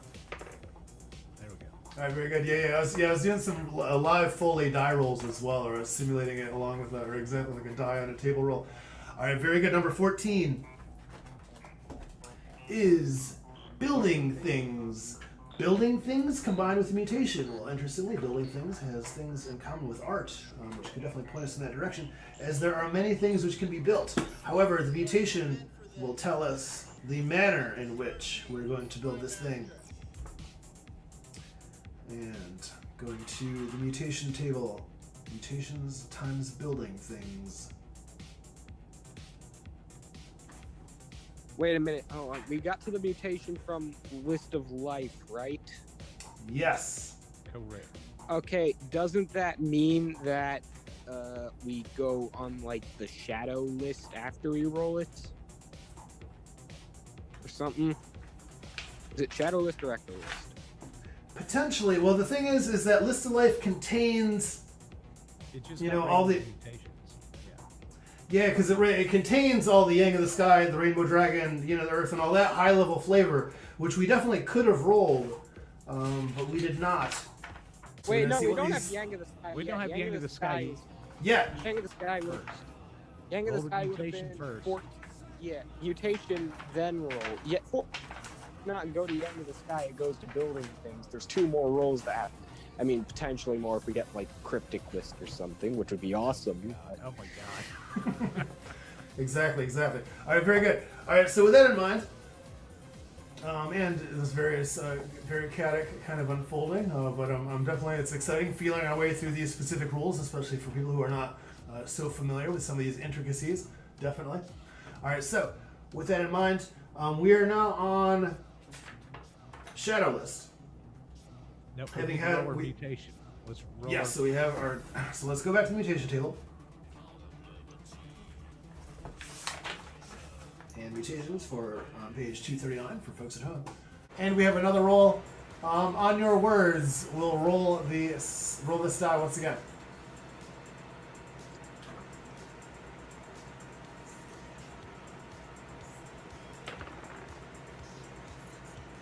My wife is relinquishing her powers back to the original table master again. Another 13. Another 13. Holy shit. The disruption. The table master process was completely interrupted, and then the game was like, oh yeah? Well, screw that. So it completely eradicated our whole choice. Holy shit, man. Now we subscription, all that flavor on top of it is mad karma and mad flavor, and we feel every possible donation, so that's definitely fresh as hell for everybody, including Anonymous Ninja and his extreme generosity earlier. with all that said, The anonymous ninja giving out the subs. oh, hell yeah, such a true anonymous ninja. Very good. Having said all that, incredible karmic benefits here with all of you tonight. If there is no further effects, we will see you all in 1 week's time. Coming correct. So all of your live Morton's List, interactive entertainment, improving Twitch, making the flavor. Tigum, congrats to Don Chaos for 1,000 subscribers. Whoop, whoop. Keep it going, congratulations, Don Chaos. Yes, keep it going, man. We're not haters here. I don't give a fuck. All right, first 1,000 is the hardest. That's another fucking YouTube channel, whatever the fuck. Yeah. Good luck to you, fucking Don Chaos, and fucking hell yeah on your 1,000 fucking followers. Hell Much yeah. more to you. If we could raise you on this, we would. Yeah. Channel. Say what up to Carnival Spirits. Yo, what is up, Carnival Spirits? This is DJ motherfucking Chunk with Don Chaos. God damn it. And I just want to show my love to Carnival Spirits, the Hours of fucking Chaos podcast, and all the homies showing love. Whoop whoop. No.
What's up, Carnival Spirits? It's TJ, and I'm sitting here with Maddie Cypher in the Spider Bite Studios in Connecticut. Called The Web.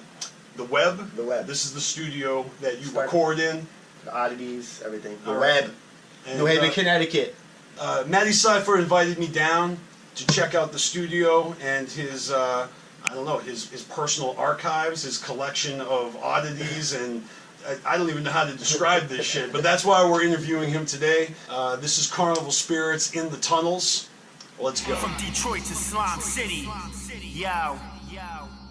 I know my days are numbered, you either win or you lose. And I'm plagued by hunger while creatures live on the moon. NASA found skeletons as hell, we and I blast ya. Down with the evidence, you messing with the master. Maddie Cypher never fears a man that breathes. Plain to reach the center of the earth and disperse all this record's heat. Underground classics, I'm a savage with words. Fuck around with the casket, maggots and worms. I'm on acid and germ, and I sure spaz sporadically. Magically, stick this dick in her majesty. When catastrophes happen, I laugh for a little. The bastard all plastered, just capture this riddle, and it'll be a cold day in hell when I admit defeat. Kick your teeth and poke your face, a blazing hell and wishing me. Bitches see the living through the eyes of a blind man. My clan is vicious, wicked minds devise a fine plan. Slime City, Slime City. Where you at?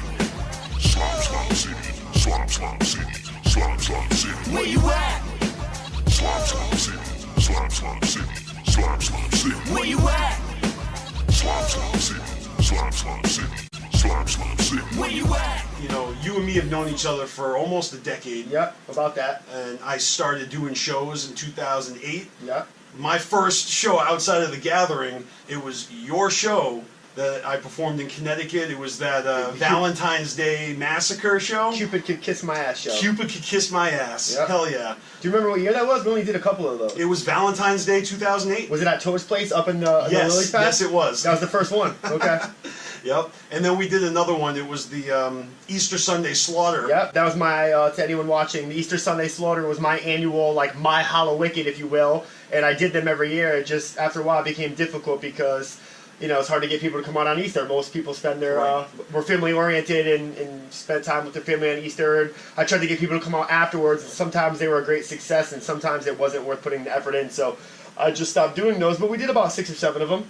I remember being at the first one, and I totally skipped out on the family Easter Sunday meal for that shit. Well, I appreciate that. See, once I performed at the Gathering in 07, I bug. got that bug to perform. I know. So my first show was at the Gathering too. That's what I didn't tell you. Nice. It was 04. They had a JCW ring set up, and I had a song called "Made Me Insane," and my dreads were only like up to here. Right. And my buddy Uncle Al, his name's Anthony Martone. You probably have seen him in passing. Like he's always with me a lot. And For sure. They had a ring set up, and you got to do one song, and there's actually like a good amount of people. I have the video of it. I had like this baby blue thing on and the headband, and I did the song, and like he lit up a blunt and passed it, and then from there on we went Modify Psy when we did a show in Brantford on the Green. And it just kind of took on its life of its own. But I get exactly what you're saying. My first performance was also at the Gathering, and which is exhilarating, and what a way! There's always a good amount of people. What a way to cut your teeth on live performances. You know what I mean? In front of all these. Yeah, that was definitely my first experience ever being in front of a crowd of people. It wasn't a day. It was like at like 3 or 4 in the afternoon, so it didn't have the whole like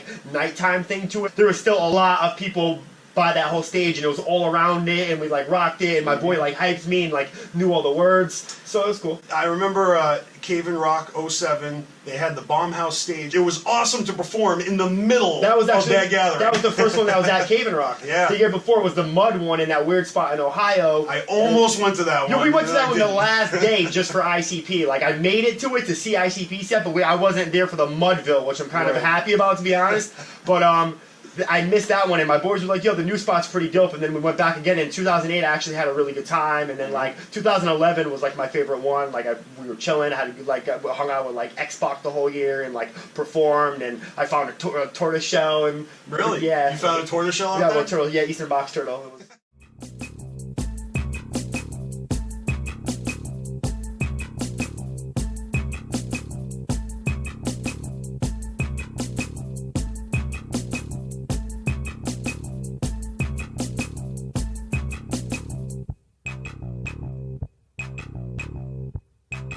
I want to go back to, like you were saying, Modify Side. This is the group that you were in, like 10 years ago? No, we broke up in, like, 2011.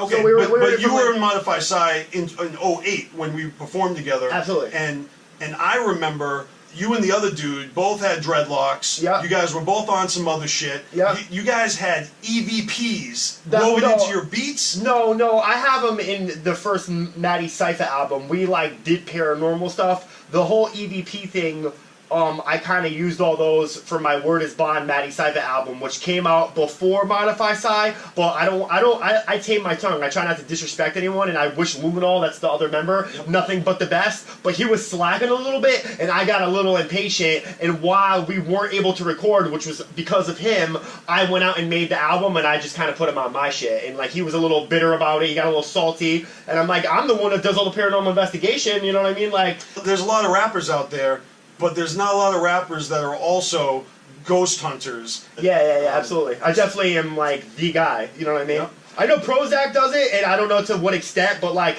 I go 3 to 4 times a week. It's definitely, like, a lifestyle for me. Like, I'm about that life. I literally, like, in the last... From 2013 to now, I probably gone ghost hunting 1,000 times. This season alone, I've probably gone 85 times. You're talking, I go ghost hunting once every 4 Now, you're not just like, oh yeah, man, I've gone on 1 million ghost hunting. No, I have a journal that every time I go, I journal. Like, my next book is called The Ghost Journals. Nice. So it started at September 27th, because the book was from 2004 to 2010. So in 2010, I started keeping tabs of every time I go. I could go in the book right now, get it. Okay, there's been X amount of days and this number of years so far, so it was like me going ghost hunting once every 6 days, which is crazy. Right. Which is crazy. That's like once a week I'm going ghost hunting, like, for 8 years. Dude, I've seen shit go up in the air and disappear. Well, that's what I was going to ask you. What's the craziest thing you've seen ghost hunting? This season, the best thing was we went into this spot in Wethersfield, Connecticut, known as Cedar Hill. We went in, I call it going in raw dog. Like, it's like, you know, when you fuck a bitch raw dog, there's no condom. When you go in a cemetery raw dog, I don't know nothing about that. Nothing about that at all. But, like, it's basically going in with your cell phone. You have no flashlight, no camera, no ghost hunting equipment at all. And sometimes when you go to a cemetery raw dog, that's when shit shows itself to you, and there's no way of really... I mean, don't get me wrong, I have all the ghost boxes, the EMFs, the EVPs, I have all the nice cameras, I have all the fancy gear. It's just sometimes you gotta just go in a cemetery, just you and your boy, and if something happens, it's just you guys have a story to tell, that's it. I was hanging out with this kid that I've been hanging out with all summer named Trapper, and the cemetery was huge, bro. It was like we went there in the daytime. On my birthday's in August. We went there because this is the first time I seen it was at nighttime, so we went again on my birthday, because I always go to a cemetery on my birthday, and to see it in the daytime, we wound up going to Massachusetts on my birthday, and to New York, and we did all, like, it was a 12-hour thing into the wee hours of the night. We got home at 7 in the morning, but when we went in, there's ponds everywhere. It's huge. Like, Samuel Colt is buried there. The gunmaker, you know what I mean? Like, there's a lot of prominent, like, really big famous stones, big obelisks, marble and shit. It was crazy, and it was all hilly, and it was foggy, dude. There's a whole hill of mausoleums, and I've been waiting for that picturesque moment my whole life as a ghost hunter to, like, see. It was like out of a Hollywood movie, and then as we came there, like, we're right here where that couch is, there was like a burning, it looked like a fireball, probably like this big, like the size of a grapefruit. It lifted up like this high into the ground and then just went away. And I was like, whoa, dope. It wasn't like a fully materialized human being, which is the best. When you see like a dude walk in and disappear, that's the coolest shit you want to see. But like, that was still cool. There's a cemetery I go to that actually Lizzie Borden is buried in Middletown, Connecticut. Not a lot of people know that. And it's an insane asylum with numbers on the graves. She's number 476. Her grave in Massachusetts still says Lizzie Borden, but they did that back in the day to keep the family plot together. But she's actually in Middletown, and we both saw a woman, we call her Mary Poppins. She was in a black dress, she had a little black hat on, she was about 30 feet into the cemetery behind it, and she looked pixelated, like it kind of was like fuzzy, like it wasn't like, it was materialized, like you could see her, it was like shadowish. But those were like the best ones that happened this year. So it's like each year I get like, you'll go 60, 70 times and maybe 5 or 6 real dope things will happen. It's not, people ask me all the time, like, you go all the time and stuff doesn't happen all the time, but you still get it's still fun. You have an adventure. So cool stuff happens like once every 10 times. You know what I'm saying? Maybe the popularity of ghost hunting shows gives you the misconception that every time you walk into a spot, something fucking happens. My show, I tell people that that's not true. That's not true at all. Like, you know, like it's still very fun and you have a good time. So it's kind of like, I mean, it'd be great if every time you went something happened, but if it did, everyone would do it and it wouldn't be nowhere near as cool. So we're in the cemetery, we're on the rock, and then my boy's like, did anybody see the dragon shadow? And I'm like, yeah, I saw it. You know, I'm like, you saw that shit too? I'm like, this one bugging. He's like, oh yeah, that was like some peaceful spirit like blessing us. I was like, dude, I thought that shit was gonna scoop and eat me, dude. I was like freaking out. But that was probably the most scared I've ever been. Like I've been 10 feet away from a demon. Like I smelt the sulfur. Like you smell sulfur, you get like a nauseating thing. I have a photo of it. It's in the book. I'll give it to you. It's like it looks better on the computer because it's like you could see it's a red mist with horns and shit. I'm like it was like right there, and we went burnt sage and everything. And I mean I've been face to face with like demonic entities before, and I was that fucking thing I thought was gonna scoop out of the sky and like pick me up and fucking dry that was the most terrifying experience of my life. My question for you now is, what came first for you, rapping or ghost hunting? It depends on how you want to look at it, because my uncle committed suicide when I was a little kid. Well, I had a paranormal experience when I was 3. It's in the book. Like, if I give it to you, you actually read the whole history. Like, it happened when I was 3, and I remembered it my whole life, and then my uncle committed suicide. And when you commit suicide, 9 out of 10 times you become a ghost. And I was 9 years old when he committed suicide, and I saw his ghost. For the longest time, I had phasmophobia, which is the title of my book, which means the fear of ghosts. So I was afraid of ghosts, but I was having paranormal experiences before rap, but I didn't start ghost hunting until like a year or 2 into rap. I started fair enough. So I was like, I was seeing shit and having experiences when I was a child, and I was in tune with it, but I was scared of it. 2002, I started rapping. 2004, I formed Modify Style and started doing shows. That same year, I started ghost hunting. So it was kind of like a neck and neck thing. Okay. All right, so we're at the web. This room right here is my oddities room. You know what I'm saying? It's like I've been doing this shit since 2006. My artist, scientist buddy, Brandon Ballinger, showed me how to preserve specimens, mummify them, keep them wet in alcohol. Right here, right here is, I got rare snakes. I had colubrids over here. These are king snakes and milk snakes, pythons and boas. Over here I got insects. What were your influences in rap? I knew when I was a little kid, I wanted to do something with music. That I knew. I didn't know which way I was going to go, if I was going to do the band thing or whatever, and you know what I mean? Like there was, a time, I grew up in West Haven, Connecticut, right outside of New Haven. I remember like when Bone Thugs came out. I remember when Fugees came out. I was really into that. I was also really into like Korn and Marilyn Manson. So for a little while, I was like on the verge of metalhead and rap, dude. Like I liked both, and I kind of still am. Like I listen to everything from Typo Negative, Marilyn Manson. I listen to Scorpions. I listen to Wu-Tang. I listen to like a lot of 90s hip hop. You know what I'm saying? Like I'm very, very versed on that. I listen to Fleetwood Mac. My musical tastes are very, very spread out and broad. I wound up, starting rapping in like 02 I was like 17 when I started, but I didn't take it serious till 02. So I started under an alias named Sinister Ugly, and it was just like horrorcore rap. I obviously like Sinister Ugly. Sinister Ugly. Nice. That was like my first rap name, Sinister Ugly. And obviously I'm a big fan of ICP and that whole horrorcore genre, so I started off as a horrorcore lyricist. I kind of became my own thing. I definitely have horrorcore influences. Some songs, like the EP I just gave you, is just hip-hop. It doesn't have any horrorcore to it at all. Some are a lot, some are sacrilegious. So it's like you could see my roots and stuff like that. But I mean, yeah, as far as like what rappers that really had a like impact on me rapping, it would definitely be like ICP, Twisted, Isham, Wu-Tang Clan. Like I really love Inspector Deck from Wu-Tang. I'm trying to like get to the point where I can do a song with him. Like it's one of my, out of like all the dudes that I've done songs with, like Cannabis, this guy, that guy, all my beats have been exclusive. One beat, the Fuji Lab beat, I love that beat. I ripped up 100 bars. That's the only like commercial beat I've ever rapped over. Out of the 300 songs I have, they've all been exclusive. Now do you make your own beats yourself, or do you work with beat makers? I mean, I work with beat makers. I mean, I got like a custom NPC with that's my ghost skin. That's actually a photo of a ghost right there. Like if you see it, like the whatever, all custom. This is all done up with the JJOS too and everything like that.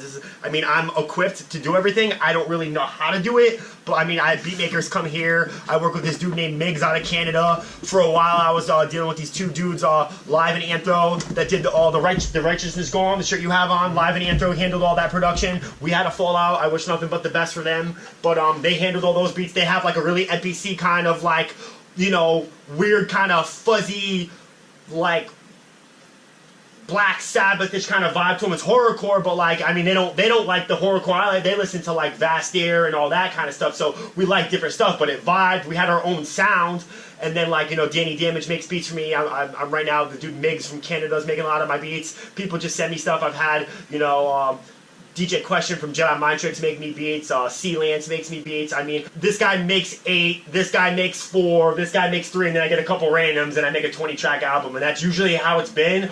The EPs, they're all 8 tracks. Like I have one EP, the Zombies one, it was all Ivy-Vol. The Cold Blooded is all Miggs, and the All Bets Are Off is all Danny Damage. Like those, I try to do all one producer, just me and him, and like have a theme to the album. You know what I mean? Like I try to do that with my little EPs and just do stuff like that and work with one guy and see how people like it.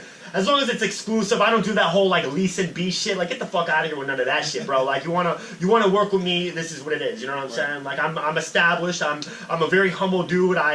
You know, I take pride in my craft and stuff like that, but I'm not gonna give you $50 to lease it and then have some other asshole have it. Like, nah. You've been working hard in the past 9 years since I've myself, you know, witnessed your grinds.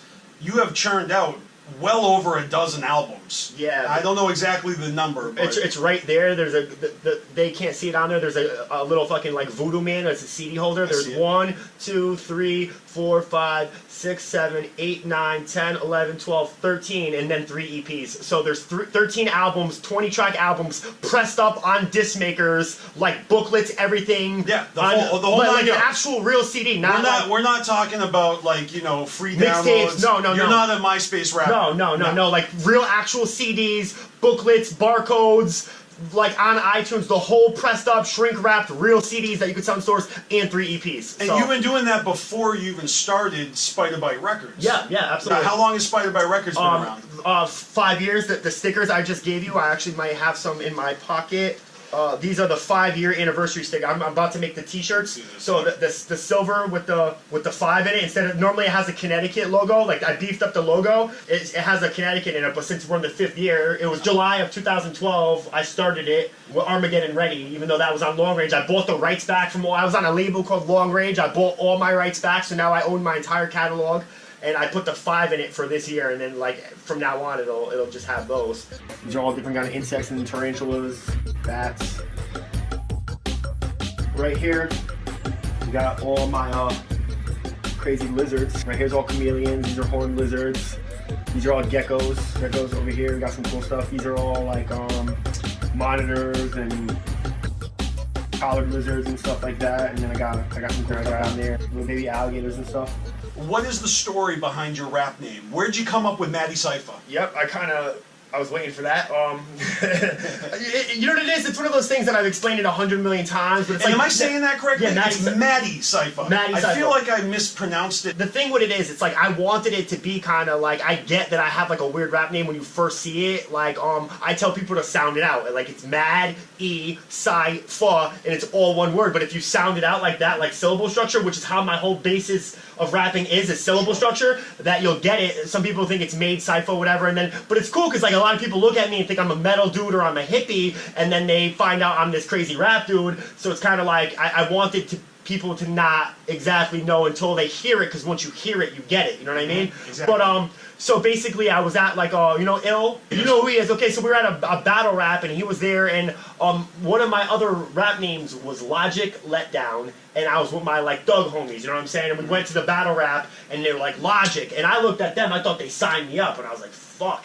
And it turns out there's a dude from Connecticut named Logic who I'm pretty cool with. He runs like this thing called Penalty Box. He does a lot of battle rap still. Like that's kind of his thing, you know what I mean? And he's like a heavy set guy and shit. And he came out and he battled Ill, and I was like, I became cool with both of them. I wound up doing stuff with both of them in the future. But I was like, I gotta come up with a name that nobody's gonna have. So I went home and I was like, all right, yo, I'm always pissed off about something. I'm a lot more calm now than I was, you know what I mean? But I was always angry, like, whatever. So I'm like, all right, I'm mad. I'm like, mad what? And then I was like, well, I always had like triple metaphors, like approach a roach in the shadow that's afraid of the shade, or like say like a whole bunch of little things that like I'll have like a metaphor in it that has an opposite, and it'll have like a simile or something like that. And if you dissect the whole thing, it's like a puzzle, and then you're like, oh, like I was doing a lot of like super like wordplay, but like I said, it's like a simile in an opposite and this, and then there's an acronym built into it, like, you know what I'm saying? If you did the whole, like, took the first letter of each thing that I said, it spelt something out. Like, I was doing some fucked up shit that I never really got my props for it, but it was, like, very, very, like, awesome. It was kind of dope, you know what I'm saying? So I was like, you have to decipher what I'm saying. I'm always, like, on some, like, shit has, like, 6 meanings to it, like, with me. So I took Mad, and I took Decipher, like, you know what I mean? And I put it together, and then it just didn't look right, so I dropped the D. And then I'm like, okay, Mad Decipher, Maddie Cypher, and then I started saying it like that, and then like I dropped the ER to A because it was more hip hop Cypher, you know what I'm saying? Like said it like that. Like if you see the tattoo, I'm mad, each Cypher. Alright? So every time I spit it, I'm pissed off, alright? My Cypher is made. So like my circle is complete, you know what I mean? And then I'm mad, and you have to decipher this metaphors, and I even turn it into an acronym for like malicious and deceiving, entertaining, clever, intelligent phrases have arrived. Damn. That's what's up. So that's kind of how I got it, and it just kind of said, believe me, yo, my real name is Ryan Bond. Like, there's a guy, I guess he's a producer, his name was Flames Bond, and I was like, why didn't I just run with that? You know what I mean? Like, I say Bond more than I say anything. If you listen, I mean, your album, Word is Bond. Word is Bond. I got that connection because when it's I found easy out to, your real like, name. so I, like how Eminem Slim Shady, Matty Cypher, Max Omega. You know what I'm saying? That's like my other, okay, that's Max my, Omega. Max I've Omega. heard that one before. Yeah, I say that one a lot, but like, I refer to myself as Bond. Nobody could come out with the name just Bond because I'm Bond. You know what I mean? Like, I say Matty Cypher, I say Spider Bite Records, so it's kind of like I have the whole like schizophrenic kind of like I'm Matty Cypher, I'm Bond, and I'm Max Omega, the triple personality thing going on. The ego thing, Bond is me, and like actually talking about a reflection of self, and Max Omega is like me trying to fight away things. So it's kind of like, you know, sometimes I get in zones and I'll rap as Max Omega, or just I'll go like a whole bunch of songs and not say Matty Cypher, just say Bond. Like, and just because it's easier to get off, but yeah, I mean, I chose it, so I'm not upset about it now. A lot of people were like, you should have just made your album Bond, your rap name Bond, and I guess I could have, but yeah, I still feel like I am Bond. Nobody else could be like, oh, I'm Bond. I'd be like, nah, you can't. You know what I'm saying? Like, I'm Bond. As I progress, everyone's gonna know I'm Bond. As soon as I get money, I'm getting the iced out 007 charm. You know what I'm saying? I got the tat right there. It's like, that's my real name. I always noticed your tat, and, yeah. And I always put that connection together with your last name being Bonds. You know, 007. These are my amphibians. A lot of different kinds of frogs. Bullfrog. This is a marine toad. This is a giant monkey frog. This is a budget frog. White tree frog. Albino or Latino one. I got some newts over there. Tadpoles. You know, just a whole bunch of different kind of frogs. Since you have been in the rap game, yep. How many shows have you done? Estimate. I could estimate more ghost hunts than I can rap ones. I'm sure I could kind of do a rough estimate, but it's got to be a couple hundred. You know what I'm saying? Like, I don't know, maybe like probably like 200 shows. I mean, we were doing one a month for a while. Like, I like doing group shit, but I feel like at this point it's just easier to rock by myself. So when you do a show by yourself, do you also maybe like, you know, include a track that was on a group project? Like, do you do like? I have. Yeah, just like a verse. From if I'm feeling it, and like it really depends on like I have so much stuff that like I don't mean like people like, oh yeah, man, I know every single one of my verses by heart. I'm like, yeah, that's because you have 30 songs. I'm like, wait till you get like 300 songs. I'm like, and you become 35 years old and you have a million things going on. You start with like, well, how did that verse start again? Especially if it's something you wrote like 9 years ago. Yeah, I'm like, you have to start like, I mean, when I do a show, this is why like I haven't done a show in a while. It's because Connecticut, the shows are kind of like, dude, Rock the Bells was coming with like Wu-Tang, fucking a whole bunch of people, and like not enough tickets so that they canceled the show. I mean, it was like I was like an amazing show, and I'm like, what? Wow. I'm doing shit that like with the paranormal, and I have my own niche and things that no one else has done, and I was the first guy to do it, and people still don't give me my props, and I'm not gonna get salty about it. It's like I know that these dudes are gonna hop on my dick when I become successful, and I'm not trying to be an asshole by that, but it's like I've been doing the rap thing for so long that I mean, if like I said, if it took off and I got to go on tour with Twisted, great, you know what I mean, and rock a show, I like doing all that, but I mean, at this point, I really want to do a metal project. Actually, was about to ask you where. What up, fucker? DJ Clay. Psychopathic in this motherfucker. In this motherfucker. Shut up, Carnival Spirits. Carnival Spirits. I'm a straight scrub, I've always been, and I'm still one, ain't changed, still hang with the same scrub gang, even after a couple million. Get into a fight, beat him down like a bar. I'm a nightmare creature, catch the feature, but get beat down like a pedo preacher. Let's go!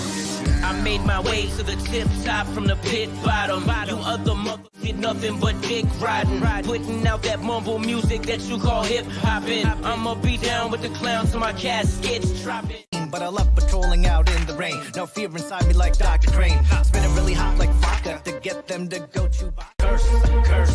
We're now smoking killer with a killer.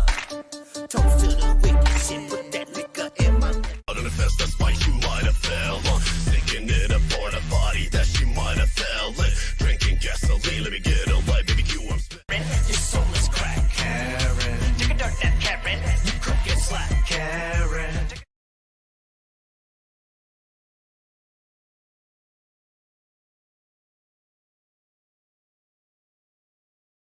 Tonight, we gather the dead.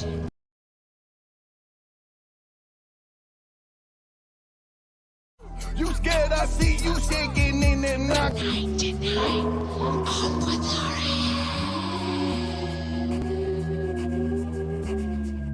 You never guess what's up. You never guess what's up.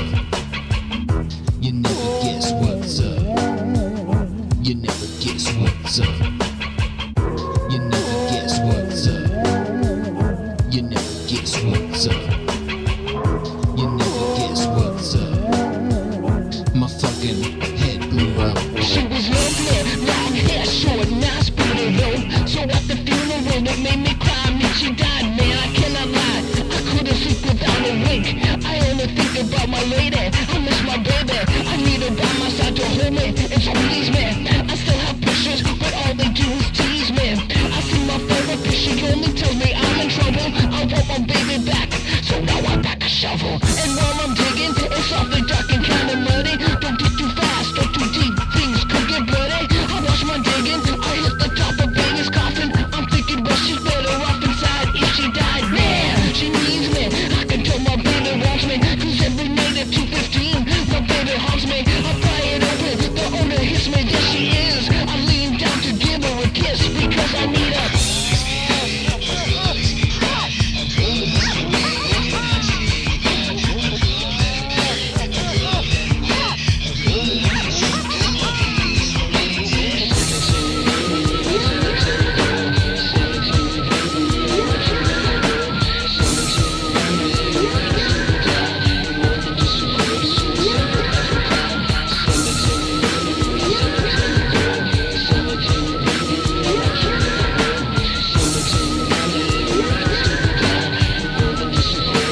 Talking about the grand finale. I think with that being said, we got to give away a grill. Right. You guys got to give away a grill. We got to give away a grill, man. And I'm not a cooking anyway. grill. No. Not a grill that you make hot dogs and other snacks. No. Nope. No, not that kind of grill at all. Show them what we got. I'll show them. That thing's probably hot as shit now. Okay, so in that bucket is what? These Don't are the tell me. names of everybody that participated properly, followed all the correct steps Which was we what? checked. You had to fucking follow the Shaggy and Creep Instagram page. You had to follow D-Town Custom Jewelry on Instagram. You had to make sure you were subscribed to our YouTube channel. True that. And fucking share it and tag us in it, all right? Yep. So, And it's a whole bucket full of motherfuckers that yeah. do that. Yeah, I'm shuffling them right now. That's all I'm doing. So, I think we should let Coach B pull it. I'm down for whoever wants to pull it. Coach B, who broke the camera. It's going to be Joey V. Joey V. Let Joey Is it V. going to pull be it. Clay? Oh, yeah. You guys in the chat. Let us know. Is it going to be Trey Pound. Is it going to be Coach B? I say by popular demand here, Trey Pound. We're going to Trey Pound? I'm down. I've seen his name more than anybody's. Me now. Will he walk all the way across the pool? Oh, can you moon crawl? A dog. Oh, You picked it? on. How much? Carnival Spirits. Damn, just like that. And we put them in by Instagram Carnival handle. Spirits. Oh, shit. That's fucking dope as hell. All right. Fucking Okay. there it is. So you can Carnival see Spirits. with your own eyes. Son of a bitch. We got Carnival Spirits. Carnival is the winner Spirits. Hey. of the grill. Let's Yeah, let's get it. How the fuck will we contact you? You contact Oh, us. we'll send him a message on Instagram. We'll send you a message, and we'll be linking you up with D-Town, and he will send you out the kit to get your grill done. Yeah. You will do the kit, send it back to him, and he will send you back a shiny new 10-karat grill. I think there's a couple different options for you to pick from. Yep. That he will let you choose from. But congratulations, Carnival Spirits. We've been talking about this Carnival Spirits, yeah. fucking Yeah. contest for what, at least 6 months now. At least. At You know what? least. Look. Look at that. You're breaking a rule. No, I'm not cooking nothing over it. You're cooking the Carnival Spirits. Cooking that Yeah, ass. they're going to be cooking. Cooking in their new grill. They said his, Damn, everybody's name's just getting roasted they like said that. his Chad was hungry. Hey, what's going on? What are you started doing? a fire. What do you mean? There's set the all the rope on tickets fire in there. almost. What do you think? Yeah, I didn't the think thing it'd all was catch on fire like that. Well, you throw It's just fire a on bucket paper. full of paper.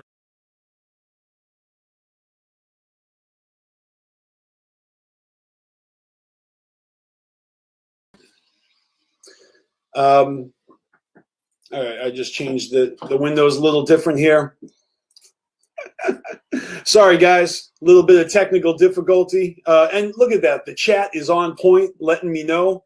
Can you guys hear me now? I was literally just saying that I can't believe that I can't believe that happened. I'm completely flabbergasted. And shout out to Shaggy and the Creep And shout out to D-Town Customs. I just can't believe the karma. Unfriggin' believable.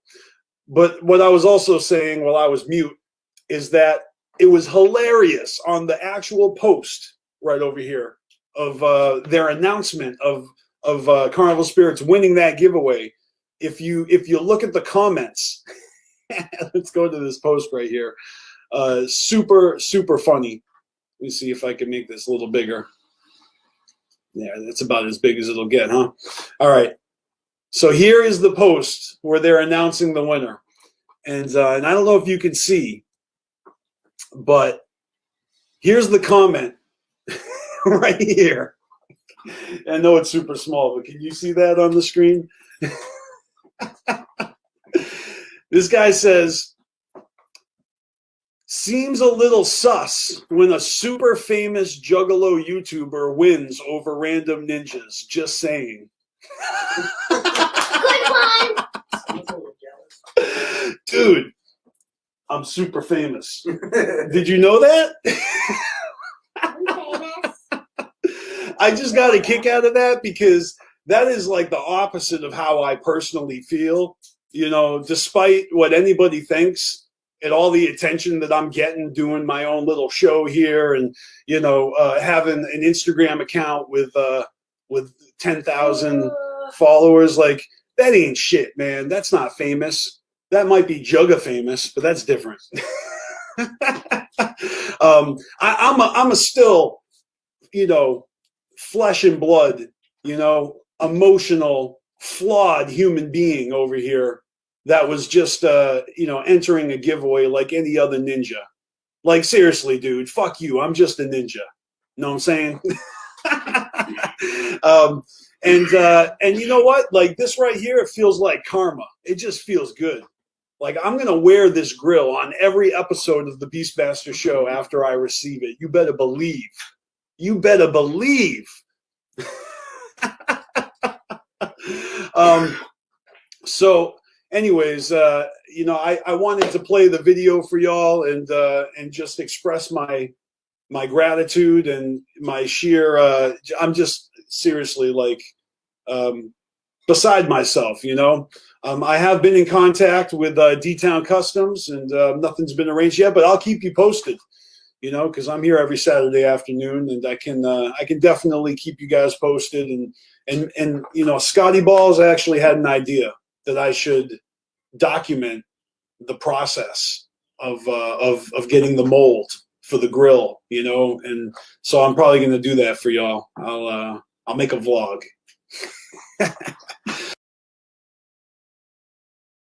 All right, so let me think here. I've got gathering pictures in this box that I can rifle through and show. I'll just show a few good ones. Dope, man. And but I also got the grill. Would you like to see the debut of the free grill giveaway? Oh yes, from D-Town, right? Mm-hmm.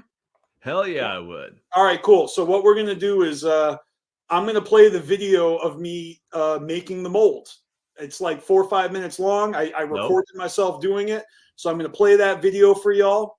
And then when it's over, I'm gonna bust out the package and I'm gonna unbox and debut, and I'm gonna try this bad boy on for the first time ever live on the show.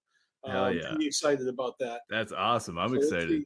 Let's see if I can find this video, and it should be in my downloads. Yep, here it is. Okay. All right. Well, Scotty Balls asked me to document the process of getting this mold for D-Town Customs. So I'm about to do this for real. I've got the 2 different bags, which once combined start to get hard. I'm going to put it inside the tray and bite down on this for 3 minutes and create my grill mold. Here goes nothing.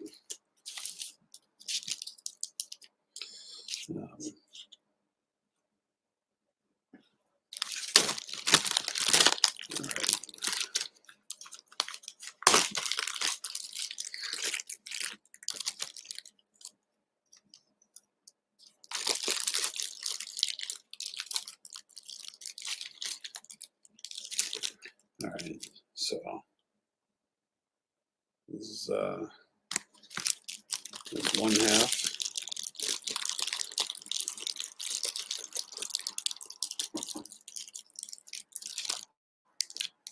All right, here's the other half.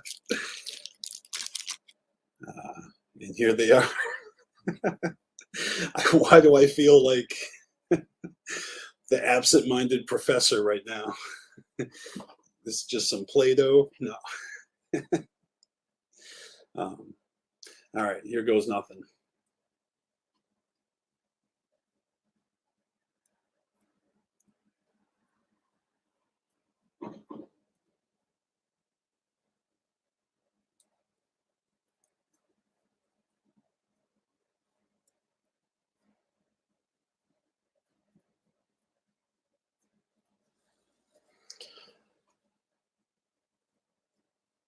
I think it's pretty consistent.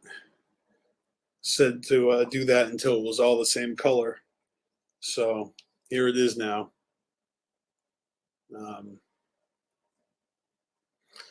right. It's time to load this thing up.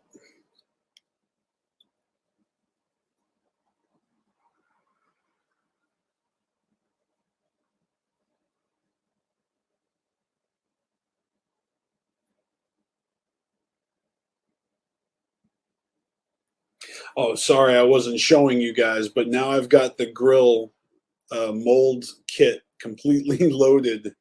Ooh. And this thing, I think it's ready to go, but man. All right, the clock is ticking, right? I got to bite down on this puppy.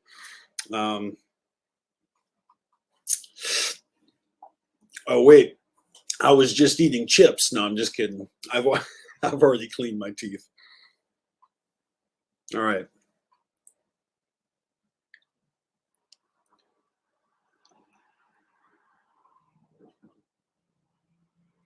Okay, here we go.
I did it.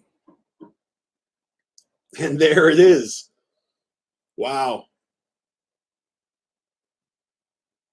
I hope I did a good job. Man,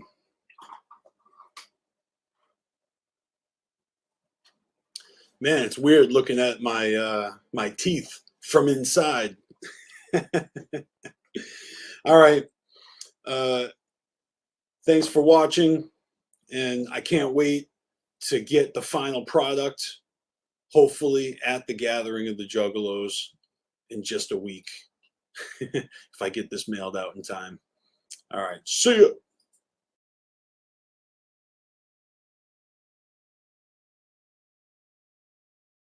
Thanks for joining. Good to see you, brother. All right.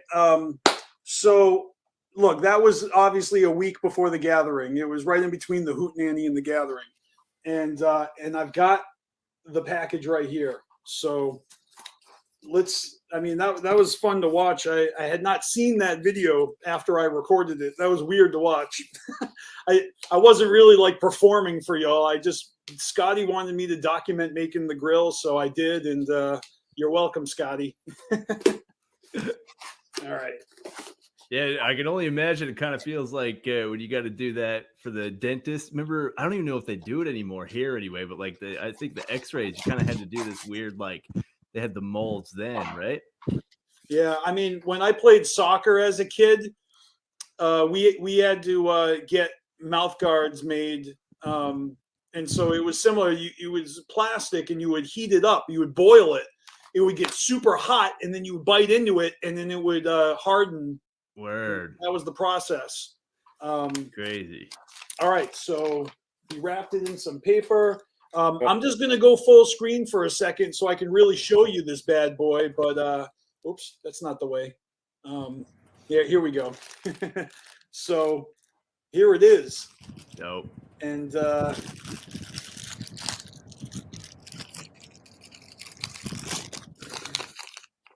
so just so you can see, 6-piece deep cuts, top row, rose gold is what I went with.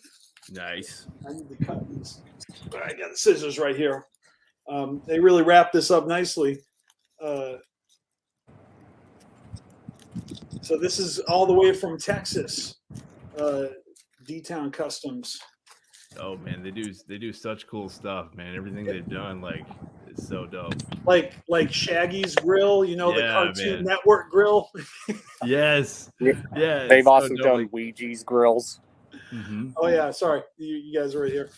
Yeah, Ouija Mac gets his grills from D-Town Custom. They could put like little like things. He got like little Hatchet Man, and the Ouija got a Hatchet Man in his grill. It's crazy what they can do. I'm not gonna lie. At first, I thought it was based out of Detroit, but it makes sense that's based out of Dallas because that is like a southern thing. Yeah, for sure. Yeah, but D-Town, like that makes me think of Detroit too. Wow, I didn't even put that together. Dallas. Like I knew he was out of Texas, and I still didn't even think about the D. Well, you know what? He might not be from Dallas. He could be from like a place like Dunshire or something. Who knows? Right. Well, now when I hear D-Town every time, especially in rap music, I automatically think of Detroit because that's what a lot of rappers from Detroit say. 100%. If you're a rapper from Denver, you just say Denver, or you just say the Mile High City, so people know. I mean, I'm not from there, so I can't speak for them, but I hear an awful lot of people refer to it as the D. Yeah, You know? the D. Yeah. The D. So all right, guys, here we go.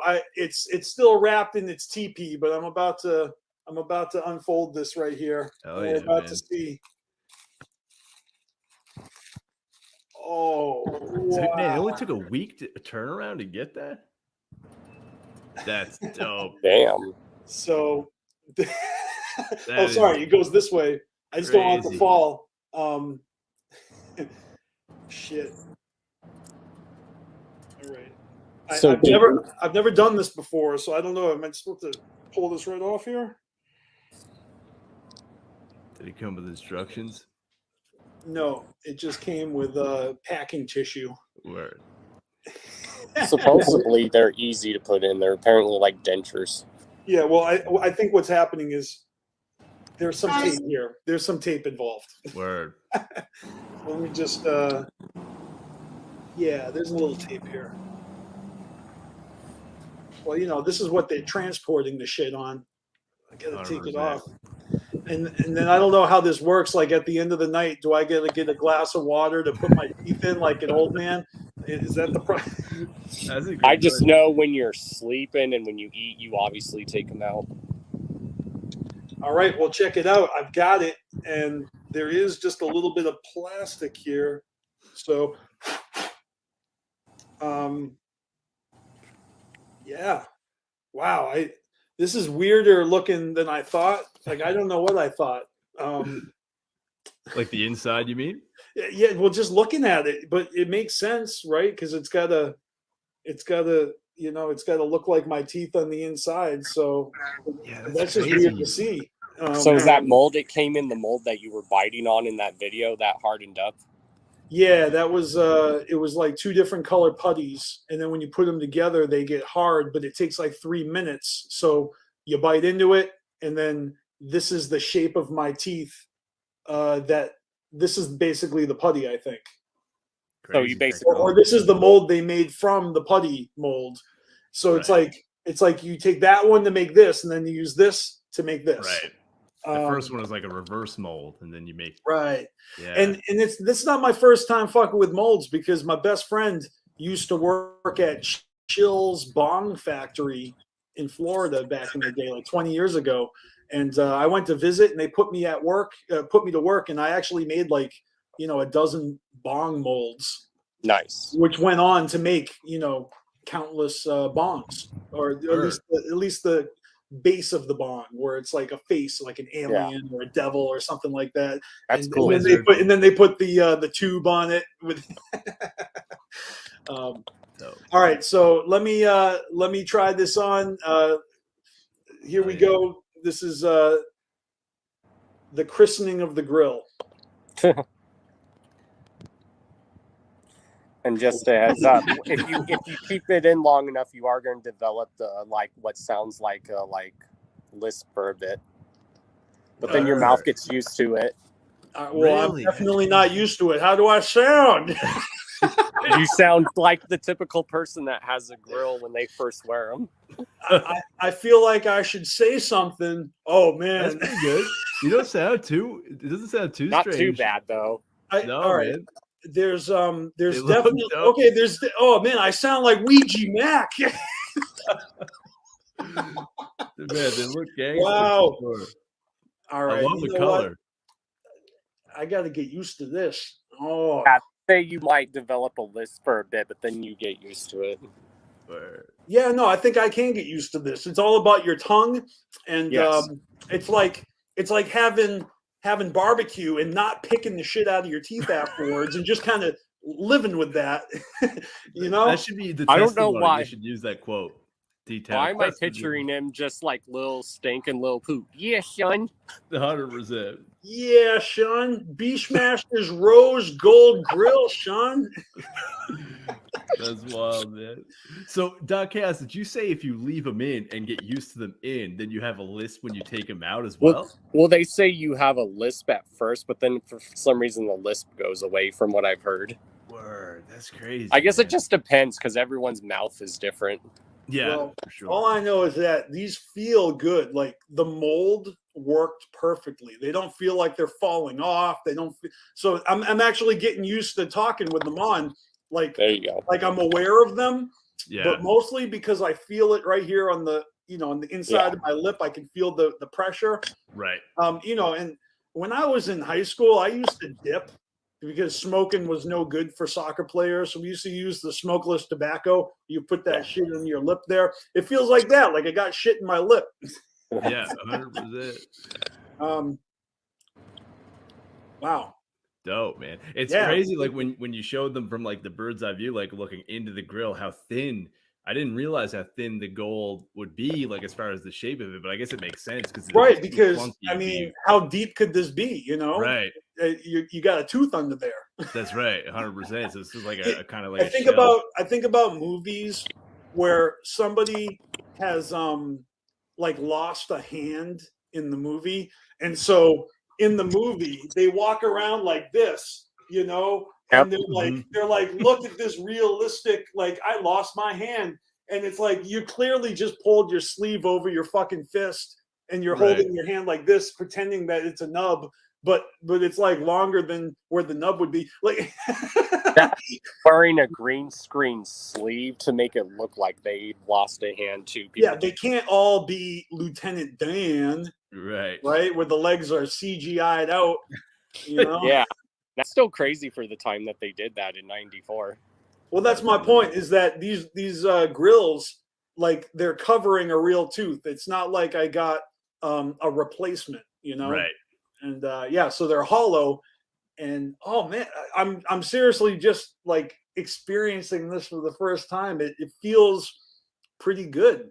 Yeah, well, you're sounding more and more natural as time goes on. I'm really just practicing talking. Like I don't even know. Like I think, and then if you want them clean, you just like put them like in a glass of like warm water for a bit. I figure I'll just lick them clean, give them a kitten bath. There you go. 100%. There you go. You know, just I mean, but you know, it's important to brush your teeth. Who am I kidding? I've been to the dentist like 5 times this year. I had a couple cavities this year. And it's funny because when I was getting my cavity, I had just won this grill, and I was going to ask the dentist like what he thought, his opinion of grills. But then I pussied out because I didn't want my dentist to tell me no, because I'm going to do it anyway. And I'm like, if he thinks it's a bad idea, then it's going to be in the back of my head that this is a bad idea according to my dentist. So 100%. let's just not ask him and not involve him. Well, you know, Method Man used to wear grills back in the day. Yeah. I feel like they were really big, and then they weren't too big, and now they've come back the past couple of years. Yeah, they said it was like an 80s thing, then it died out, then it started getting popular in some like New York rappers, but then in the early 2000s it started becoming popular in like down south and stuff. Right. All the super diamond out ones. Yeah, kind of like Paul Wall and shit. Right. Yeah. Well, you know, the whole like gold tooth thing, you know, the shiesty guy with the wagon wheels selling Joe Pesci from Home Alone. Yeah, Joe Pesci from Home Alone with the gold tooth. Yeah, 100%. That's what that makes me think of, a gold tooth. Yeah, I just watched Casino. I'm thinking of like the wolf. I'm thinking of like the wolf from cartoons back in the day. He put on the suit, and he would be like, you know, come and get the elixir that'll, you know, the stardust. You know what I mean? 100%. Yeah, absolutely. With the gold tooth, or, you know. But that's different because a grill is not a gold tooth. That's a different thing. I mean, but can you get a grill for singular tooth? Because I feel like there's nowadays people have supposedly you can. Word. Oh yeah, I actually like the style where your grill is just like 2 fangs. Right. You know, and it's not like a full set like this. But I mean, I used to have a gold tooth when I was a kid, and everyone thought it was totally badass. 100%, man.